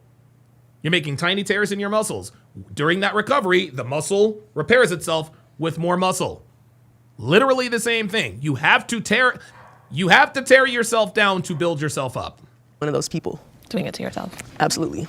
Yeah, I agree. And a lot of what you said is really beautiful. I love that. Thank you. Of course. But, of course you do. I grew up as a little overweight. I don't want to say extreme, but I was a little overweight. My mom and my dad are very thin. My siblings are thin. They're all thin. And they're the type of people that their metabolism, as soon as they eat, they go and they use a restroom. I've never been like that. I'm sorry, I don't want to sound... Oh, here we go. Metabolism. This bitch. This bitch is so full of cap. You know, but I've never been like that. And I always knew that I was different from my family. Hypertrophy, yes, right. Because my parents were always trying to find a way to help me lose weight. Because back in the day, talking about 1990, 2000s, as soon as you were a little bit over your BMI scale, you already considered a huge kid. And everybody around... Yes. For a reason. You treated you different. So I was treated different and I wasn't big. I look at these pictures now and I'm just like, I let so many people in my own family circle get to me thinking that I was this over. Oh, is this why you're obese now? See, dude, these women blame everything on everybody except for themselves. The reason I'm a fat ass is because I'm lazy and I don't exercise good eating habits. That's it. That's it. I don't want to hear about your family. I don't want to hear about you being, no, man. No, sorry. Overweight little girl. I would go hiking with my siblings, with my parents, because we like to fish and stuff. My dad is from a rancho. I would be able to do all those things that they're doing. I just wasn't able to lose the weight as fast as they did. This woman will never lose weight. This woman will never lose weight. None of these women will lose weight as long as they have this mentality. Excuses, excuses, excuses. It is always somebody else's or something else's fault as to why I'm fat. But I was still doing the same things. So I learned at a very, very young age how to tolerate being called fat. And when I decided to lose weight, that's when I lost it. I lost weight for the... Panda Trucker with the $2 super chat with the old school term, pain is weakness leaving the body. Hell yes. Fury Limousine LLC says that I miss Hard R. Nope. Hard R is coming up next. Need of wanting acceptance from others. But when I realized that I was still being accepted, even if I was overweight, I lost myself in trying to accept where I'm putting myself for allowing so many years people in my ear. So I think that's where, if you don't have nothing nice to say, and if you just, by looking at someone, you consider them obese and you're just gonna blabber, you're obese, I don't find that to be nice because you don't know how much struggle that person is going through to lose that. Yeah, I don't give a shit. Really don't care, number one. Number two, nobody talks shit to obese women anymore anyway. Like seriously, you're gonna sit here and bitch and moan about people trolling you about being obese. Nobody trolls anybody about being obese anymore. It doesn't happen. That weight. I endured so much struggle because my parents endured it with me. And it wasn't because they were malnourishing me or feeding me over too much. It was just the way that my body, and they were trying to help me fix that body. And now at this age that I'm at, I don't want to achieve a beautiful body. I just want to be healthy. And to me, yep, there it is. Now she's making her necessity a virtue. It's too late for her. It's too late for her. Okay, it is too late for her. She knows that she will never, and even if she were to lose all the weight, her body would still be hideous because of all the loose skin. So now she wants to be healthy. That's beautiful. To me, Jay Smooth says, where's her neck? I don't know. I don't know. How I look, it's beautiful. And like she said, you walk into rooms, I have confidence. I've always had confidence, and that bothers people. Feeling that you are beautiful the way. No. The reason why it bothers... You want to know why you want to know why fat, confident people bother people? Because fat, confident people are fucking annoying. That's why. You should not be confident if you're like looking at somebody, looking at a fat girl who's confident. That's like somebody trying to stunt and like a broke down hoopty, right? Like he's in a Datsun or a Gremlin. What's up, player? Yes, sir. Nah, bruh. No, that's false confidence. False confidence. You are not confident. The way that you look bothers people. Every one of these women would trade places with every one of those women on the other side's physiques today if they could. Every one of them would choose to. Thank you for sharing that. I think it's definitely interesting hearing everyone's story, at least on this side. We all have such a different story, but like the common thing that we have in mind is we all were saying we want to be healthy, we want to feel healthy, or we want to feel this, we want that. And for me, my story is different from all of you guys. I was trying to make sure that I was listening to everyone's story, but as a child, I was considered skinny. I hate using the words like that. I'm like skinny, fat, plus size, bigger body, smaller body. It's all a body. But I was considered at... Yes, it's all a body, but there are differences in those bodies. A normal weight as a child, and I was still made fun of despite that because I was so tall. I went through that growth spurt early as a child. I got called a giraffe. I got called long neck by other kids, and all of these things. And I gradually gained the weight because I was sexually assaulted as a child. Oh, here we go. Here we go. Stop the cap. Stop the cap. I don't buy that for one fucking second. That's 1000% bullshit. 1000% bullshit. Don't buy it. Sorry. And you want to know why I know she's lying? Because of the pause right before she said it. Listen to this. Really gained the weight because I was sexually assaulted as a child. Yeah, I don't believe one word of that. I don't believe one word of that. That is every fat bitch's excuse on my 600-pound life. I was sexually assaulted as a child. There's always an excuse. I don't believe that for 1 second. Don't believe it for 1 second. It didn't even sound confident coming out of her mouth. Listen, I was sexually assaulted as a child. It's all a body. But I was considered at a normal weight as a child, and I was still made fun of despite that because I was so tall. I went through that growth spurt early as a child. I got called a giraffe. I got called long neck by other kids, and all of these things. And I gradually gained the weight because I was sexually assaulted as a child. And stop the cap. Break. Oh my God. Because of what happened to me, because of what happened to me, I wanted to make myself as unattractive as possible, so I ate everything in sight, so I wouldn't get fat, so I wouldn't be sexually assaulted again. Come on. I was no longer comfortable in my body, and I turned to eating food as a coping mechanism for what had happened to me, and gradually gaining the weight, and also at the same time, the genetics also played a role in that because I have PCOS. So here we go. Genetics, PCOS, people made fun of me.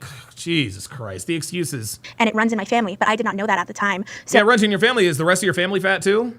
So with PCOS, it's easier to gain the weight and keep the weight than it is to lose it, and also having insulin resistance as well. But a lot of stuff factors into it, and it's definitely difficult to... Yep, there it is. Dana Gonzalez says now she's trying to get sympathy so she doesn't have to take accountability. Absolutely.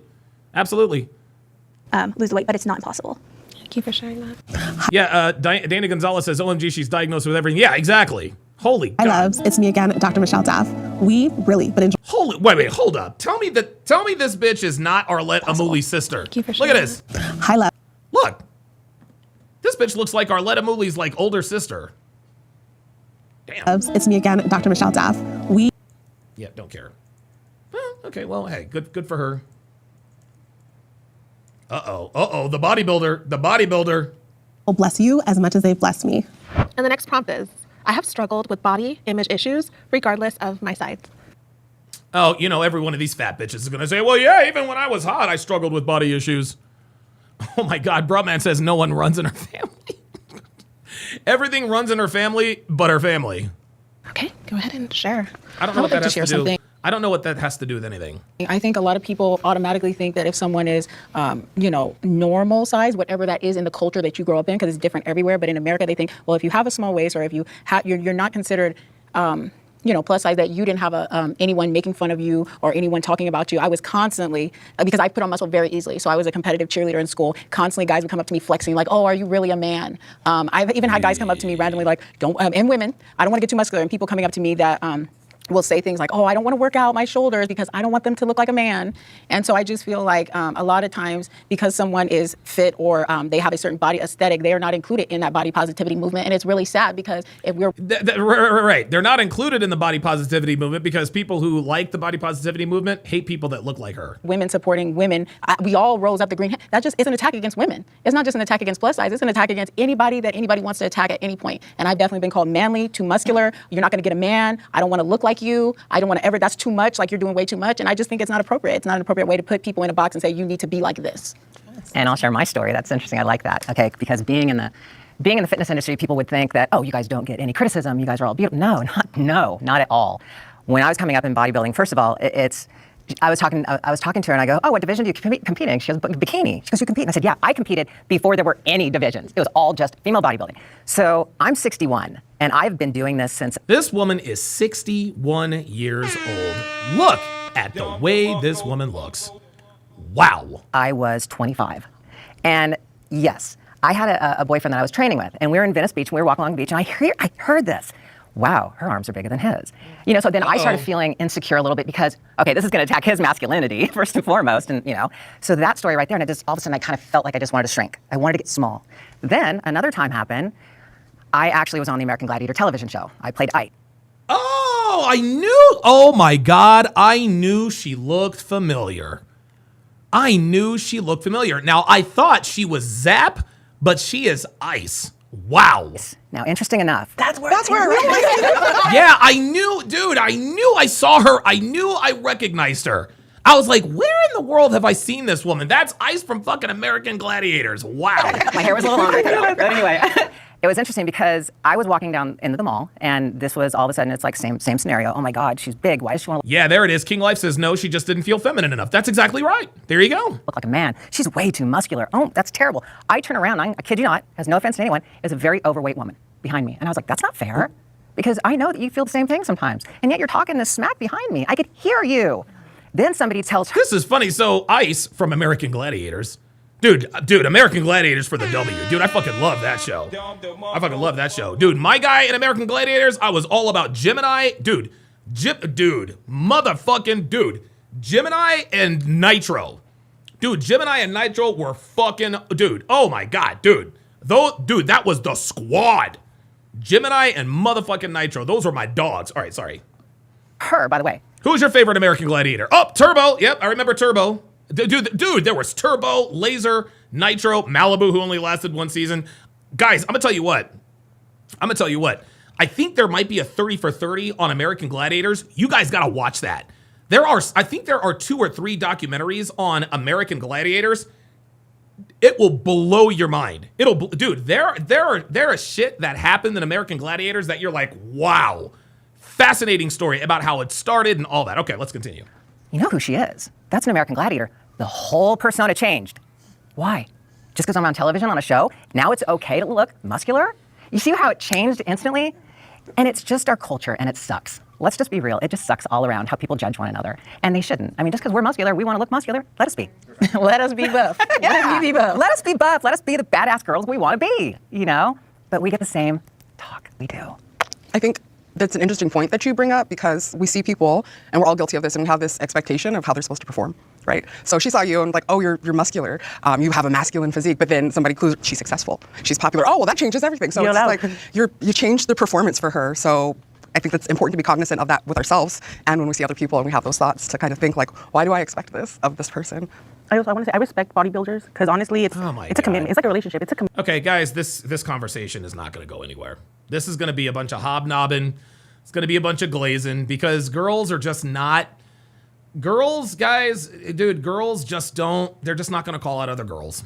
Okay, the host is a female. The host is a female. It's all females. There's no men on the panel. Nobody is really keeping it. Nobody's really keeping it real. Nobody is really keeping it real. That's it. That's it. Gentlemen, it is now time for the segment that we have all been waiting for. It's the Hard R Podcast, ladies and gentlemen. Don motherfucking DeMarco. Today we will be using Hard R Bingo card numeral 13? How do you say 12 in Spanish? Wait. 1, 2, 3, 4, 5, 7, 8, 9, 10, 11, 12. Oh, did I say? No, never mind. Numero 12. What did I say? Did I say 13? Did I say? Oh, King Life sent me a video. Oh, hang on. Hang on. Oh, 12. Yes. Yes. Got it. Got it. Let's see. Oh, oh, boy. Oh, well, okay. Okay. Oh, 13 is 13. Okay. All right. Numero 12. King Life has sent me. He's got his own. 24 people are now banned from. Oh my God. Oh my God. Oh, this is crazy. Where the hell is it? 24. Oh my God. Where the hell is it? Oh, there it is. All right. So before we get started, let me go to the Hard R Bingo card. The fuck? Where is it? Hold up.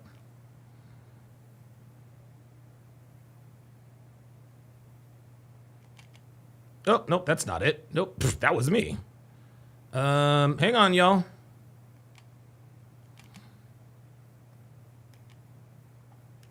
Oh, here we go.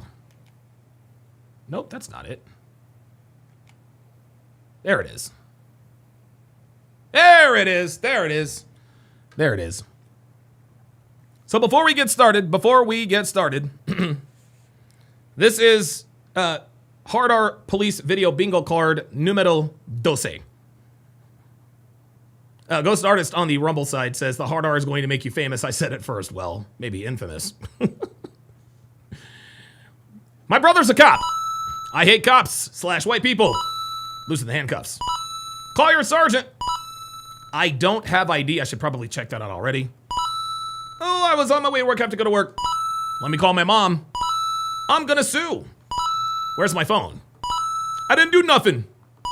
I'm in fear for my life. Take that badge off. Call my lawyer. You're racist. Are you recording this? I'm not resisting. You do too much. Read me my rights. I gotta go to the hospital. Don't touch me. That should be on there already. Bro. Random nigga intervening. My kids. I'ma kick your ass. I can't breathe. And with that, let's get this party started. So, King Life sent me a video entitled 24 People Banned from Sailing with Carnival Cruise Line After a Fight. Oh, no, I can't. Hold up. Let me move all of this.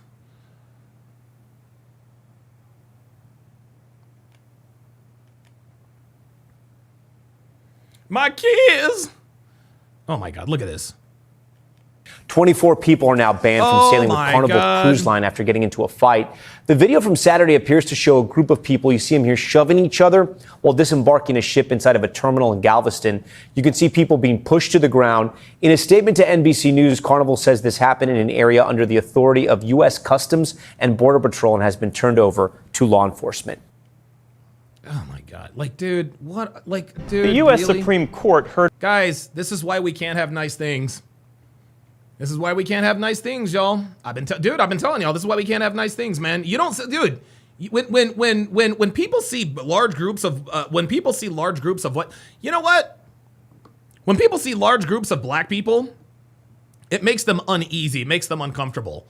That's the reason.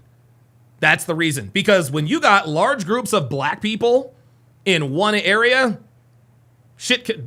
not to say that shit pops off all the time, okay? But it happens enough to start making people around them concerned. Can you imagine being on a cruise ship and walking up on a brawl? Like, what? Like, what are you doing? You're on a fucking cruise.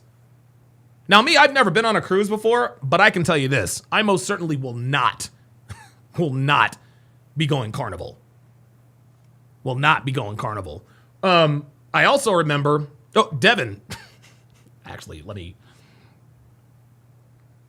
Devin actually said this to me the other day. She says, yeah, you don't see people like that in the Viking brochures. WTC Vidman says, Donovan, remember those fights they had at Popeyes during COVID for that chicken sandwich? This reminds me of that. Might have been. All right. All right. It is now time for the Hard R podcast.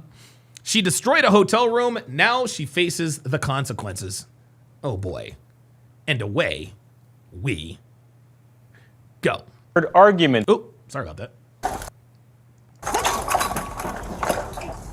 Yep. What the hell? Yep. Oh, absolutely not. On April 21st, 2023, officers were dispatched to a hotel in response to a report of an individual who had locked themselves inside a room and was actively causing damage to the property. Oh my God. Hold on, boss man. They locked themselves in a hotel room and were actively causing damage. Oh my God. Why would they? Jesus Christ. Crazy lady? Yeah, she locked herself in the bathroom and she broke all the toilets and all the stuff. Okay.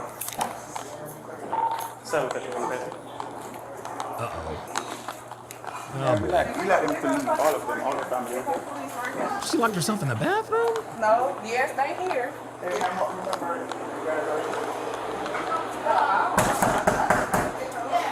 Police department, open the door. Yeah, okay, I'm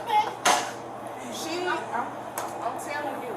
Who are you? Ain't no time. It's the police department. Can you open the door, ma'am?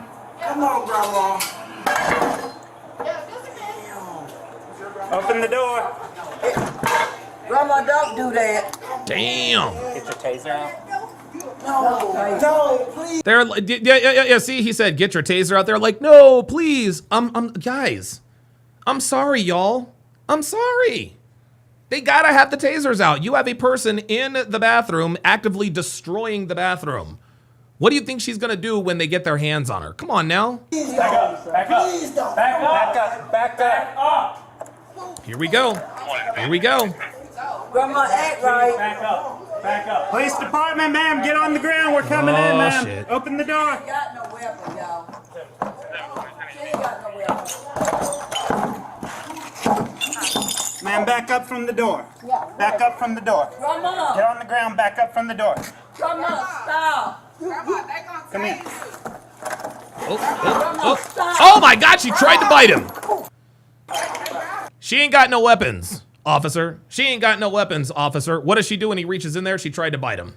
Grandma, stop it. Anybody else in there? No? No, ain't nobody You got else. No, those aren't random niggas. I think that's her family. She need you, man? Yeah, call me. All right. 7:23. Am I gonna stand up, all right?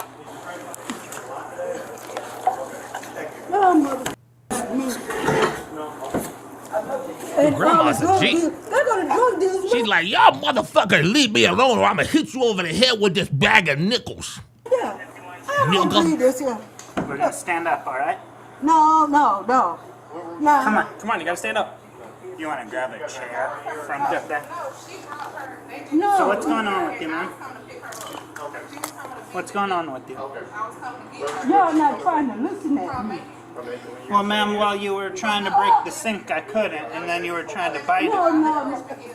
You guys all here for a party? Oh, we all listen at me. I listened to you now, ma'am, but I couldn't while you were trying to break the sink and were trying to grab me and bite at me. Couldn't listen to you then. Oh boy. We're gonna sit up and sit on this chair, all right? This bitch is lucky she's old. Right here against the wall. Kevin Murray says, imagine lying in the toilet water that you caused. Ooh, gross. All right, ma'am, we're gonna stand you up and sit on this chair, all right? Just a welfare chair. Wait a minute. I think she's bleeding. Hey, y'all not listen at me. All right, ma'am. So what's going on? First of all, don't got me serving drugs, in which I did. Yo, Grandma's a G, man. I'm trying to tell you. No, Grandma. but evidently. What's going on, Grandma? I've been trying to ask you what's going on. I've been trying to tell you, you not listening at me. I am. I'm trying. You not listening at me. Lisa and her So you go in the friend. bathroom and check if the water's still leaking and if it can be turned off. Why are you bleeding? Okay, this one is boring. I'll admit that this one is boring. Sorry about that, guys. We'll just move to the next one. What the hell? Mama throws her baby down to fight another woman at Walmart. That might be a little bit too violent. Oh, here we go. Racist woman arrested after attacking senior citizen at the airport. Let's get it.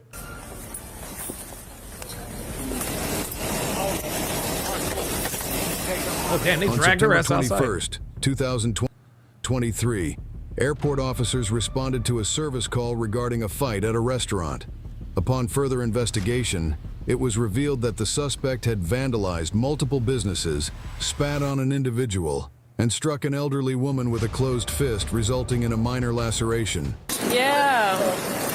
This guy was Yeah, I'm going to do the other one next, King Life. Phoenix Light Games with the $2 super chat says, I sent 3 hard R vids in the Discord, violent but safe. No, PLG, I have. Dude, you have texted me a shitload of these. I'm going to start breaking those down too. Let's do it. What's going on? I was just walking up, and you hear this loud bang, and I guess... Is this Orlando again? Hit this elderly woman in the face with a phone. And the elderly woman's cut. She's bleeding down the side of her face. Oh, shit. Then the woman went and spit in somebody else's face, and then a bunch of us were trying to contain her. So went back down into terminal the state. individual hit 2 people? Hit one person, spit in another woman's face. Hit one, spit in the other. Okay. And they've been, Okay. Okay. So there's the elderly woman right there. Hey, what's going on? Hey. She has like all crazy The lady who was assaulted. and both of them were. She spit on her and then knocked her with a cell phone. Uh-oh. Okay, Oh, looks like she got it all on video. Look. Becky's telling on old girl. 19, 18, 97. Y'all better listen to Becky. Of course, she was like in the way, but you can turn this up. She's screaming and yelling at her right here. She did take the Wow, dude. Becky for the W. Becky for the W. Becky got the whole incident on camera. She got the whole incident on video. That's what hit her, but you were in the way. Look at that. So right here is when she walks up to her and hits her. That's where she hits her, and then she comes. Control. No, she punched her with her hand. Race. Wow. No, yeah. If you slow it down. Glasses. She went that way. Charlie? Okay. And then she looked like she was trying to find somewhere to hide because we were all like congregating. She could have gone past us and gone down D, but. Okay. Is that video something you're able to possibly send to us? Of course. This is her. And then this is where she's got Oh, glasses shit. on. And then you can see where she spits on this lady right here in the pink. And you can't tell right here. This is because she was kind of in the way, but this is where she hits her. right here. He's in, and then right here. That's where she hit her. Yeah. And then she's bleeding on the corner there, but that's where you would have been able to see it. Okay. So Yeah, this is exactly where she hits her. how long's the video? Very angry. And she had knocked over a bunch of stuff on the desk there right before. Yo, they got, dude, all the Beckys are telling on her. Yeah. Okay. So I feel like. Can you pull that video up? Yeah. And let me see if I can grab it. That's the beginning. I'm here. Damn.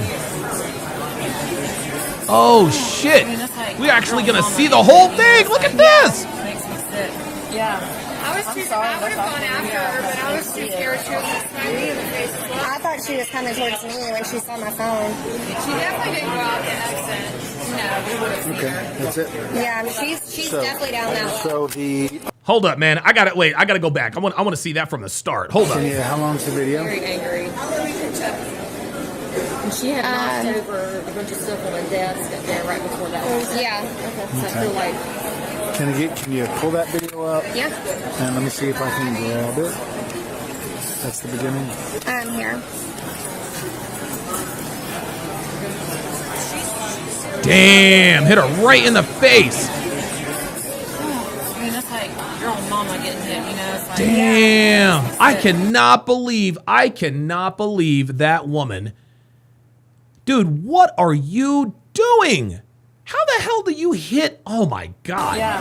I would have gone after her, but I was too scared to smack me in the face as well. I thought she was coming towards me when she saw my phone. She definitely didn't go out the exit. No, we would have seen her. Okay, that's it. Yeah, she's definitely down that way. So the Check the bathrooms.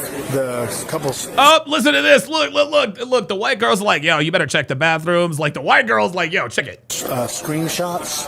Can you grab a couple of them? Does someone have ability to let our flight know that we're like late now? We'll get you there. Okay. We're not going to hold you here. In fact, you got a card?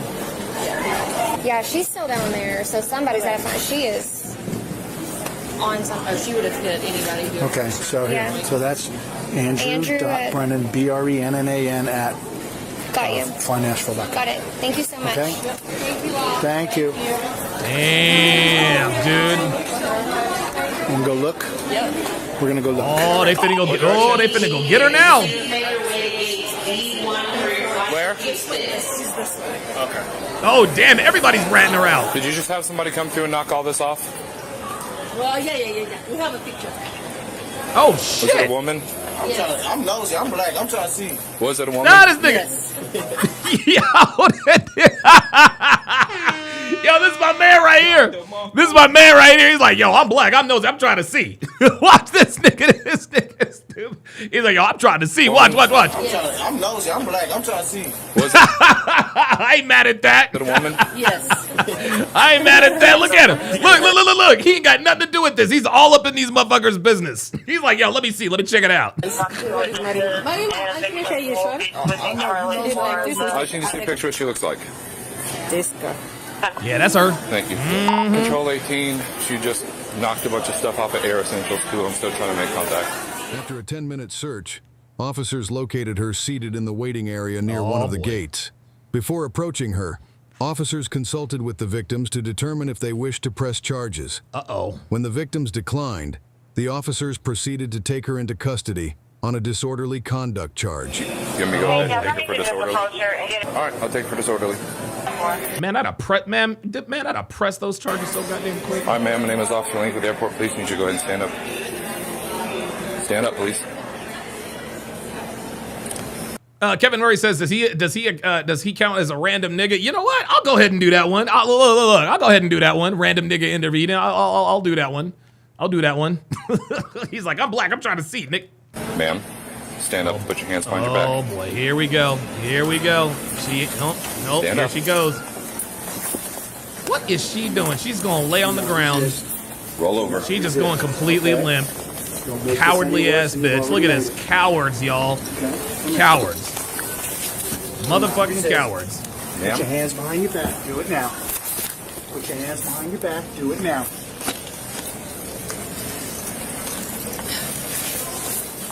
Phoenix Light Games with the $5 super chat says, niggas view the Carmelo Anthony case as getting over on white people and as false retribution for what happened in the Civil War, also known as an eye for an eye. Absolutely. Absolutely. And it's funny, everyone, and even that articulate brother who came on the Mr. Bean's podcast or whatever it is. And listen, I appreciate him for coming up and trying to defend and this and this and that and the third. He spoke articulately, but even still, when I asked him, hey, is there anything that you could see or hear? What would you have to see or hear to be convinced of Carmelo Anthony's guilt? Only if it happened exactly just like they said in the police report. That is guilt beyond the shadow of a doubt, not guilt beyond all reasonable doubt. That's what niggas are looking for. Hands behind your back. Now. Do it Give now. me your hands. She ain't doing shit. Put your hands behind your back. Do not resist. Do not resist. Okay? She's resisting. Do not resist. Okay, thank you. Very good. Guys, this is why it takes more than one officer to do this kind of stuff. Stop resisting. Resist. Okay? You're making this more difficult on yourself. Roll over onto your stomach. Do it now. Put your hand behind your back. Do it now. Okay? Oh my God. Oh my Do God. not Passively resisting. Do not resist. Being placed under arrest by this officer for disorderly conduct. Do you understand? She ain't saying shit. Stand up. You want me to bring my car over here? We may need that. Yeah. Stand up. We're going to set you in this chair, okay? All right, come on. Okay. Well, You can hang out there. That's fine. she wants to do that. That's her thing, okay? It's an additional charge. Resisting an officer. Hey, you want to sit up in a chair? Let's get you sit up in a chair. Come on, stand up. Okay? Okay. All right. Instead of me be in the chair, let me in the fucking chair, bitch. Yeah, I understand that. Shit. Whoa, that escalated quickly. Oh, here we go. I understand that, okay? Here we go. And you can relax. Who's not relaxing? Oh, here we go. Yep, here we go. Okay? There's no need for pulling away. There's no need for Who's language. pulling away? Okay? See, you see this, guys? They are dealing with her completely respectfully. They're not raising their voice. They didn't even rough her up. And I tell you guys this all the time. The more respectful you are to black women, the more disrespectful they are to you. This is just how these people are. Okay? You are. I'm not playing games here. I can sit the fuck up if I want to. You can sit right here, just Let like go that. of me. Put your feet on the Pedo. ground. Let go of me, pedo. That counts as don't touch me. And then she called him a pedo. So it looks like this is going to escalate. Okay. Y'all want me to sit like this? If that's what you want to do. Calm down. What are y'all waiting for? A vehicle, since you don't want to walk. I can sit the fuck up. See, you see what she's trying to do? She's trying to get up and run. But when she makes that first move, she says, I can sit the fuck up. Disrespectful. Where's your wallet at, ma'am? Okay. Where's your wallet at? I don't have a wallet. Okay. Where's your ID at? I don't have ID. Yep, there it is. I don't have ID. Yeah, there's just one problem, sweetie. There's just one problem, you stupid bitch. You wouldn't be sitting there if you didn't have ID. Nice try. I magically appeared. Yeah. That one. Yeah. Thank you. Magically appeared in the airport. Okay. Let's go. Carry Walk me. into a car. Say, carry me. Stand up and walk. Get a chair. This is unbelievable. Just being as difficult as humanly possible. Get in a chair then. Come on. You know, you don't want to walk, you ride in the chair. No, you don't want to walk. You're going in the chair. I'll have a ride. You going to walk now? No, I want to ride. Y'all gonna show for me. Okay. I want to ride. Additional charge. See what she's doing now? What she's doing now, guys, is she's trying to order the cops around. Now she's just playing games just to make it harder on her. Just to make it harder on them. No, y'all are gonna show for me. Sweetie, call it what you want. You're going in the chair. Hurry up. See? She's like, hurry up. So this is what niggas do when they get in this situation. Is they try to act like they're now in control. Hurry up, put me in the chair, push me, take my ID, put the handcuffs on. Like, Bitch, they were going to do that anyway. Nice try. Where are we going?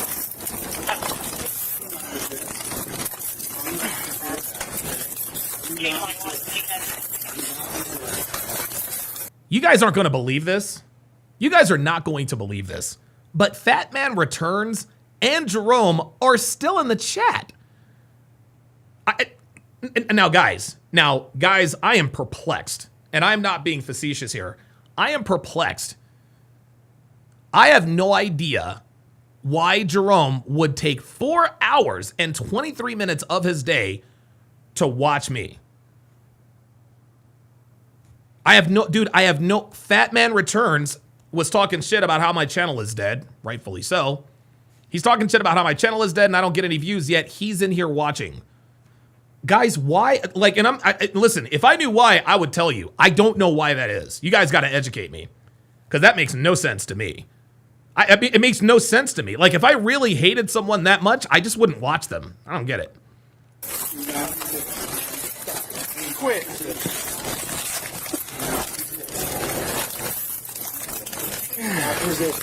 Hanging hell on there right now.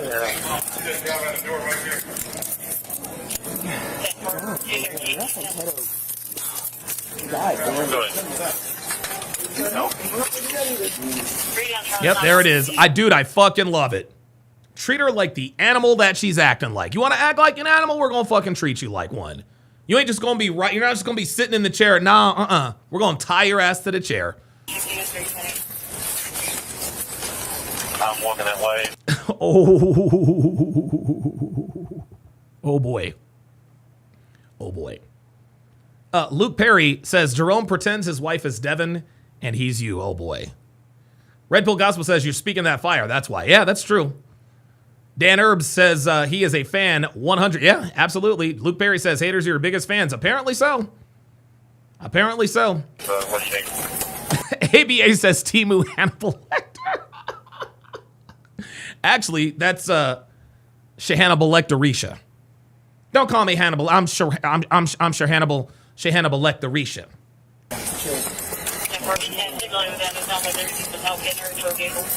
Yeah, King Life says facts. I haven't watched an Abba and Preach video in 4 years. Literally, realistic. Yeah, right, exactly. Man, stop, please. Stop it. Y'all see this stuff? It's making it worse. Here comes the bad nigga signal. Here comes the bad nigga signal.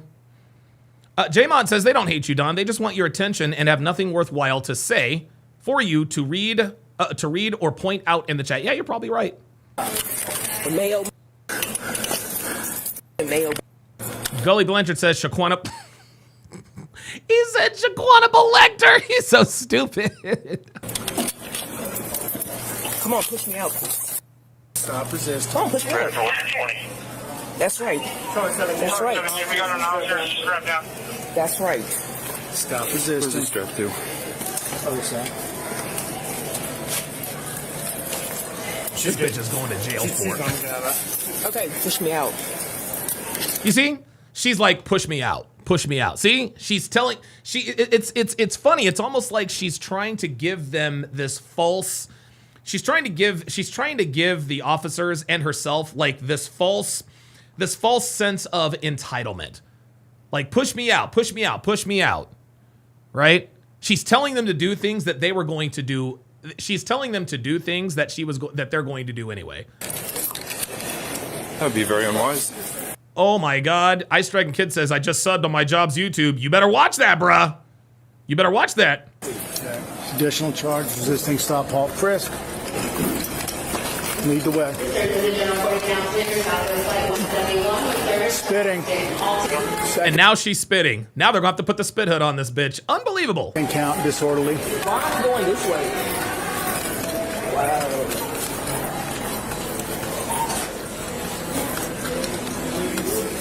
Hey, we can take the elevator. Why can't we go through our water? We need to take the elevator. We need to take the elevator. I can carry it. We can carry it. She's spitting. No. Oh, okay. That's right. Make your asses work. You're making us do less work, actually. Okay. Congratulations. Yeah, Give me a always pusher, got. Brendan. Always got to have the last word. There it is. Always got to have the last word. There it is. So I'm being arrested for disorderly conduct. Oh no. So what does disorderly conduct mean? Yeah, sweetie, tell it to the judge. See, so now what's happening is now she's at the point where she's accepting the fact that she's being arrested. So now, like most niggas do, she's trying to find, okay, what am I being arrested for? What are the charges? She's going to try to litigate her case while in the handcuffs. What does disorderly conduct mean? They're not answering her. I wouldn't either. It's funny. Try to have a conversation with you. And be polite and be civil. Whoever will broke bitch. Okay. Yeah. You're intelligent. Now he's a broke bitch. Wow. Thank you. All right, what we're going to have you do is lean over the hood of this car. She's going to search you before you go in the patrol car. Do you have any questions? I can't walk, so yeah, I'm figure it out. Yeah. I don't want to drive her. She is just, dude, this woman is going to try to make this as difficult as humanly possible. Can I have a guy do it? I don't want her touching me. Can I have a guy do it because I don't want her touching me? Well, wait a minute. You just called the cops pedos. He just had to call the cops pedos. But now what she's trying to do here is she's trying to lay a trap. She's trying to lay a trap. I was sexually assaulted during the frisk. Right? Can I have a guy do it? I don't want her touching me. That's cap. She wants to try to drum up a charge.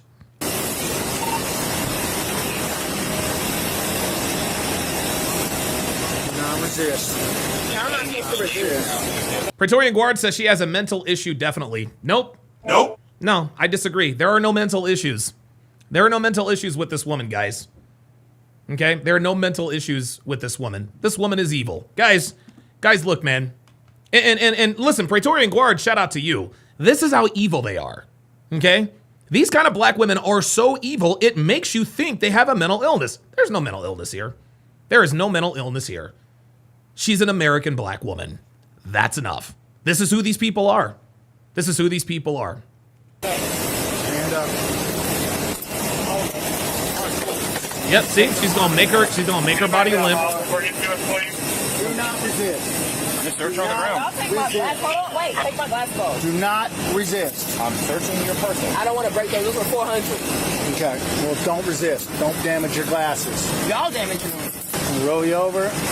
Get you up. Okay. Do not resist. Do not resist. Okay.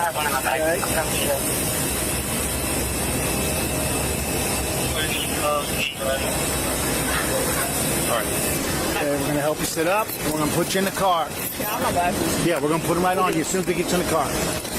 Do not drag your feet. Walk to the car. Dude, she is making this as difficult as humanly possible. Unbelievable. Okay. But look at this. This is insane. I need my glasses. we're going to get you. We'll get your glasses in the car. Put on my face. Nope, we're not. See, there it is. See, now she's negotiating. I'm not gonna stand up until you put my glasses on. Now she's negotiating, which means she's stalling. We're getting in your car. We don't want to see you damage your glasses by your actions. I don't damage myself. Okay, good. Yeah, thank you. Now can I have my glasses? Sit back. Yep. Yeah, see, she's trying to force the cops to assault her. Promise you that. Put your feet on the floor. Do not resist.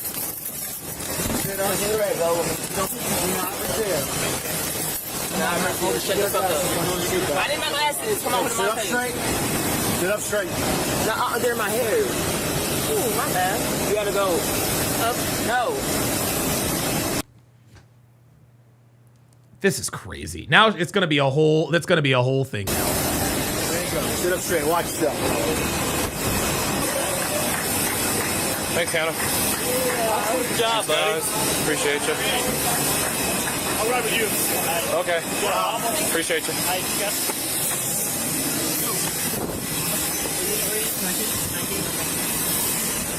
Wait. Oh boy, she's gonna start talking shit now. Watch. Did she get her handcuffs? Oh, she got out of her handcuffs. Phoenix Light Games with the $5 or $10 super chat says lies are futile, truth is constant. Haters watch you because what you say is reaffirmed in their everyday life. Niggas hate the truth and don't want to abandon their victim mindset to justify their degeneracy. Holy moly. Holy God. Jesus. Hey!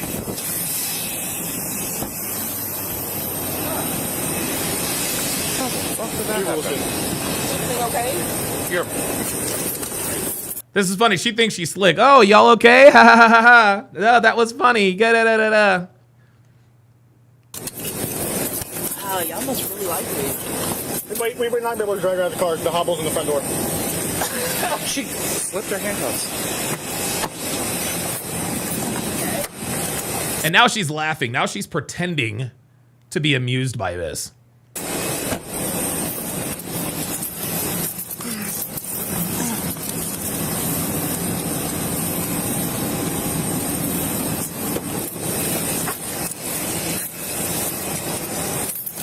Trying to be nice to you. Stop resisting. No one's resisting. No, you're. Oh. There it is. There it is. No one's resisting. Just because we can't see you resisting doesn't mean you're not resisting. Dude, I swear to God, man. I'm telling you, man. I think niggas are like. I think that there are classes for this. Like how to deal with cops in a way, how to be condescending, and yeah, passive resistance, Praetorian Guard, exactly. It's like how to resist without resisting. I think that there are probably videos on this stuff. Unbelievable. Luke Perry with the $10 super chat says these videos These videos prove us right to stay away from American black women. Real shit. Real shit. Ay ay ay. No one's resisting. God just like you. The other door cracked again? She thinks that because she's saying no one's resisting and getting it on camera on the record means she's not resisting. I'm just gonna drag her through like I did before.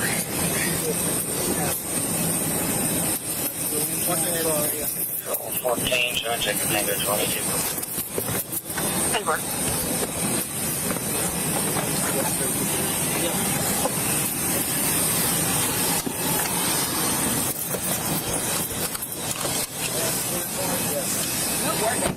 Okay, so if I take you out of this hobble so you can walk, you're gonna walk for me?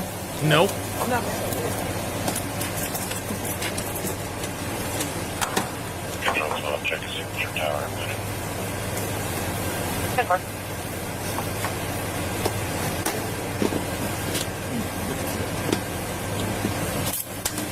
I'm me and Buckley here. She is not gonna walk, watch. Huh? I was just saying with me and Buckley. Trying to get out. Oh, I get it. She proved me wrong. Can I not have my picture taken? You have to. I'm not just AP. Can you use your work phone? She says, I don't feel what?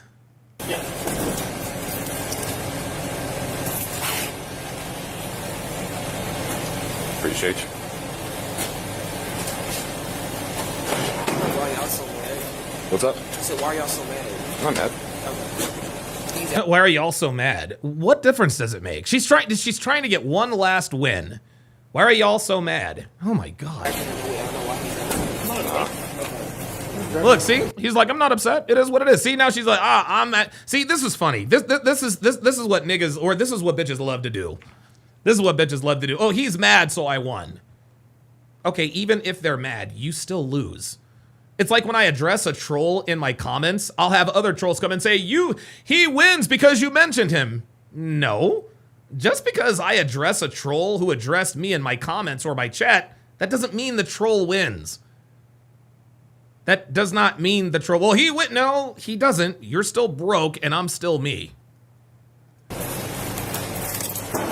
The woman was charged with elder abuse, assaulting a first responder, resisting arrest, disorderly conduct, and vandalism. Oh my God. Share your thoughts below and holy moly. Let's read some of these comments. Ah,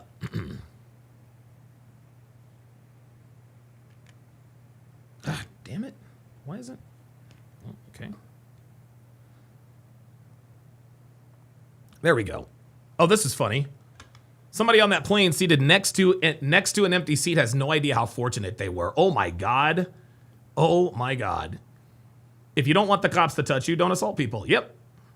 When victims don't press charges, they are creating more victims in the future. I don't know why. Dude, I have no idea. I have no idea why victims don't press charges. It makes no sense. She's got the emotional maturity of a 3-year-old. Saying you don't have ID after you already passed through TSA is one of the dumbest things I've ever heard. Yeah, that was. Yeah, that flop onto the floor after being asked to stand up was the most toddler behavior. Yep. She needs to be banned from flying for life. I agree with that. When people get used to preferential treatment, equal treatment seems like discrimination. Oh, wow. She's not on anything. She's just incredibly unpleasant. Right, exactly. Exactly. Like, you know, listen, we can blame all this stuff. We can blame this on whatever we want. This woman's just evil. This woman's just evil. Okay, let's move on to the next one. Oh, no. Intoxicated father loses it after getting denied boarding at Orlando Airport. Oh, God. Oh, no. Another Orlando Airport. Oh, Jesus Christ. Here we go. Here we go. Oh, my God. Wait, I gotta reset the hard R bingo card. Oh, this nigga's trying to get this nigga's trying to fight. This nigga's trying to fight. Oh shit! My daughter. On September 17th. Yeah, well, guess what? Yeah, my daughter. Oh, she's already said it. She's already said it. My kids. Yeah, I don't give a fuck. Sorry. 2023. Officers were dispatched to the airport after an intoxicated passenger forced his way onto the jet bridge after being denied boarding. Oh my God. This guy right here sitting down. All right. Sir. Oh boy. Andy's drunk. Ay, ay, ay. Sir. Yes, sir. Hi. What's going on? Guys, do you want to know why I hate flying to and or from Orlando? Because anytime you fly to or from Orlando, there's always kids all over the plane. All over the oh my God. Oh my dude. Look, man, I don't have any kids that I know of. I don't have any kids that I know of. But pardon me. But guys, and I don't know. I absolutely hate it when parents bring children, babies, not children, babies on planes. I've seen babies on planes that act right. Dude, when a baby just will not stop crying, it is absolute misery. However, I can't imagine what it was like before earbuds were invented. So let me get out of my feelings on that one. I'm Officer Gonzalez. Apparently they called us with him. Yeah. What's the situation? Well, it was a misunderstanding. We had a whole bunch of bags, stroller bag, the carriage bag, and he was trying to bring it all down the tarmac. And she said, "Are you okay? Can I help you?" And he said, "Yes." Because I went to SeaWorld. This dude is already a nigga. I'm just trying to juggle all the bags. Hold on, just listen. And then she started to look, check it out. See, now he's on the phone. He's on the phone trying to delay his impending detention. Get upset with him. Come on. Yo, the shit's bag. He got angry as well, which I think he got a little bit. How you doing? I went to Disney. I got mad shit. More than I came with. I got mad shit. So he is swearing on the phone in front of his daughter. All I'm trying to do. Yeah, do not go to Orlando, guys. Don't do it. Is bring it down the tarmac. Let me get on the plane. I don't even know if I'm gonna have to. Or do whatever. Yo, so what happened? I don't give a. He was getting ready I'm not to no board. sucker. So he did go. Talk to me. He was getting ready to board. The other supervisor realized he stumbled, so she asked him if he was okay. And You says the babies can't pop their ears like we can. You're right, but I don't care. I'm sorry. Babies should not be allowed on planes, guys. Sorry. she slowed down. Okay. So she told him he couldn't board, and he flipped out. MLD is in the house. He says Orlando sucks. Yes, it does. Okay. So did anybody get assaulted or anything like that? Or almost, but nothing like that. No, nobody. So basically, he just got verbally abusive, flaring, very excited. He's not traveling. Okay. She can travel. She likes to put on a later flight. But he's supposed to be traveling? Yes. Okay. Oh, he's gonna be traveling all right. He got his boarding pass. Traveling and stuff. Are you guys gonna let him fly? So he ain't traveling at all. He's not traveling. Yeah. His ticket is canceled. He's not traveling today, tomorrow, whenever. She can board. She can go home, but we'll have to rebook her. She's not getting But on not this nigga. We just need her out. You know what? You talk to her. Explain it to him. I'm gonna talk to him. You got a lot on the door. Sir, ma'am, can you talk to my partner here? I'm Sir, talking to you. what's it? Darnett? Darnett, come over here. Because you got your kids here. I don't want to talk in front of your kids. Darnett, come over here, sir. Come over here. He said, come over here. Relax.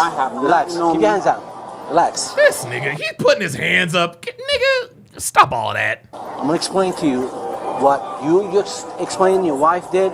I understand you went down. Here's the thing. You came very, very close to the way they're telling me they claim. I wasn't here. That you got all upset because whatever the situation is, listen, and it got to the point that one of the employees said they smell alcohol. And listen to me. You got to understand that. Listen, sir. Right here. Sir. I had a shot before I got on the plane because Well, here's the thing. airplanes anyway. You're not when they say this is a private entity, you understand that? They say you're not going to fly with them. Your family could fly. You're going to have to get another airline. Okay, all right, they're going to fly. So what I need is, do you have your boarding pass? We're going to get you on another ticket. You're not allowed to fly. You got to pick another airline. Look at this. They are giving this dude an opportunity to not go to jail. They're giving this dude an opportunity to not go to jail. He says, look, bruh, you can't fly on this airline. We're going to get your boarding pass. We're going to get you another ticket. So you can get the fuck up out of here. All right, cool. Okay. Line, okay? No, hell no. No. Okay. What do you mean hell no? Either I'm going to jail. So you want to go to jail? Yes. Okay. Another airline's not going to let him go. Now he's fucked. Yo, Now he's fucked. on another airline. Yes, it's fine. Can we go outside? You need to leave this one. Nah. Bro, you need to listen to your girl. You need to listen to your girl, man. Nigga's all in his feelings. Nah, let's go. Let's go. Stay right there. Bro, I did nothing. I try to, ma'am, let me come over here. Let me explain to you. Here we go. I didn't do nothing. Here we go. Here we go. And when they start waving their arms around, you know it's about to escalate. He's not really listening. Here's the situation. Whatever the situation was, we were not there. We understand. I get it. They said they smell alcohol. But he got it from here. He admitted. When you go on the aircraft, they don't want you to be intoxicated. You could do this. They felt that he's intoxicated because his behavior, the way he's acting right now, you see, they don't want him to fly because it's dangerous. That's fine. Okay, so they told him that he has to get another flight. You can fly with the kids. They're not stopping you, but he has to go. So I'm trying to explain that to him, and he's like flaring up. No, Do not put your hands on me. Listen, why can't you just chill? Don't touch these police officers. We're from Boston. Dude, uh-oh. Oh, boy. Do not put your hands on me. Here we go. Don't touch me. Here we go. Black people every day. Stop playing these games with me out here. I'm getting really upset. Oh, shit. Let's get out this airport now. Everybody's going to wind up going some places they don't want to go. Let's go. I got to get my kids out of here. This is too much. I never meant no disrespect to you. Hold on. Even if So, this is what's going to happen. I never meant no We disrespect to understand you. what's going to happen. We don't need to talk no more. Can we leave? That's cool. Okay, They then gave me a please. shot right here. Baby, it's fine. You don't want to fly by yourself? You want to get another airline? They're saying I can't fly on this one anyway, right? Not this airline, no. They told me that she could fly. They're not going to make this plane. Okay, so you This guys plane's got to already schedule getting ready another to flight. go. Okay. They're going to have to Do I have to reboard. call? Do I have to? You're going to have to either Go to the desk you at can front? try dealing with them, more than likely. These black people from Boston, you know they're racist as fuck. You want to know why they're racist as fuck? Because white people in Boston are racist as fuck. You're going to have to go back. What was it, JetBlue? Go back to the front. I would suggest that you go back to the counter. That's fine. All this money But to he live needs out to here. come down. And then I came and had one shot, and she's the determiner. She's gonna get. She's the determiner. What? They could rebook another flight here this evening. Let me find out. I'm not saying nothing then. I can't smoke cigarettes in here. I told you. Of course you can't smoke cigarettes in here. Honestly, the wife is about to be like, yo, just arrest his ass. I told Ike Not Turner says, I'm from Boston. You damn right. Dude, listen, listen, y'all know me. Y'all know me. I am not here to play the victim Olympics or whatever. There's some racist motherfuckers in Boston. Like, Boston is a highly racist city. Woo. I'm really with the shit, dog. Hey. It's cool. I go to jail. For what? What do you need to go to jail for? Because you're being an Because idiot. I'm supposed to be on that plane. But you're not getting on that plane, so it's over. None of us is getting on the plane. Our baby is sick and needs to go home, and you're making a scene. So now we need to go to the emergency. Keep playing. What? Yeah. No, this ain't This right here is how niggas get shot. Look at this.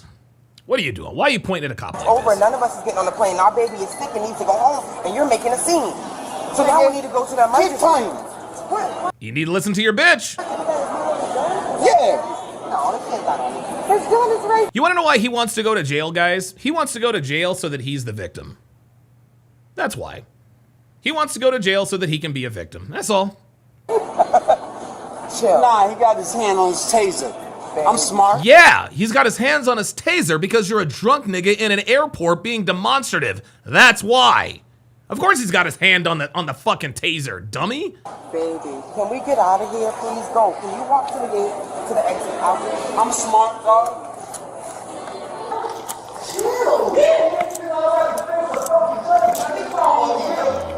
Oh my God! I'd rather face a judge. Oh my God, this guy is stupid. What up? Can I come out? Yeah, you can come out. Come What on. up? Come on, sir. Touch me? Just like you said, don't touch me. Yo. Oh, and now you get slammed. There it is. There you go. Yep. Hey. It's over, guy. It's over. Just relax. Just relax. Put your hands back. It's okay. Just relax. Stop resisting. Sir, it's over. Okay? Relax. Stop resisting, sir. Okay? Yo, it's over. You're not going anywhere. Push it back in, babe. Put your hands behind your back. There you go. Put your hands back. Stop resisting. Push it back in. I'm not resisting. I don't want my daughter to see. Yeah, if you didn't want your daughter to see, nigga, you wouldn't have done what you did. Now all of a sudden, you, oh, my daughter. Nigga, shut the fuck up. Then put your hands behind your back. That's cool. Okay. I could have fought. Oh, that was somebody recording. That was actually somebody recording. I could have won. But you didn't fight them. I did. It's okay. It's okay. It's done. Take your hand out. Do not roll me like this. Okay, so take your other hand out. All right, I got it. All right. Don't There you go. do all of this. There you go. Me like this. Dude, baby mama. Oh, he did say I'm not resisting, didn't he? It's fine. Got him. Secure. I'm not saying that. Here, give that lighter to my wife. Get that over. That's his property. Give that to my daughter. That's his property. Give that to my daughter. That's price. Here. I wasn't fighting y'all. I was mad at y'all. But why would y'all make him come through a door that you know that he can't come through without security about to attack him when he came through it? No. That don't make no sense. Y'all should have came through the door first.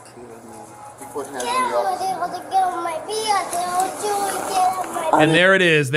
Another nigga in training. Right there. Another nigga in training. I want my daughter to see that, yo. Don't worry. No. You did me dirty. Bitch ass. Come on, D, stop. I swear to God. Stop. I told you. Stand up. Hold me up. Stand up. Hold me up. There you go. Stand up. There we go. Just right here, put my cards here. Go. Yeah, no problem. Man, you have a good application? I'm sorry. His wallet is right here. His ID is there? Oh, His let wallet. me get it. All I need is ID. You can take everything else. Thank you. Are you going to give it back to me? Yeah, I'm going to get back to you. Well, of course. They're not going to fucking keep it. I promise. Do you have his boarding pass? Nigga, you ain't got nothing. Don't give him nothing. Nothing. They got a public defender just like every other court. Don't give them nothing.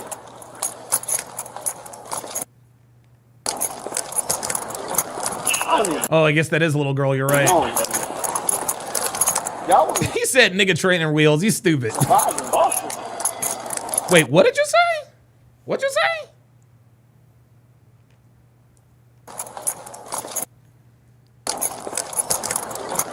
I don't even know. Y'all wouldn't survive in Boston. Oh, y'all wouldn't survive in Boston. Oh, that was a threat. That was a threat. Did you hear that? Y'all wouldn't survive in Boston. In other words, they would have fought back and harmed the cops if they were in Boston. Again, see, this is how niggas get shot. Guys, that is not a small deal. Guys, that is not a small deal. And yeah, he threatened the cops. He says, y'all would not survive in Boston. There it is. There it is. There's that low-level threat right there. Why wouldn't we survive in Boston? Because we got the real niggas who would fight back. We got the real niggas who would fight back. And then when those cops put down you and your homeboys, now all of a sudden we got Dominique Alexander out here running around talking about black people have been done dirty. There's been an injustice against black people. It's the same thing. It's the same thing. Y'all need where you surviving Boston. Where we gotta go? Where we going? This way? This way? I'm going the right way? Yep, you're going the right way. Oh ass nigga. Thank you. Oh, there he is. See, now, see, there it is. There it is. Ho ass nigga. There it is. Now he's going to start with the name calling. Because he's trying to elicit an emotional response. Bitch ass Frank. See, there it is. See, he's not getting anything from the cops, so he's going to start verbally escalating. Franks and broccoli. Franks and broccoli. Oh. Yeah, I don't care. You don't understand. I don't care. I haven't been arrested in years. This is like gonna be the first one. Yes. Same here, my nigga. I might need drug cartel. So ass. Here we go. Look at that. Right here. This one. Here we go. Which one? Which one? Come on. Come on. Come on. He's starting to get aggressive.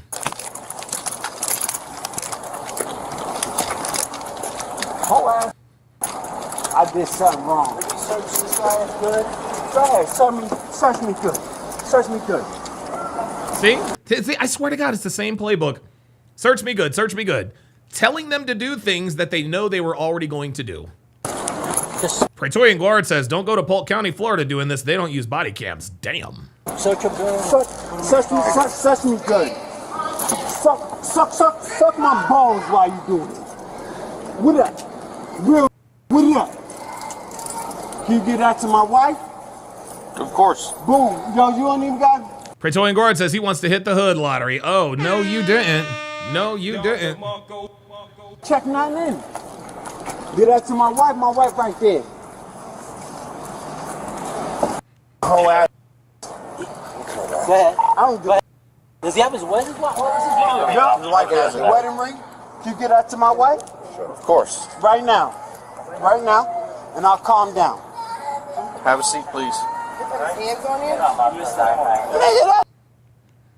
Nigga, like I said. Hold on. Have a seat, please. See, there it is. There it is. He wants the last word. He's going to escalate again. I need to put my pants up. Go ahead.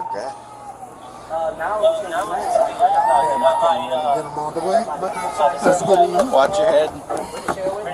I'll see you later. Huh? I'm gonna put your seatbelt on, okay? How you gonna do that? If you put my seatbelt on, can you put me in front? No. Seatbelt's right here. Nah, you don't put no seatbelt on me. Come on, y'all. Alright, can you loosen this cuff? No. Oh, nope. Definitely not doing that. Definitely not doing that. He said he wants to loosen the cuffs. There it is. He was charged with battery on a law enforcement officer, attempted resisting an officer with violence, and disorderly conduct. Share your thoughts in the comments. Ay. Okay, we got another one here from King of Life.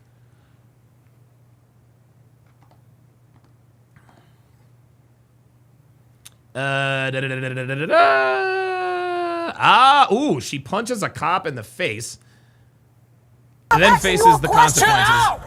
I'm asking you a question. What kind of phone do you have? Oh boy. Oh, this is gonna be a good one. This one's gonna be a real good one. This bitch punched a cop in the face. She gonna fuck around and find out. And again, guys, what you guys are going to see with this Carmelo Anthony thing is a lot of people are making comments designed to try to trigger people who are anti-Carmelo Anthony. Well, he fucked around and find out. He. She would never say that in front of Jeff Metcalf, right?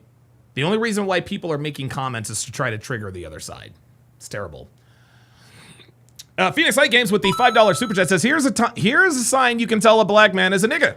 Watch how he responds to indirect communication / body language. Niggas and black women hate it when cops smile at them. Wow, now that I did not know. That I did not know. Praetorian Guard says, women are starting to be more aggressive towards cops because we can't do the Mike Tyson. Because you can't do this. That's the reason right there. That's exactly the reason right there. Okay, and so without further ado, shout out to King of Life. Let's get it. I'm asking you a question. Chill out. I'm asking you a question. What kind of phone do you have? It don't matter. On March 26, 2024, officers were dispatched to a sports bar following reports of 2 females acting aggressively towards staff. Oh boy. Oh boy. I swear to God, it's always this. Man, I'm going to tell you what, man. I'm going to tell you what, y'all. It's going to, yo.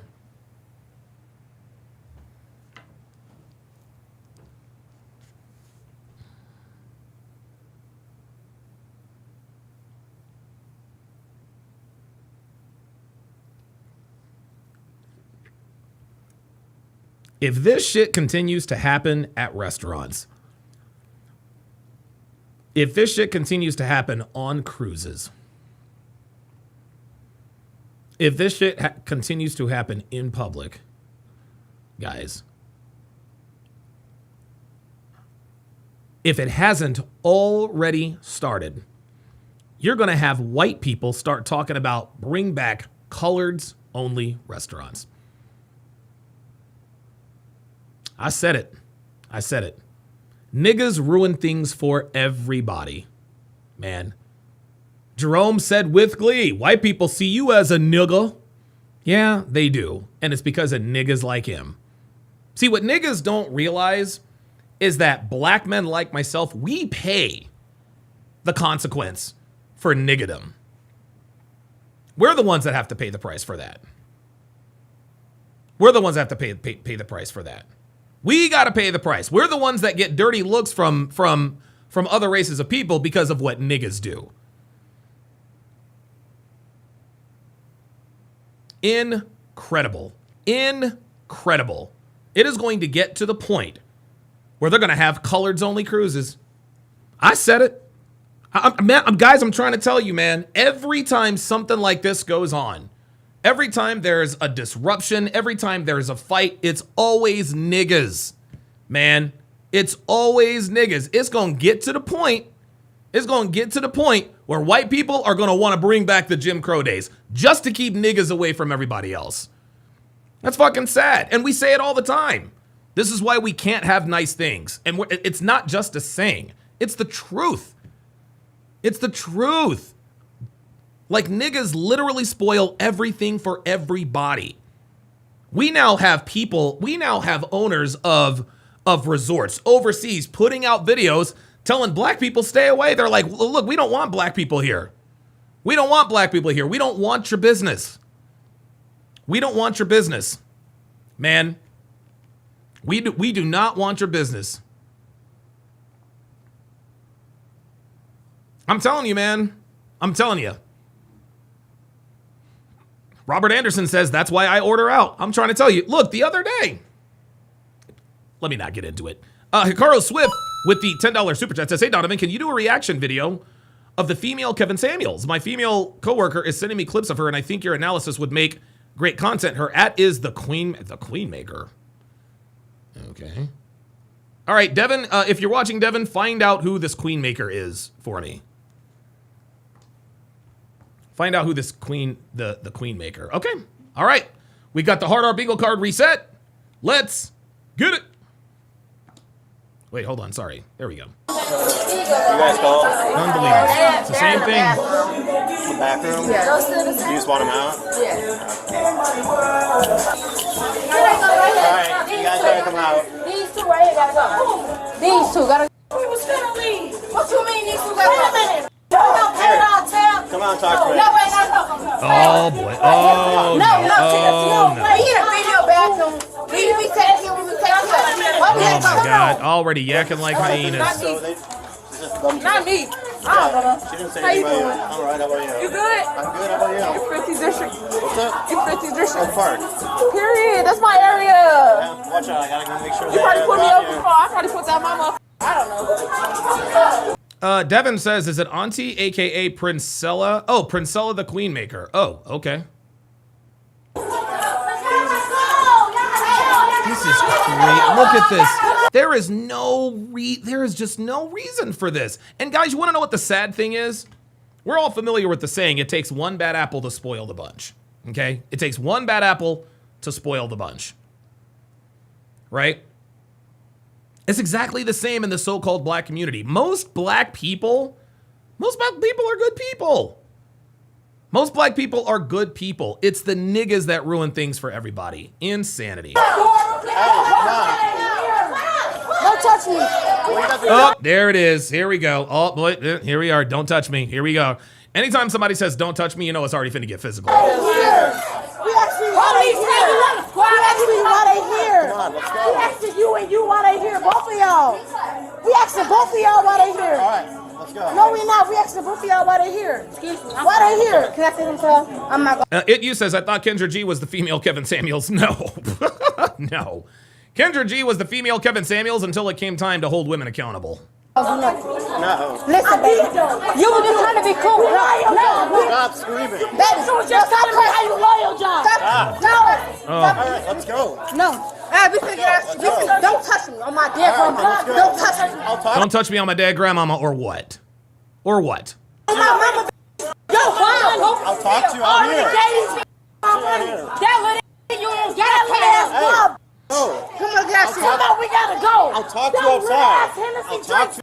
I'll smack the on my dead. Let's go. You know that. Come right here. You lucky to on my dead. I'll smack you on my balls. We gotta go.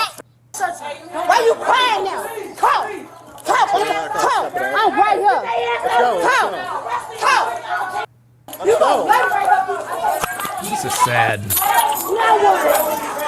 Now what?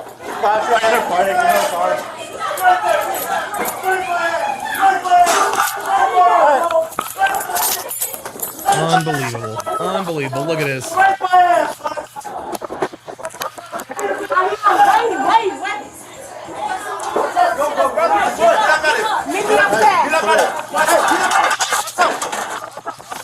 Whoa! Oh my God. Oh my God. Hey.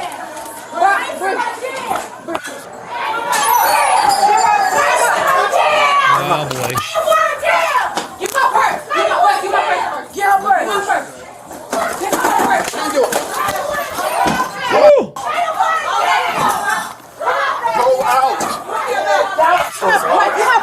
Get my purse. This is insanity. Go outside. We'll get it. She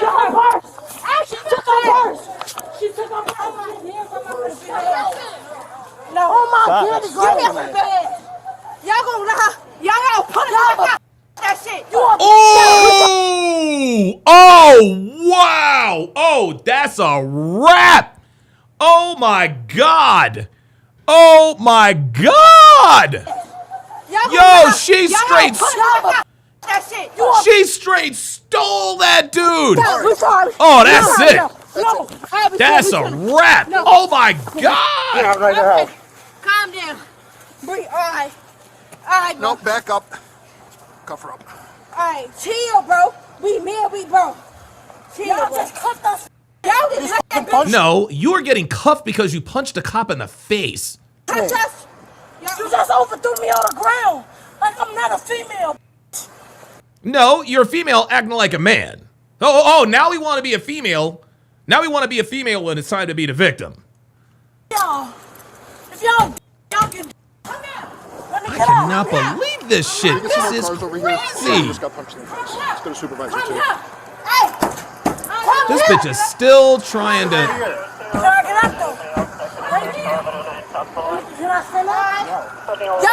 cause I ain't start.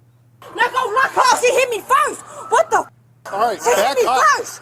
She hit me first though. Well, you guys aren't letting us get to the bottom of That's that. it, dog. She just hit me in my face first. You didn't let us get to the bottom of that. Now you got her punching She him. hit me first. You just Dude, she don't get it. She hit us first.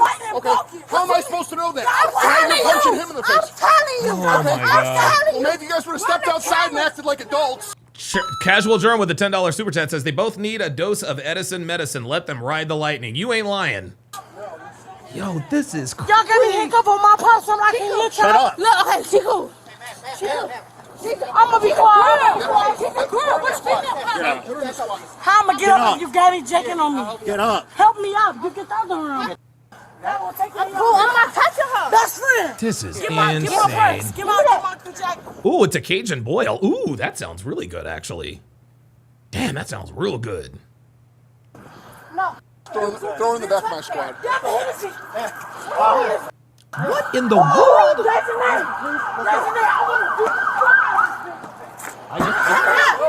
Oh, you fixed the fan? Wait, what? Dude, I threw that thing away. Oh my God. Oh boy, oh boy. All right. Guys, don't be laughing. Don't laugh. I just took the biggest, oh my God. I just took the biggest L. Oh, there's Callie. I just took the biggest L in the history of masculinity. Oh boy. So you guys actually remember, it was a couple of days ago, I did what I thought was breaking my fan. I tried to fix it a couple times, didn't really put too much effort into it, but I tried to fix it. I was like, you know what, fuck it. Let me just go buy another fan. So I'll go buy another fan. I take the broken fan, I think I put it in the recycling bin or something like that. Devin literally just came into the studio and demonstrated that she fixed the fan. My wife fixed something I couldn't. And the thing that I couldn't fix was a basic fan.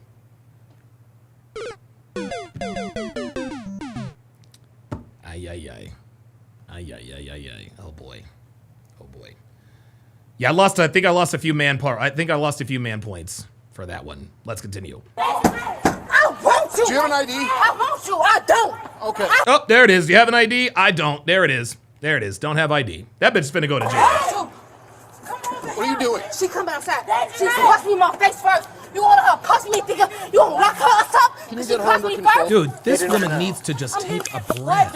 You just fucking punched me. Cause you just threw me on the ground like I'm not a female. Watch me, please. You're talking to me first. She touched me first. Let's figure out what's going on. Dude, she is so out of control. I was down my grandma. My big grandma, she hit me in my face first. And she gonna lock us up. She gonna lock us up, bro. Dude, she will not slow. Dude. What are you doing? I'm crying because I'm serious. Listen. No. Y'all locking on my back here for nothing. What's going on? All right, we're here now. I'm sorry. Listen. Breather. I put it on my grandma. I love my grandma to death. She hit me in my face first. Y'all locking on my best friend. And cause she defended me.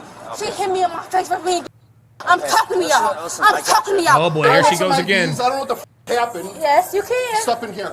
I work here. They attacked me. I called. So what happened? You They guys ran up on me. Did you guys have cameras? Yes, they ran up on me.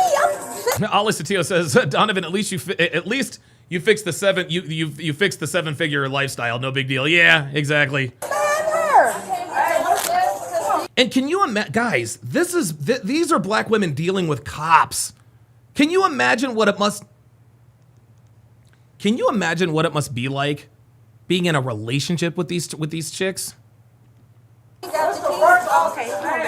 let that go in there, and she just hit me first, and y'all gonna lock us up. Oh my God! I'm praying. We're gonna figure I know, y'all not though, cause y'all put my best friend in handcuffs. Listen, Dude, she will not stop. Mama, I'm mad, but I got respect. You feel me? I got respect over everything. Oh my damn, grandma. There it is. And that's that nigga culture right there. Respect, respect, respect. It's the principle.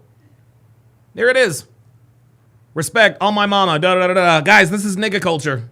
This is nigga culture. Hydro says this is wild. Yo, it's crazy. I love my grandma to death. She just hit me first, and my father wanna kill this bitch. Now I'm gonna tell you the truth. No, you gonna listen to me. You said I'm gonna talk to you. We're gonna Phoenix Light Games with the $5 super chat says, quote, "Why are you doing this? I'm just a girl." This just proves that black women make only idle threats under the guise of violent retaliation to dissuade the cops. Good Lord. I'm gonna tell you what. Niggas on fire. Listen to you first. She touched me first. Okay. You locked my best friend up. Y'all put her on the ground. She touched me first. I know. She should be here. Buzz, my best friend left up. I know. Listen to me. It ain't finished yet. Today's call is not finished yet. All this right now. I don't know if it's possible. Not done yet. Put us in the alley. I'm gonna her head so. I don't care. God, she hit me in my face. Okay, we look. I don't understand. This is crazy. Devin says, I put the fan together, so I kind of cheated with foreknowledge. Oh, okay, I didn't realize she put it together. Ike Not Turner, $2 super chat says, on another episode of The Wild Nigga. It's self-defense. I want to fight her. She just hit me off in my ass. Okay. She hit me in my ass. It You says, I'm on probation behind one right now, and because I couldn't control myself. I'm trying to tell you. King Life says, this shows why brothers can't be under a woman. A man with this energy is dangerous. Yo, real talk. Real talk. Dude, this is crazy. She's so young. She want to hit me because she knows she won't grab her. Eric Gardner says, the nigga fatigue is real. Yo, I'm trying to, guys, I'm trying to tell you, man. I'm trying to tell you, these niggas out here, I'm telling you, man, y'all gonna fuck around and find out. I'm telling you, niggas fuck it up for everybody. Anytime there is a fight or some sort of skirmish, I just... Oh, my mama, y'all you want to tell me why would she attack you? I'm trying to talk to y'all and I don't, bro. Why would she attack you? Why would she attack you? She's weird. Bro. See, there it is. See, he asked her the question. Why would she attack you? Why would she attack you? See? On my grandmama, she punched me in my face. Okay, fine. Now we're getting somewhere. Okay? Why would she attack you? She's weird. See, she's not giving us the whole story. She's not giving us the whole truth. Okay? She hit me in my face. Okay, but what happened before then? What happened in there to make her start? And she do look good. Dana Gonzalez says, why do so many black people not have IDs? Is there something that they're required to provide that we don't have to? Like, none of them have licenses. No, they do. They do. And they do have IDs. But a lot of niggas with IDs... Now, here's the thing. There are a lot of niggas walking around who purposefully do not carry their IDs because they have warrants. But that's why. It's because they have warrants, baby mama drama, child support, all of that. Do you have an ID with you? I don't. I don't need my ID. No ID in there? No. Keep her here. Okay. See, there it is. See? You see? I gotta look at the camera. Don't touch me. I'm here. You gotta go and touch. We got a new. I don't want to detain you right now. If you listen to me. Until we Did I just say I put it on my grandma? Did I just put it on my grandma? I said I care about her. I said I'm chilling. When I said okay, you said you're chilling, but you're not chilling. And just because you put it on your grandma doesn't mean you're telling the truth. Phoenix Light Games, $10 super chat says, niggas, similar to women, are under the assumption that respect is given rather than earned. Anything worth having in life you work for, you don't value it if it's given to you. You value it when you earn it. There it is. There it is. Gully Blanchard says they have IDs, but have warrants. LOL, yes. I'm chilling. I put that on my grandma.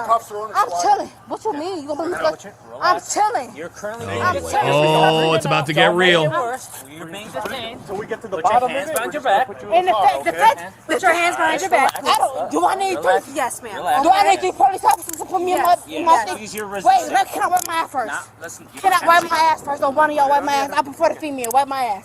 I prefer the female. Oh, now it's getting stupid. Just relax. Wipe my ass. She's not gonna do it because she acting weird. I'll put my purse. Let me see. I got it. Go. Listen. Go. I gotta do this first. She does not want to be cuffed. REI 12 Figure says, shout out to the Eagles again for dominating the Chiefs in the Super Bowl. Yes, sir. Hey, you know the funny thing is there's a video. Dude, it's like 40 to 14 or some shit. And Jalen Hurts is kind of walking behind Nick Sirianni. He's like, hey, man, we done? Hey, Nick. Hey, we finished? Hey, Nick, like, I know we got like a 8 touchdown lead, but like, we want to go get some more. We done? We finished? What's up? Like, Jalen was trying to kill him. ABA says, all my grandmama is her idea of a Jedi mind trick. Yeah, that's what niggas do. All my grandmama, all my this, all my that. Yeah. Enough. Oh my God, she will not stop talking. Macintosh user says, I'm calm, bangs on windows. Did you hear what she just said? Don't tell me enough. See? American black women have an adverse reaction to male authority figures. That's the problem. One of the problems. Let's put her in the swell. Let go. Let go of this. I got my stuff. Let go of this stuff. Y'all put me in a cup for her punching me in my face. Tell her run the camera, she hit me first. Before we leave, I want you to run the cameras and show that she hit me first. And that's what we're looking at. Okay, go. We're looking at it. When y'all look at it, I want to fight her one-on-one in the alley. I'm not playing. That's not how this works. Somebody punch you, how you gonna walk away? If somebody punch you in your face, you gonna walk away? I'm asking you. If somebody punch you in your face, are you gonna walk away? Well, why would I be in a situation where somebody punches me in the face unless I didn't want to be there, right? See, there's that nigga culture. There's that mindset. Somebody disrespects you, you're gonna walk away? Come on, man. Like, you're a woman. You're not a man. Stop acting like one. You gonna walk away. If somebody punch you in your face, you gonna walk away. Oh my dear grandma, y'all weird. I'm putting it on my grandma. I admit that. Y'all put me in handcuffs. What the y'all weird? Ooh, textbook neuroticism says, notice they never say on my daddy. God damn. Oh, Don DeMarco for that. Don DeMarco. My dear grandma. Can I be with my best friend? Cause y'all put your best friend's in the car. I don't have on me, folks. I don't have procedure before we put you in the car. Run the camera, that's procedure. And that's what we're doing. I want her on my dick on my cage, boy. Okay, that don't lay here on my dick, grandma. That don't lay here. You gonna lay here. Oh my God, this is crazy. Give me my phone, bro. We got your stuff. Listen, hit me. We got your stuff. Can you stay here? I don't want you close doing me. I'm not closing the door. I'm right here trying to listen. I'm telling you. Listen to me. Listen to me first. We're trying to understand the story and what's going on, right? We got people inside. I'm listening. Dude, she simply will not stop talking. This is crazy. We got people inside taking a look at the cameras, right, to figure out what's going on. It's almost like she can't stop talking. I'm listening. It's like what? All right. I'm listening. You got it? Keep talking if you're done. Let me know if you're done so I can talk now. Let me know if you're done. Go ahead. It's all What do you about want to say? respect. See, I'm listening. See, there you go. See that? She never wanted to listen. She just wanted to talk. The whole time the officer's talking to her, I'm listening. Okay, let me know when you're done so I can know when to talk. Jesus fucking Christ, man. What do you want to say? Baby, you listening? We in the bathroom. She opened the bathroom door. The police hit her. She just doing it because her trying to talk to us. I'm trying to tell y'all. Now that's bullshit. See, now that's the shit that they don't have on camera. You see that? She punched me in the face because her nigga's trying to talk to us. That's bullshit. That's not what happened. That's not what happened. I wasn't even there, and I know that didn't happen. That's crazy. Come on, man, dude. Trying to talk to us, and she came and she hit me. She kicked me. Please run the camera. She kicked me. No, this help. We left at the bathroom because the police. She said the police came. We left the bathroom. You watched the camera. She kicked me. Oh my dear grandma, I love my grandma. I won't allow her. She kicked me. She kicked me. Okay, look, we got it. We got Jesus. That's you talking. I talk. I'm emotional right now. But listen, you have to understand. Dude, he's got to close that fucking door. Like, he's got to close that door. Like, this bitch is insufferable. This is crazy. Because you're not. You have to understand. I'm emotional right now.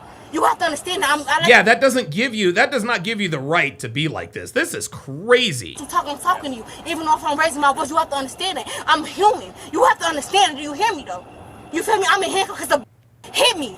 And she hit me and she called the person because she worked there. So y'all gonna take her words over me regardless because she worked there. You have to understand I'm talking. Baby, I'm talking. I'm in handcuffs. She not. And I told you she hit me first, so you is. You is. You're still getting to, you're not arrested, are you? Baby. You're not arrested, are you? You listen, I'm talking, right? Baby, listen. Dude. I let y'all talk. I'm emotional. No, dude, they need to let this, dude, this is crazy. This bitch would not shut up. I understand. I'm in here. You're not listening, though. You're not listening. I'm listening. He said, you keep on talking. Because I let him talk. He says more to talk. Oh my God, shut the door, dude, shut the door. Okay. We talking. We not yelling. I'm listening. This bitch literally is filibustering the cops. All right, I'm listening. I'm respectful. We want to get your story. I'm respectful. Talk to me. We want to get your story. Talk. Oh my God, dude, she does not stop talking. Like the cops are talking to her, she continues to talk. This is crazy. Go. I'm listening. Go. See, here's the thing. I'm listening. Go. And while she's talking, she's going to say, all right, I'm listening. This is crazy. I'm listening. Go ahead. I'm trying to get your story. I listen. Right now, See? you are not in custody for anything. We have just put you in handcuffs to detain you. Okay? Can I talk now? All right. You were getting a little bit. You were getting a little bit too aggressive right there with the other officers. Okay. Oh my God, she finally stopped. The Jesus. reason why we put you in handcuffs is because we put you in handcuffs. Ain't that something? Not one single man could get her to shut the fuck up for 2 seconds. But a woman could. A woman could get her to shut the fuck up. There you go. Guys, this is why we tell you to stay away from American black women, guys. They have absolutely no respect for male authority. No respect for male authority, guys. This woman, and this honestly, she's probably not even listening now, but at least she's not talking. Guys, this just proves right here. Every male cop that tried to explain nobody could get through to her. Nobody could get through to her. Finally, a woman steps in and she finally stops talking for a second. Crazy. Place it in here. Can I talk now? You can, but you can't stop. You can't repeat yourself if you're gonna do that. All right? Kicked me. Okay. Baby. Where did she kick you? Can I talk now? Where did she kick you? Can I tell you? And Can I talk now? This woman's insufferable. Panda Trucker with the $10 super chat says, being a nigga has very little to do with skin tone, but is completely a mindset of learned behaviors. If I said redneck, everyone gets a mental image of a certain type of person. Absolutely. Holy moly. Shane Ingle with the $2 super chat says, somebody get this nigga Garfield a muzzle. Fam. Like, yo, this is crazy. This is nuts. The only way to get her to shut the fuck, J-Mont says she only stops talking when we clip pause like Adam Sandler. Dude, I swear to God. Like, the only way to get this girl to shut the fuck up is to pause the video. This is crazy. Oh my God. So I gotta ask my specific question so I can put it on the report, right? Baby, listen. I was in the bathroom. Me and my best friend said we finna go to the bathroom. Okay. She came in the bathroom, something the police said y'all need to go. She telling me something. She mad because her trying to talk to us because we's pretty. Okay. Her talk to us. She came. Oh, no. Stop the cap. No. Ain't nothing pretty about this, boo. Ain't nothing pretty about this. That's a bullshit ass story. And how many teeth does she have in her head? And when the police got there, she could have had all the time in the world to kick us. When y'all got there, she kicked me. I don't do nothing to nobody. On my dear grandma, I love my grandma to death. We know you do. We know you're look, we know you love your grandma. We got it. My grandma, we ain't do nothing wrong. She kicked me because I to talk to her. She was just cool with us. I promise you, my dear grandma. Can you? I'm talking to you. Can I let you talk, baby? Baby, so that I am understanding you, I'm just gonna review what you said. I'm crying. Oh my God, this is. Touch me and y'all put me in handcuffs and not her. This That's is why I'm crazy. That's why I'm crying. Y'all put me in handcuffs and not her.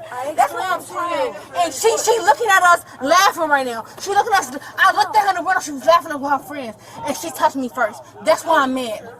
We're gonna go over here. Can I please ask a question? Yeah, what's up? Your Can you phone? please I'm gonna grab it for you. What's your name? No, I just want to know if she have it. If she has it in the purse, right? How you know? Oh my God. I just saw it. Can you ask That's why her? I'm trying to. How you know? How you know if she have it? Oh my God, dude, this is crazy. Yo, this is crazy. Like, guys, I can't even imagine being in a conversation with one of these things. Dude, like, what? Do you have a little purse, like a little wallet No, thing too? I don't. Can you please ask her? I'm gonna grab it.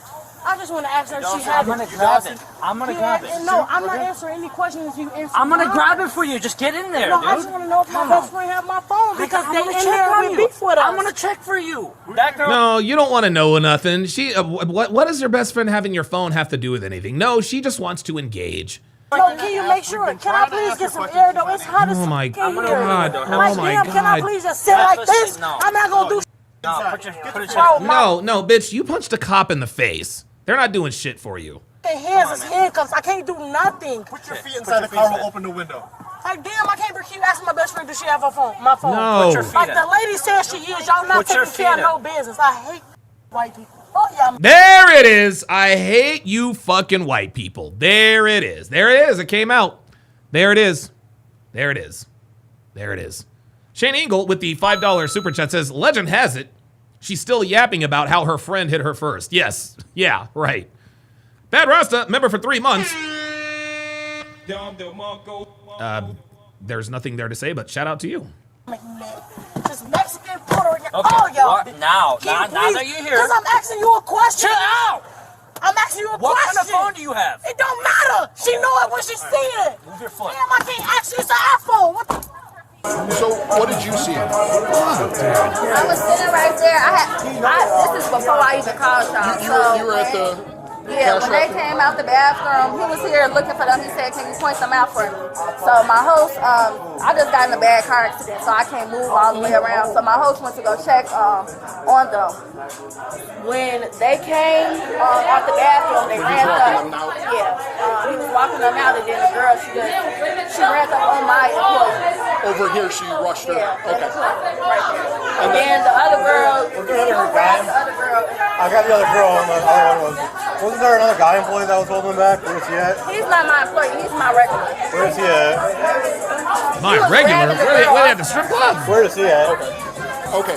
So, I gotta look at the cameras. I can't remember who punched the monitor, but they're gonna get charged with criminal damage. You'll just have to sign the complaints for that. Here go my best friend. Here go my best friend. I'm done talking. I think I told my friend. I told you we innocent. So she hit me first. All right, baby. Can you go my best friend? I can't talk to you because you're not listening. Oh my God, dude. I'm listening. No, of course not. I'm listening. Hold on. I don't want to. No, you're not listening. You're talking. Dr. B84 with the $10 super chat says, who would like to wife up one of these lovely queens? I'll wait. Oh, we still waiting? Oh, maybe waiting again. Okay, I'm just going to. I'm listening, baby. I'm just going to retell you your story, okay? So that I get it right, okay? My face hurt because y'all was pulling me and y'all allow her hit me on my face. Them boys, the male police officer was holding me down. That's it. That's it. She's like, fuck it. That's it. She's like, I'm done. I'm done. Walks on the street. I asked for Bottle a little while ago. Bottle's coming. We got battery. We got ag bat to PO. We got criminal damage. Oh my God. Bro, I try to find that information out for you. What kind of phone is it? I have an iPhone, a pink shirt. Can you ask her if she has it? A pink what? A pink shirt. See, dude, even the cops are getting frustrated because they're like, dude, neither of these bitches will shut the fuck up. Holy moly. Phoenix Light Games with another $10 super chat. Says black women hate white people because when it comes to the men, they know that they'll never have those men's admiration, validation, and respect. For the women, they hate them because they're everything they're not. Wow. Dude. PLG is on fucking flames right now, man. Damn, Pink shirt? I'm in handcuffs for no. It's Apple phone. What iPhone? What kind of case is it? It got a bro on my handgun. Can you just ask me to have my phone? I don't know who your friend is. Everybody's She in the handcuffs. Okay, she has your phone. Ask her. No, I have it. Oh my God, it's like all she wants to do is argue. What is happening? Listen, okay, can I? You're getting No, all kinds of no, attitude no, right now. no, And we no. are just trying to help you right now. I'm trying to No, figure out what's fucking going on. hell no. Close the door. Oh my God, the bitch. Yo, the bitch is talking to her through the trunk. What the fuck? Oh my God. Oh my God. Holy shit, she will not shut the fuck up. All right? No, I'm talking right now. All right? No, I'm not going to calm down because you don't even give us you don't allow us to talk to you. What you mean? You talk Dude, okay? fucking man, no. no. Me. You keep talking past me. What is your full name? I just told him that's me. Is it this one? Yeah. We're gonna bring it with you. Relax. Why are we going to the police station? Well, you punched the cop. You don't let me. You stay. You don't listen. Because you guys were fighting. No respect. You don't listen. You don't get to punch us and get away with it. Jesus Christ, man. Yeah, you guys are going to the same place. Oh my God! Why we can't both be in the same place? In the same car. Why she can't be in this car? We can only keep one person in each squad car. This is a half cage. God, y'all doing it. Oh my God. So we going to the same place? Yes. What the we getting locked up for? Well, you punched the cop in the face, so that's ag bat. Oh my God, Jesus fucking Christ. Oh my God, this is insanity. Guys, this is literally insane. This is crazy. Guys, dude, I'm gonna tell you what, man. I ain't heard. Yeah, Danny Gonzalez says, like Donovan said, mine. That's exactly what these are. They're fucking seagulls. They don't even know what the fuck they're saying. Mine. What the fuck? Holy shit. Step out. You're gonna go around the front of the squad. You better not do is touch me. Don't touch me. Bitch. I agree. Don't fucking touch me. Hold on, can I get a breath? Damn, I just got fresh air. Let's go. I am. Fool, I done talked about this white whole rap. I hate all the ass. Now she's spitting on the cop car. I don't get no. Don't tell me chill. I hate them.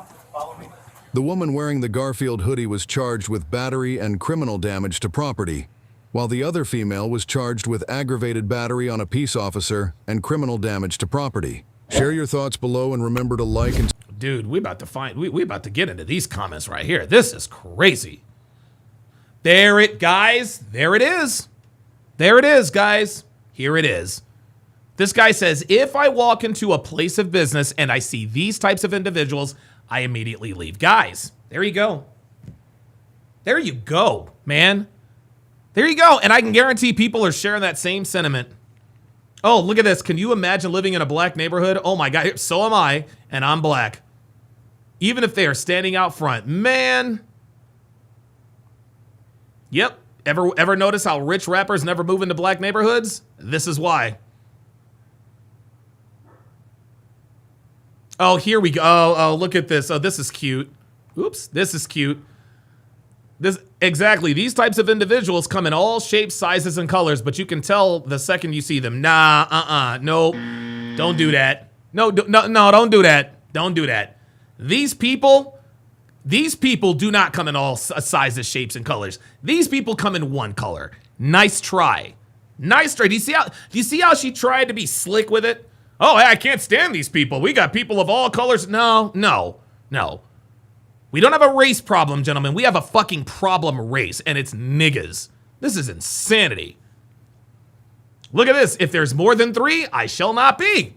Guys, I'm telling you, man. I'm telling you, dude. You go to Twitter, you go to YouTube. I'm trying to tell you, man.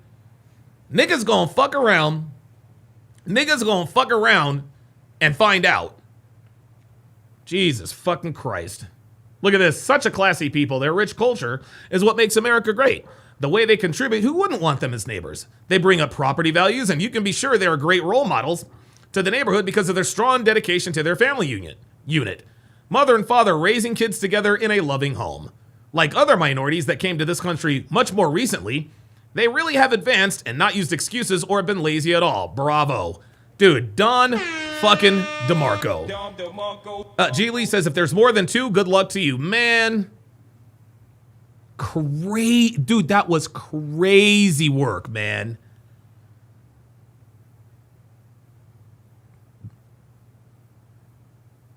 When she says, I'm a female, I said to myself, no, you're not. Yeah, that's exactly right. Don't punch people that can arrest you for punching people. 72,000 words and 0 sentences that make sense. Jesus Christ. the lack of impulse control. Dude, America is sick of this. Guys, I'm trying to tell you. I'm trying to tell you, man. Dude, people are, I'm telling you, man, people are really starting to get nigga fatigue, man. They really, really are. They really, really are. And then you got dumb niggas out here defending people like this. Like, oh, this was just an isolated incident. No, it wasn't. This shit happens all the time. Unbelievable. Unbelievable. Never seen two females that needed to go to jail more than these two. I love people who shout, "Don't touch me," then go and touch everyone else, right? Jesus Christ. Oh my God. What the hell kind of life do you live if you are both this violently aggressive and perpetually victimized, dude? Loud, rude, and ignorant, making every stereotype into a fact day after day. I swear to God, they are incapable of, quote, communicating without shouting. This is crazy. You have a right to remain in a stereotype. God almighty, dude. They should both be charged with noise pollution. Step 1, talk loudly. Step 2, talk over the other person. Step 3, repeat yourself. Step 4, don't stop repeating. Step 5, don't listen. Yeah, right?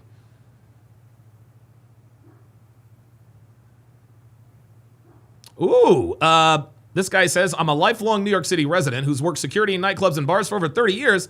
And when I see a group of people like this approaching the door, I tell them, sorry, private party tonight, because it's way easier to keep them out than to get them out.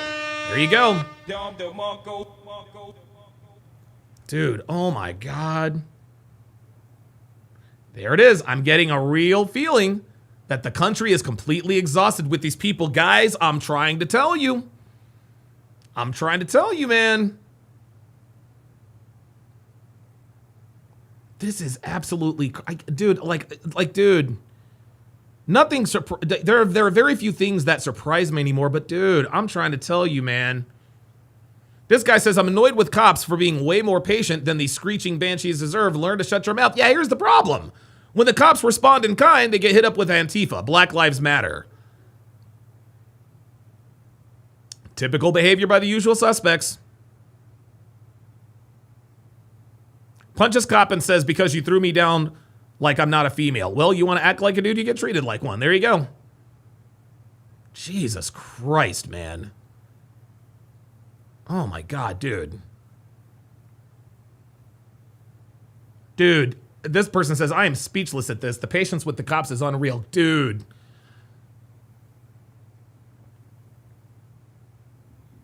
I'm black and this type of behavior is unacceptable and embarrassing. Who raised these people? Lord, please help this generation. Yeah, most black people are raised by black women. It's unfortunate, but that's how it is. Oh, look at this. It's actually showing me that I'm live here. Oh my God, dude, that was crazy. Oh, here we go. Here's another one. I'm a black woman and it's hard to defend people like this. No, it's impossible. King Life says, soon they're going to push all of these people to a certain part of the city or state. Man, guys, I'm trying to tell you, man, it's going to get to a point. It's going to get to a point. And I think it is going to get to a point. And I think that I don't know what can be done, but it's going to get to a point to where if you have this kind of criminal activity, there are going to be certain places you simply cannot go. Dude, guys, I'm trying to tell you, people are getting tired of niggas. They are getting tired of nigga shit, man. And Praetorian Guard nailed it in the chat. He says, progressive politics caused this. Progressive politics caused this. This is crazy. All right, last one of the day, called When You Absolutely Have to Get Arrested. Let's kick it. Police, this is Alyssa. The line is being recorded. Clearwater Police, this is Alyssa. The line is being recorded. Hi there, my name is Tyler Ventura. I'm a manager here at the Palm Pavilion on Clearwater Beach. I have a customer that has been asked to leave. Oh, Clearwater Beach. Numerous times. She seems to be under the influence of something, and she's refusing to leave. So we would like some assistance if we could get some on. King Life says, all my bros that are black here, they don't dabble in the dark at all. All of them have either an Asian, a Becky, or a beautiful suburban Latina. There you go. Here, please. She's got a dog, and she got rid of the dog on the leash line. So we gave her multiple warnings, you know, put the dog on the leash. Give him right. That nigga said Blackachusets. You stupid. It's a real dog. It's like Jason Martin. Yeah, she also off with yeah, sure. Yeah. Every time we ask her, she ignores us. And just want to leave and trespass. Samsara 7 on the Rumble side says, Donovan, I came across you via Fresh and Fit. I know you are one of the source codes, the originators. Massive respect to you. Thank you very much. Appreciate that.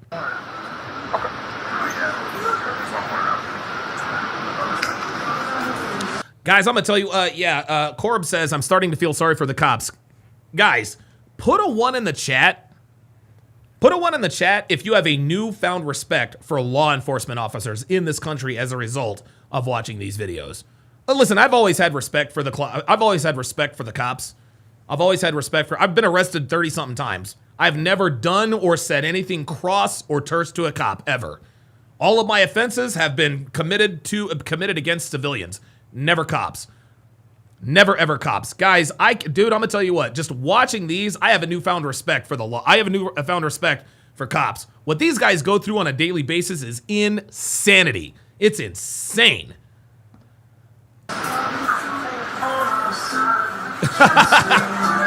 Devin said, she said +1.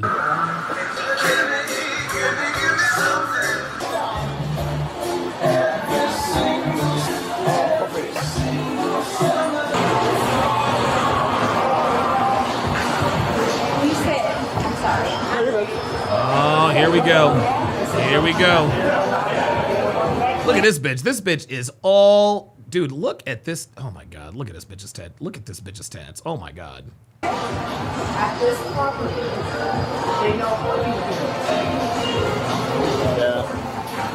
That's why there's police here, because they want you off the property.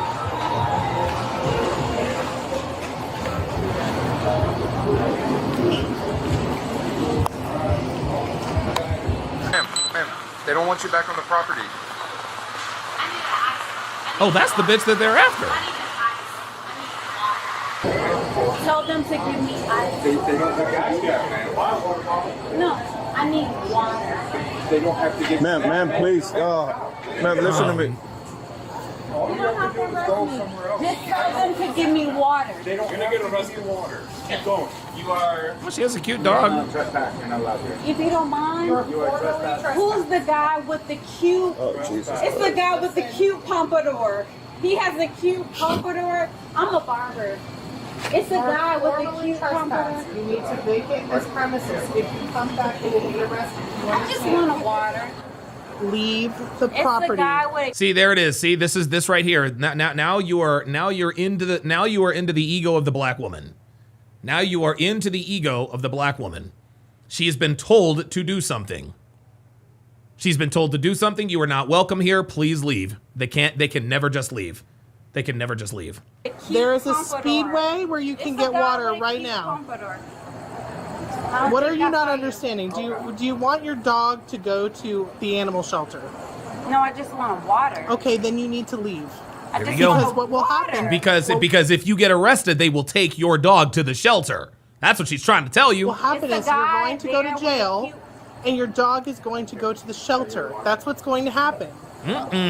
Water? That right there would be enough for me to be like, say no more. Say no more, ma'am. Have a good day. Not getting water. Get off the property. Uh-oh. See? Get off the property. See? She doesn't like hearing that. Get off the property. Every time you tell a black woman, get off the property, that decreases the odds of them complying. This is just how these people are. Property, so you don't go to jail. I could just easily get up. Yes. It's I just want a water. That's not where we're at. Right, and it's a gas station. Man, what's your name? Right there. What's your name? Do you mind? If we give you a glass of water, will you leave? No, don't do it. Don't do it. Yes. Okay. Thank you so No Face Nigga says Erica Bot. He said Erica Bot don't. It said Erica Bot don't. You stupid as hell. so much. Not even a glass of water, but a cup of water from That's exactly what you're going to get. Thank you so much. They shouldn't have done that. It's a guy with a kid. They should not have done that because she's not going to leave. I mean, obviously, this wouldn't be a video. There's 20 6 minutes left. When you give these people what they want, they never, ever, they don't uphold their end of the bargain. If you, will you? They'll say, yes, I will. And then when you give them, they'll find an excuse not to. Oh, this is bad. You haircut. Here's like, I'm a barber. Just understand, you're trespassing. If you not come back, you will go to jail. Thank you. Thank you. Have a good night. Thank you. Have a good night. You too. You too. Okay. Are you gonna gang stalk me? You seem like the gang stalking type. I don't know what gang stalking is. Just like your energy. Oh, no. Oh, no. I'm telling you, don't come back to me. Oh, no. Not Oh, you. God. Not That's it. you. Not Oh, you. boy. You're really Not pushing you. it. But you. Get off the property. You seem like the gang stalking type. You're about to go What to the jail. fuck Is what is you're about gang to. stalking? It's Sutton. Shutting. Shutting. Cool. And after I go to jail, you seem like the gang stalking type. What the fuck Get does off that the mean? property. And I will. I just want the water. Super. And you made it hard for She wants the last guys. She wants the last word. That's what this is. She wants the last word. That's why she cannot leave. Dude, it was a buddy of mine I used to sell mattresses with. It was like this mattress warehouse. And we used to get these ghetto ratchet black women in here all the time, right? And the only way to get them not to come back is to tell them while they're leaving, you'll be back. You'll be back, because we knew that they wouldn't be. We knew they wouldn't be. Oh, boy. I just You wanted make it hard for a yourself. water. Get off. And the I property. will. But I just wanted a water. She wants the last word. Oh, boy. I just wanted Oh, a look, you hear? He's like, oh boy. water. But you seem like the gang stalking type. What the fuck is she talking You seem about? like the type that's just like, Ma'am, please, we don't want to take you to jail. Please walk off. Thank you. thank you, thank you, thank you. Don't See? none of you guys Last seem word. like that type, but you, Okay, ma'am. for some odd reason. Ma'am, please, got your water. Now keep I walking. don't even know what the fuck Thank that you. means. Have a good night. Let me see that name. Let me see that name again. Shit. Oh, there it is. There it is. And Hard R Bingo is officially underway. That constitutes as what is your badge number? So what she's trying to do, guys, she's trying to elicit a violent response from this police officer. And she's going to call her by her name. Yeah, ton.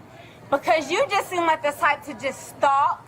And possibly after everything may be, shutting. Yep. Shutting. That's correct. Awesome. Thank you. All I wanted was the water, but you tried to make it hard for me. Just like another female tried to do. Have a good one. Take care of yourself. Have a great good night. one. And See, guess she has to have the last word, guys. She has to have the last word. what? I like your ponytail. Thank you. And you're beautiful. I like your glasses. Thank you. I like your glasses. And also, I like I'm just trying to compliment you. Just to let you know I'm not against you. I'm not I'm not against you. I'm not against you. I'm not against you. Wait, hold up. Wait a minute. Is that him getting the handcuffs ready? Do y'all hear No, this? I'm not against you. He's getting the handcuffs ready. I'm not against you. I'm not against You hear that? I'm not. Yes, sir. I'm not against you. Oh, shit. He's like, just say the word. I'm not against you. Okay. Against you, otherwise. Good. Well, I just wanted a water and you trying to be against me. But guess what? Guess who gave me a water? I did. What was your name? Oh, that's the only way to get it. Yeah, that's the way to get her to shut the fuck up is ask her what her name is. Thank you. Have a good night, okay? Thank you. Just have to say the word, Mary. Nope, she's good. Sheddington. Yes, that's it. Sheddington. She's changed her name like 4 times. Sheddington. It was. Oh. Oh, no. Is she coming back? Oh, no. Just leave. You gonna get your friend the game? Fuck me. Guess what? I got your What name. is she talking Sheddington, about? yes. Yeah. You seem like the gang stalker type. What the fuck is that? Textbook neuroticism says, I will never talk bad about cops ever again. Yes. Forget me, and I forget you. Perfect. It'll keep going. Dude, she has to have the last word, guys. Generations. Because we already know. Ma'am, you're gonna end up going to jail. Just leave, and then nothing happens. Go to jail. Yes, you are. Oh, boy. Because guess what? You've been This trespassing is not on the between property. me. This is not between you, and you. It's between me and her. Shutting 10. Just leave. I just wanted to water you. Just Trying to leave. be disrespectful Leave to the me. property. You tried to be you personally. Stop causing a problem. You. I'm not causing a problem. Look at me pointing my. Well, my baby. Who is this I'm chick? sorry. Everyone wants I'm to sorry. Who is this? You're wrong. I'm sorry, because I'm yelling right now, so it make it seems like I'm wrong. I literally only wanted a water, and you were disrespectful to me. You have a water. You're acting like a Karen. What's your name, man? And you know when it comes to Karens, you know how, I'm sorry, stereotypical Karens go?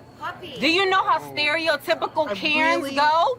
Listen, I really I'm don't sorry. want you to have to go I'm to sorry. jail. Hold on. Let me come correct. You better listen to your girl. Over here. Look. Hold on. I'm sorry, mommy. I'm sorry. You better listen to your girls. She's trying to keep you out them cuffs. Let me come correct. No, you were leaving, honey. But Just stereotypical Karens. Stereotypical Karens. I got you the water. Hold on. Come on. Stereotypical Well, that is a random nigga intervening. Karens. Will you take my... I love your shirt. PTSD. Look at I love this this shirt. shit. Walk away. Look at this You're shit. gonna go home. Look at. And I'm Look, he's getting her up out of here because he didn't want to get her. He didn't want her getting caught up. gonna go home regardless. But stereotypical. You're you. Not you. Not you. I'm trying to help you here. Not you. You got her name. You're The dog wants to go home and get a treat. And I'm not trying to yell at you. But look, I got the. I'm sorry I've triggered you. Thank you. I am not trying to be disrespectful. Thank you. I have the wishes of the business. Thank you. Because what is your job? See, here we go. See? Do you see what happens with a black woman? So you see how the officer is now trying to be respectful? She's like, okay, didn't mean to trigger you, not trying to be disrespectful. And what does she do? What does she do? She escalates. Now she's escalating. What is your job? To trespass See? you at this point. No, your job is to protect. See, there it is. She's getting mad. She's getting extremely upset. This is why you do not apologize to black women. This is why you do not placate to the American black woman. You don't do this. You don't do this. It never, ever, ever works out. Serve. Protect. Serve. Stop it. And what? Protect. Cuff her ass. It's and over. What? Yep, that's it. What else? You're gonna have to go to jail because you can't leave. I gotta go to jail because I'm yelling at you? Because Yeah, the reason why this woman is doing this is because she honestly believes that she is not going to jail tonight. She honestly believes that she is going to be able to do this and go home. That's not happening now. you won't leave. I'm about to leave.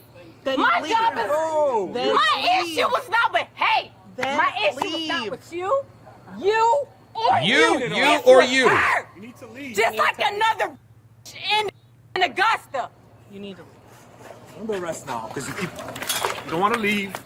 Stop resisting. Stop resisting. I'm about to leave. No. I'm about to leave. No, you're not. I'm about to leave. Nope, you ain't going I'm nowhere. about to leave. Nope. I'm about to leave. Gully Blanchard says her dog is going to become racist after this. Oh, Jesus. I'm about to leave. I'm about to leave. You're not leaving. You're not complying. I'm about to leave. But you're not. Ow! Ow! Ow! Ow! Ow! I'm about to leave. That's okay. Juan Martinez says that dog is so chill. He's like, damn, here we go again. Petty! I'm so petty. I'm about to leave. Oh, my God, dude. I'm about to leave. You guys knew what the your body. It was a setup. Oh, it was a setup. Yeah, that's it. That's it. Bonita. Here, I'll take this. No, don't take nothing. Okay, all right. Now your poor dog's gonna go to shelter now. Good job. Oh no, they can't let that happen. For what? Is it cameras out here? Is it cameras out here? No, I hear no camera. I tried to help you. Let's go. Where's my, no, wait. Where's my, no. I'm gonna go. Listen, I'm gonna go, but where's my freaking, stop. Nope.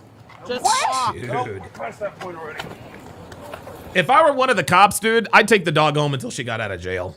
I would just take the dog home, because you guys know me. I love animals. Where are my credit cards and my freaking ID? Where's my ID? Where's my ID? Whoa. Now we actually have him asking, where's my ID? And King of Life says the dog isn't even barking. Yeah, that's a very good point. Oh my God. I'm not going to jail, but where's my ID? Don't take my freaking credit. Don't take anything from me. We won't. Where's my credit card? Oh my God. Oh, Jesus fucking Christ. Stop. You're taking my My God, this is crazy. No. Because I didn't do wrong. Praetorian Guard says, trust me, I got my last dog like that. Damn.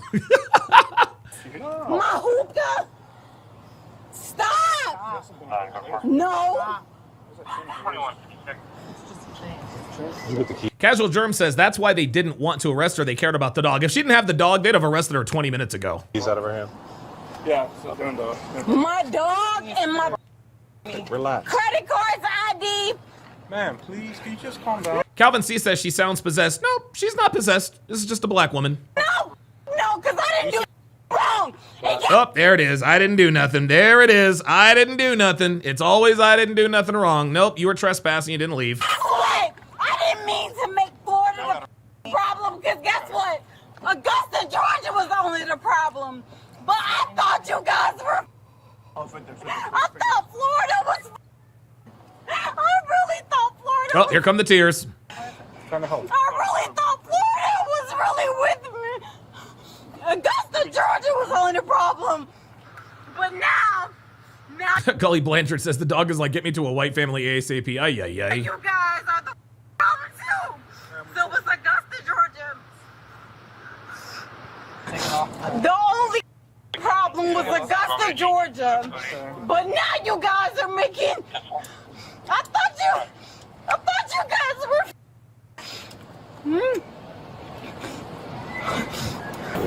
Come on, man. Have a seat. Have a seat. Wait. Have a seat. Wait. Because guess what? Have a seat. Dad, where's my Bonita? Where's my baby? Dad. Don't.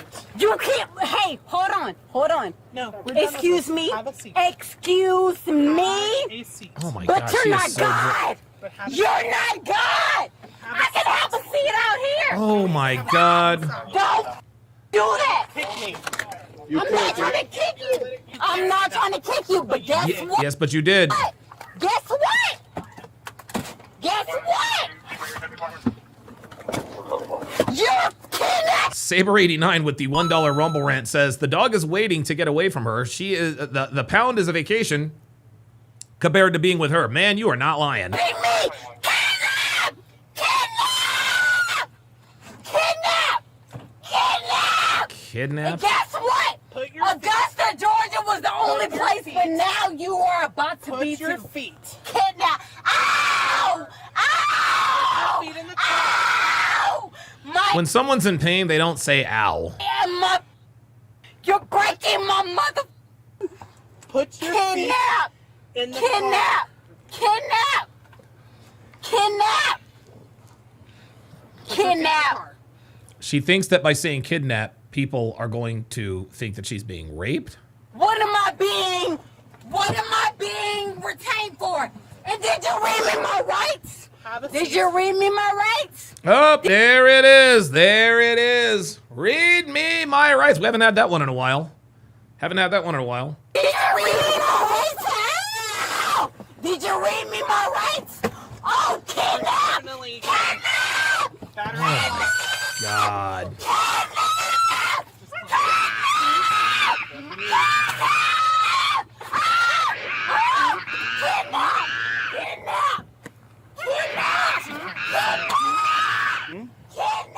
She's not nice. That's fine.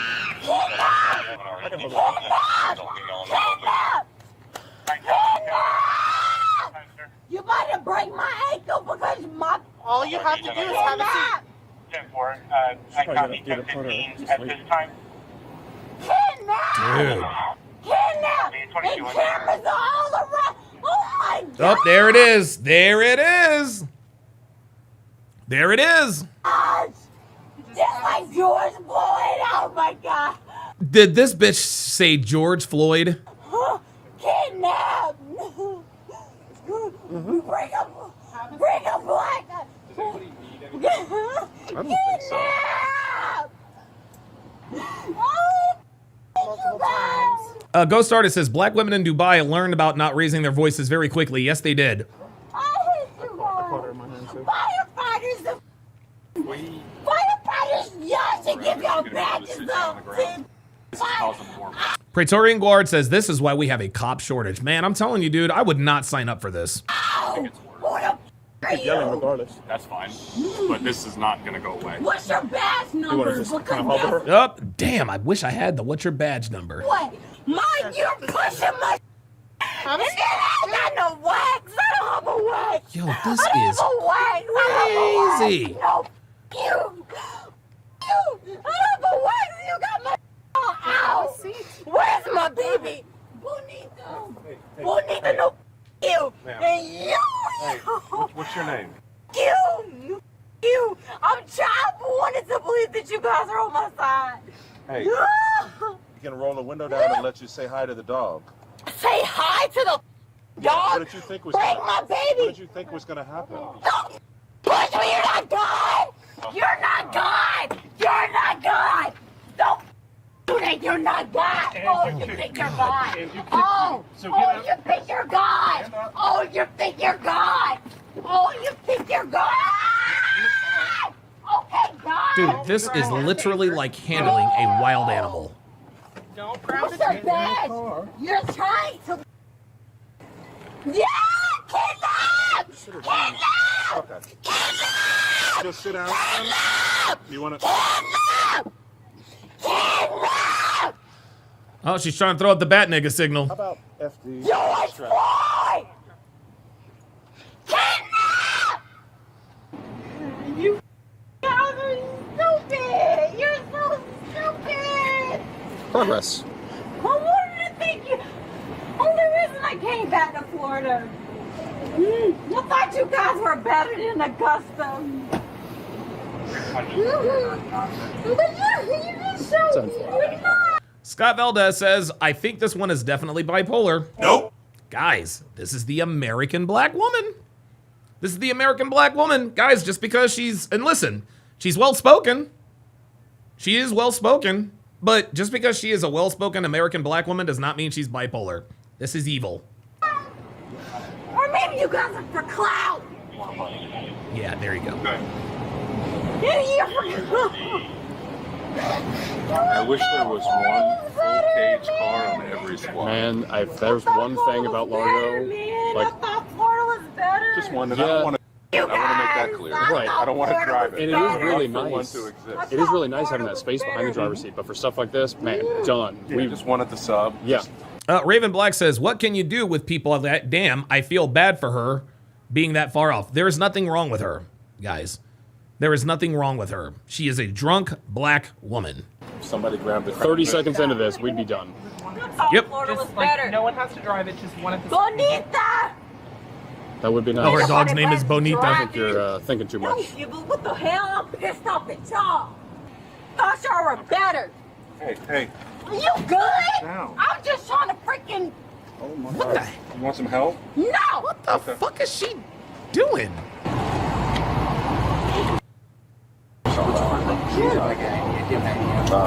Yeah, who's got her ID? I'm not a disrespectful person. I'm not a villain. I'm a hero. I am a hero. Oh, Jesus Christ. Would you like EMS to do anything for you? No? You're hurting anywhere? Are you sick?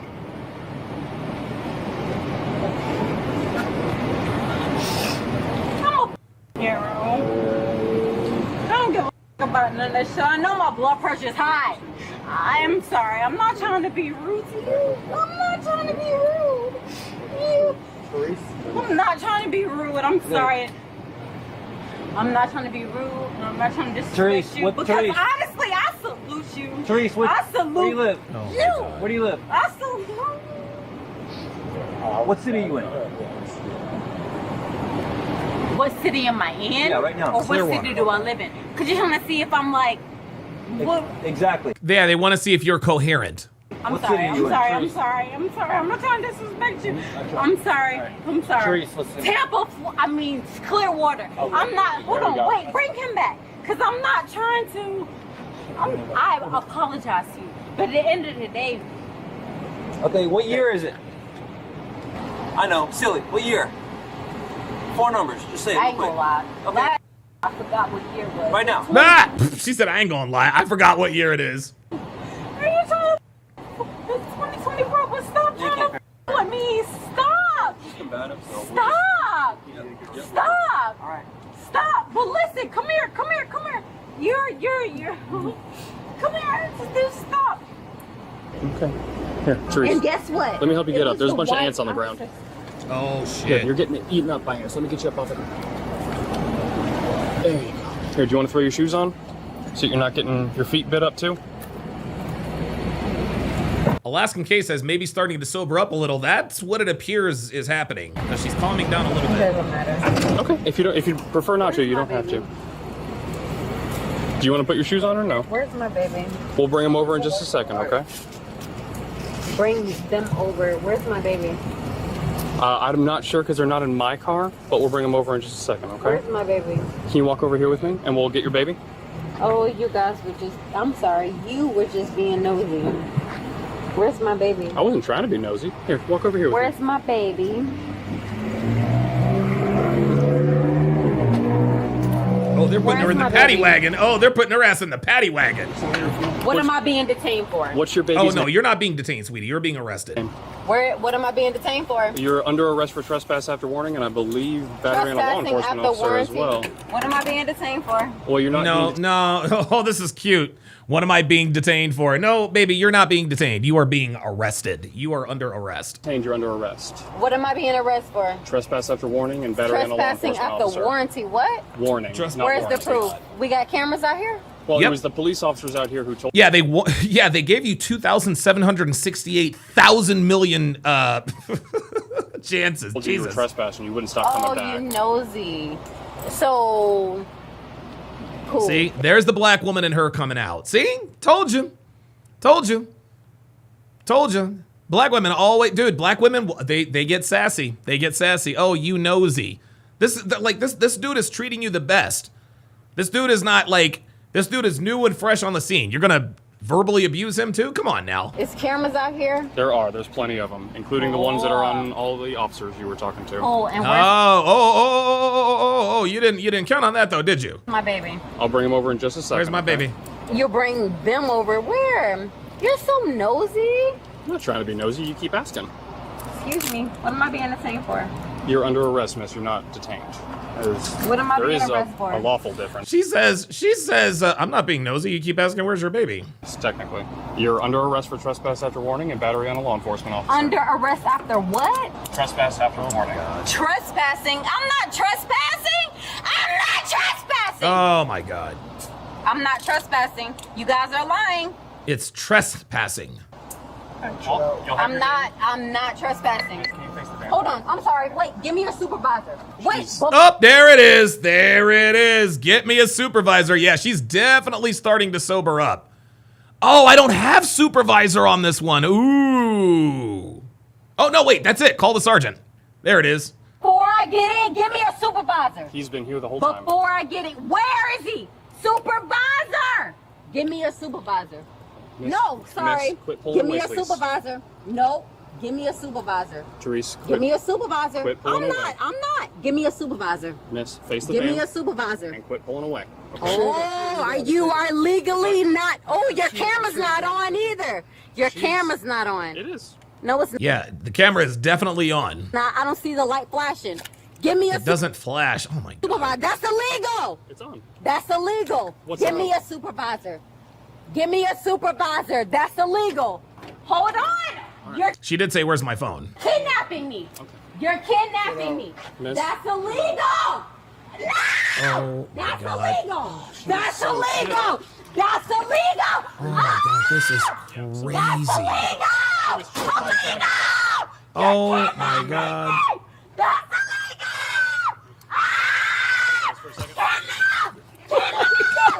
Oh. Oh my God.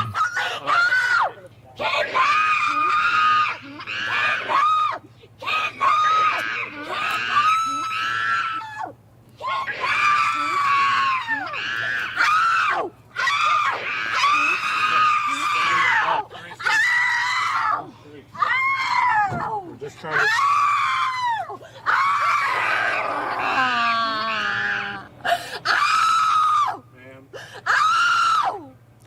Dorian Gaines, George Floyd, and all the other people that comes up. Say it. She wants to say I can't breathe, but she doesn't know. She's looking for the phrase that George Floyd says, but she doesn't. She's too drunk to remember it. That's why she keeps saying George Floyd. Illegally up. Ah, they're gonna kill me. They're gonna kill me. Oh, there it is. Now she's in fear for her life. Oh boy. Oh boy. We're getting closer. Listen to me. Listen, you're going to have to... Here's what I would suggest. Turn her feet towards me. Turn her around. Sit her. Where's the camera? Grab that other, grab her. There you go.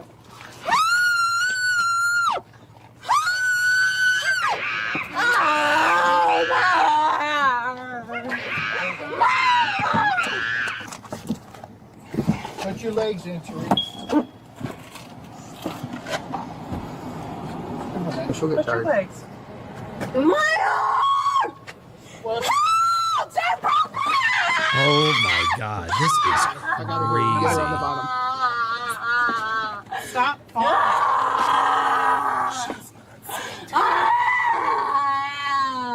Just sit down. Just sit down. You're hurting me. Well, sit down. This is crazy. Get up. This is Listen, absolutely. we're trying not to hurt you. Get up or...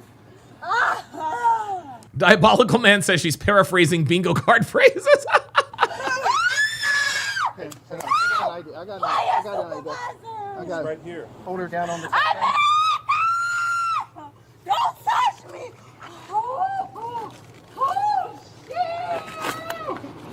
I'm not moving. Just fly.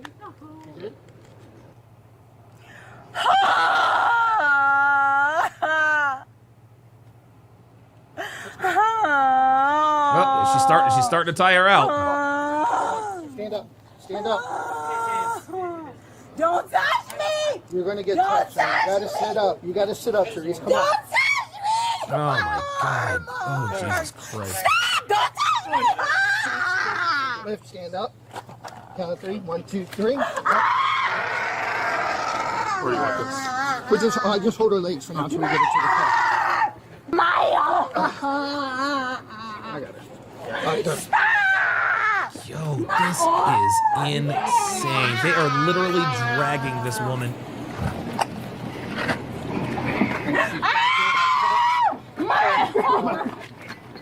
Don't bite me. 1, 2, 3. Yo, this is crazy. This is insane. Right. You guys! Ow! My arm! Bam! Stop! No, you are illegally forcing me You are illegally forcing me. Just show me. Please tell me what. Jay Blaze says, this is why we saw snow bunnies in the draft. Damn right. Damn right. But I. Oh my God. Please tell me what I did wrong. Oh, Jesus Please Christ. tell me what I did wrong. You got it?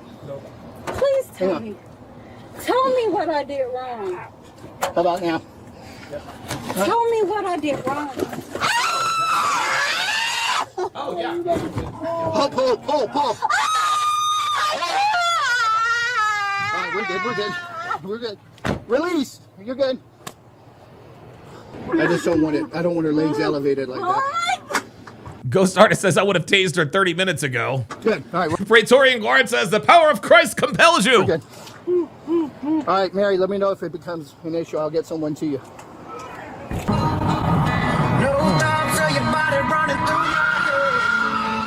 Oh, he's turning up the music super loud so that he can't hear her screaming. So, yeah, there's just a few seconds left, so we know we are not going to, I think it's pretty clear that we're not going to hit the hard R bingo. 6 hours and 17 minutes.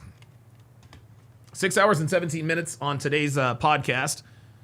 We started at noon. Now, the reason I got off to a little bit of a late start is because I actually woke up a little bit late. But thank you to all of my super chatters, all of my commenters. I am now going to go and rest my voice. Thanks for watching, guys. We'll see you next time.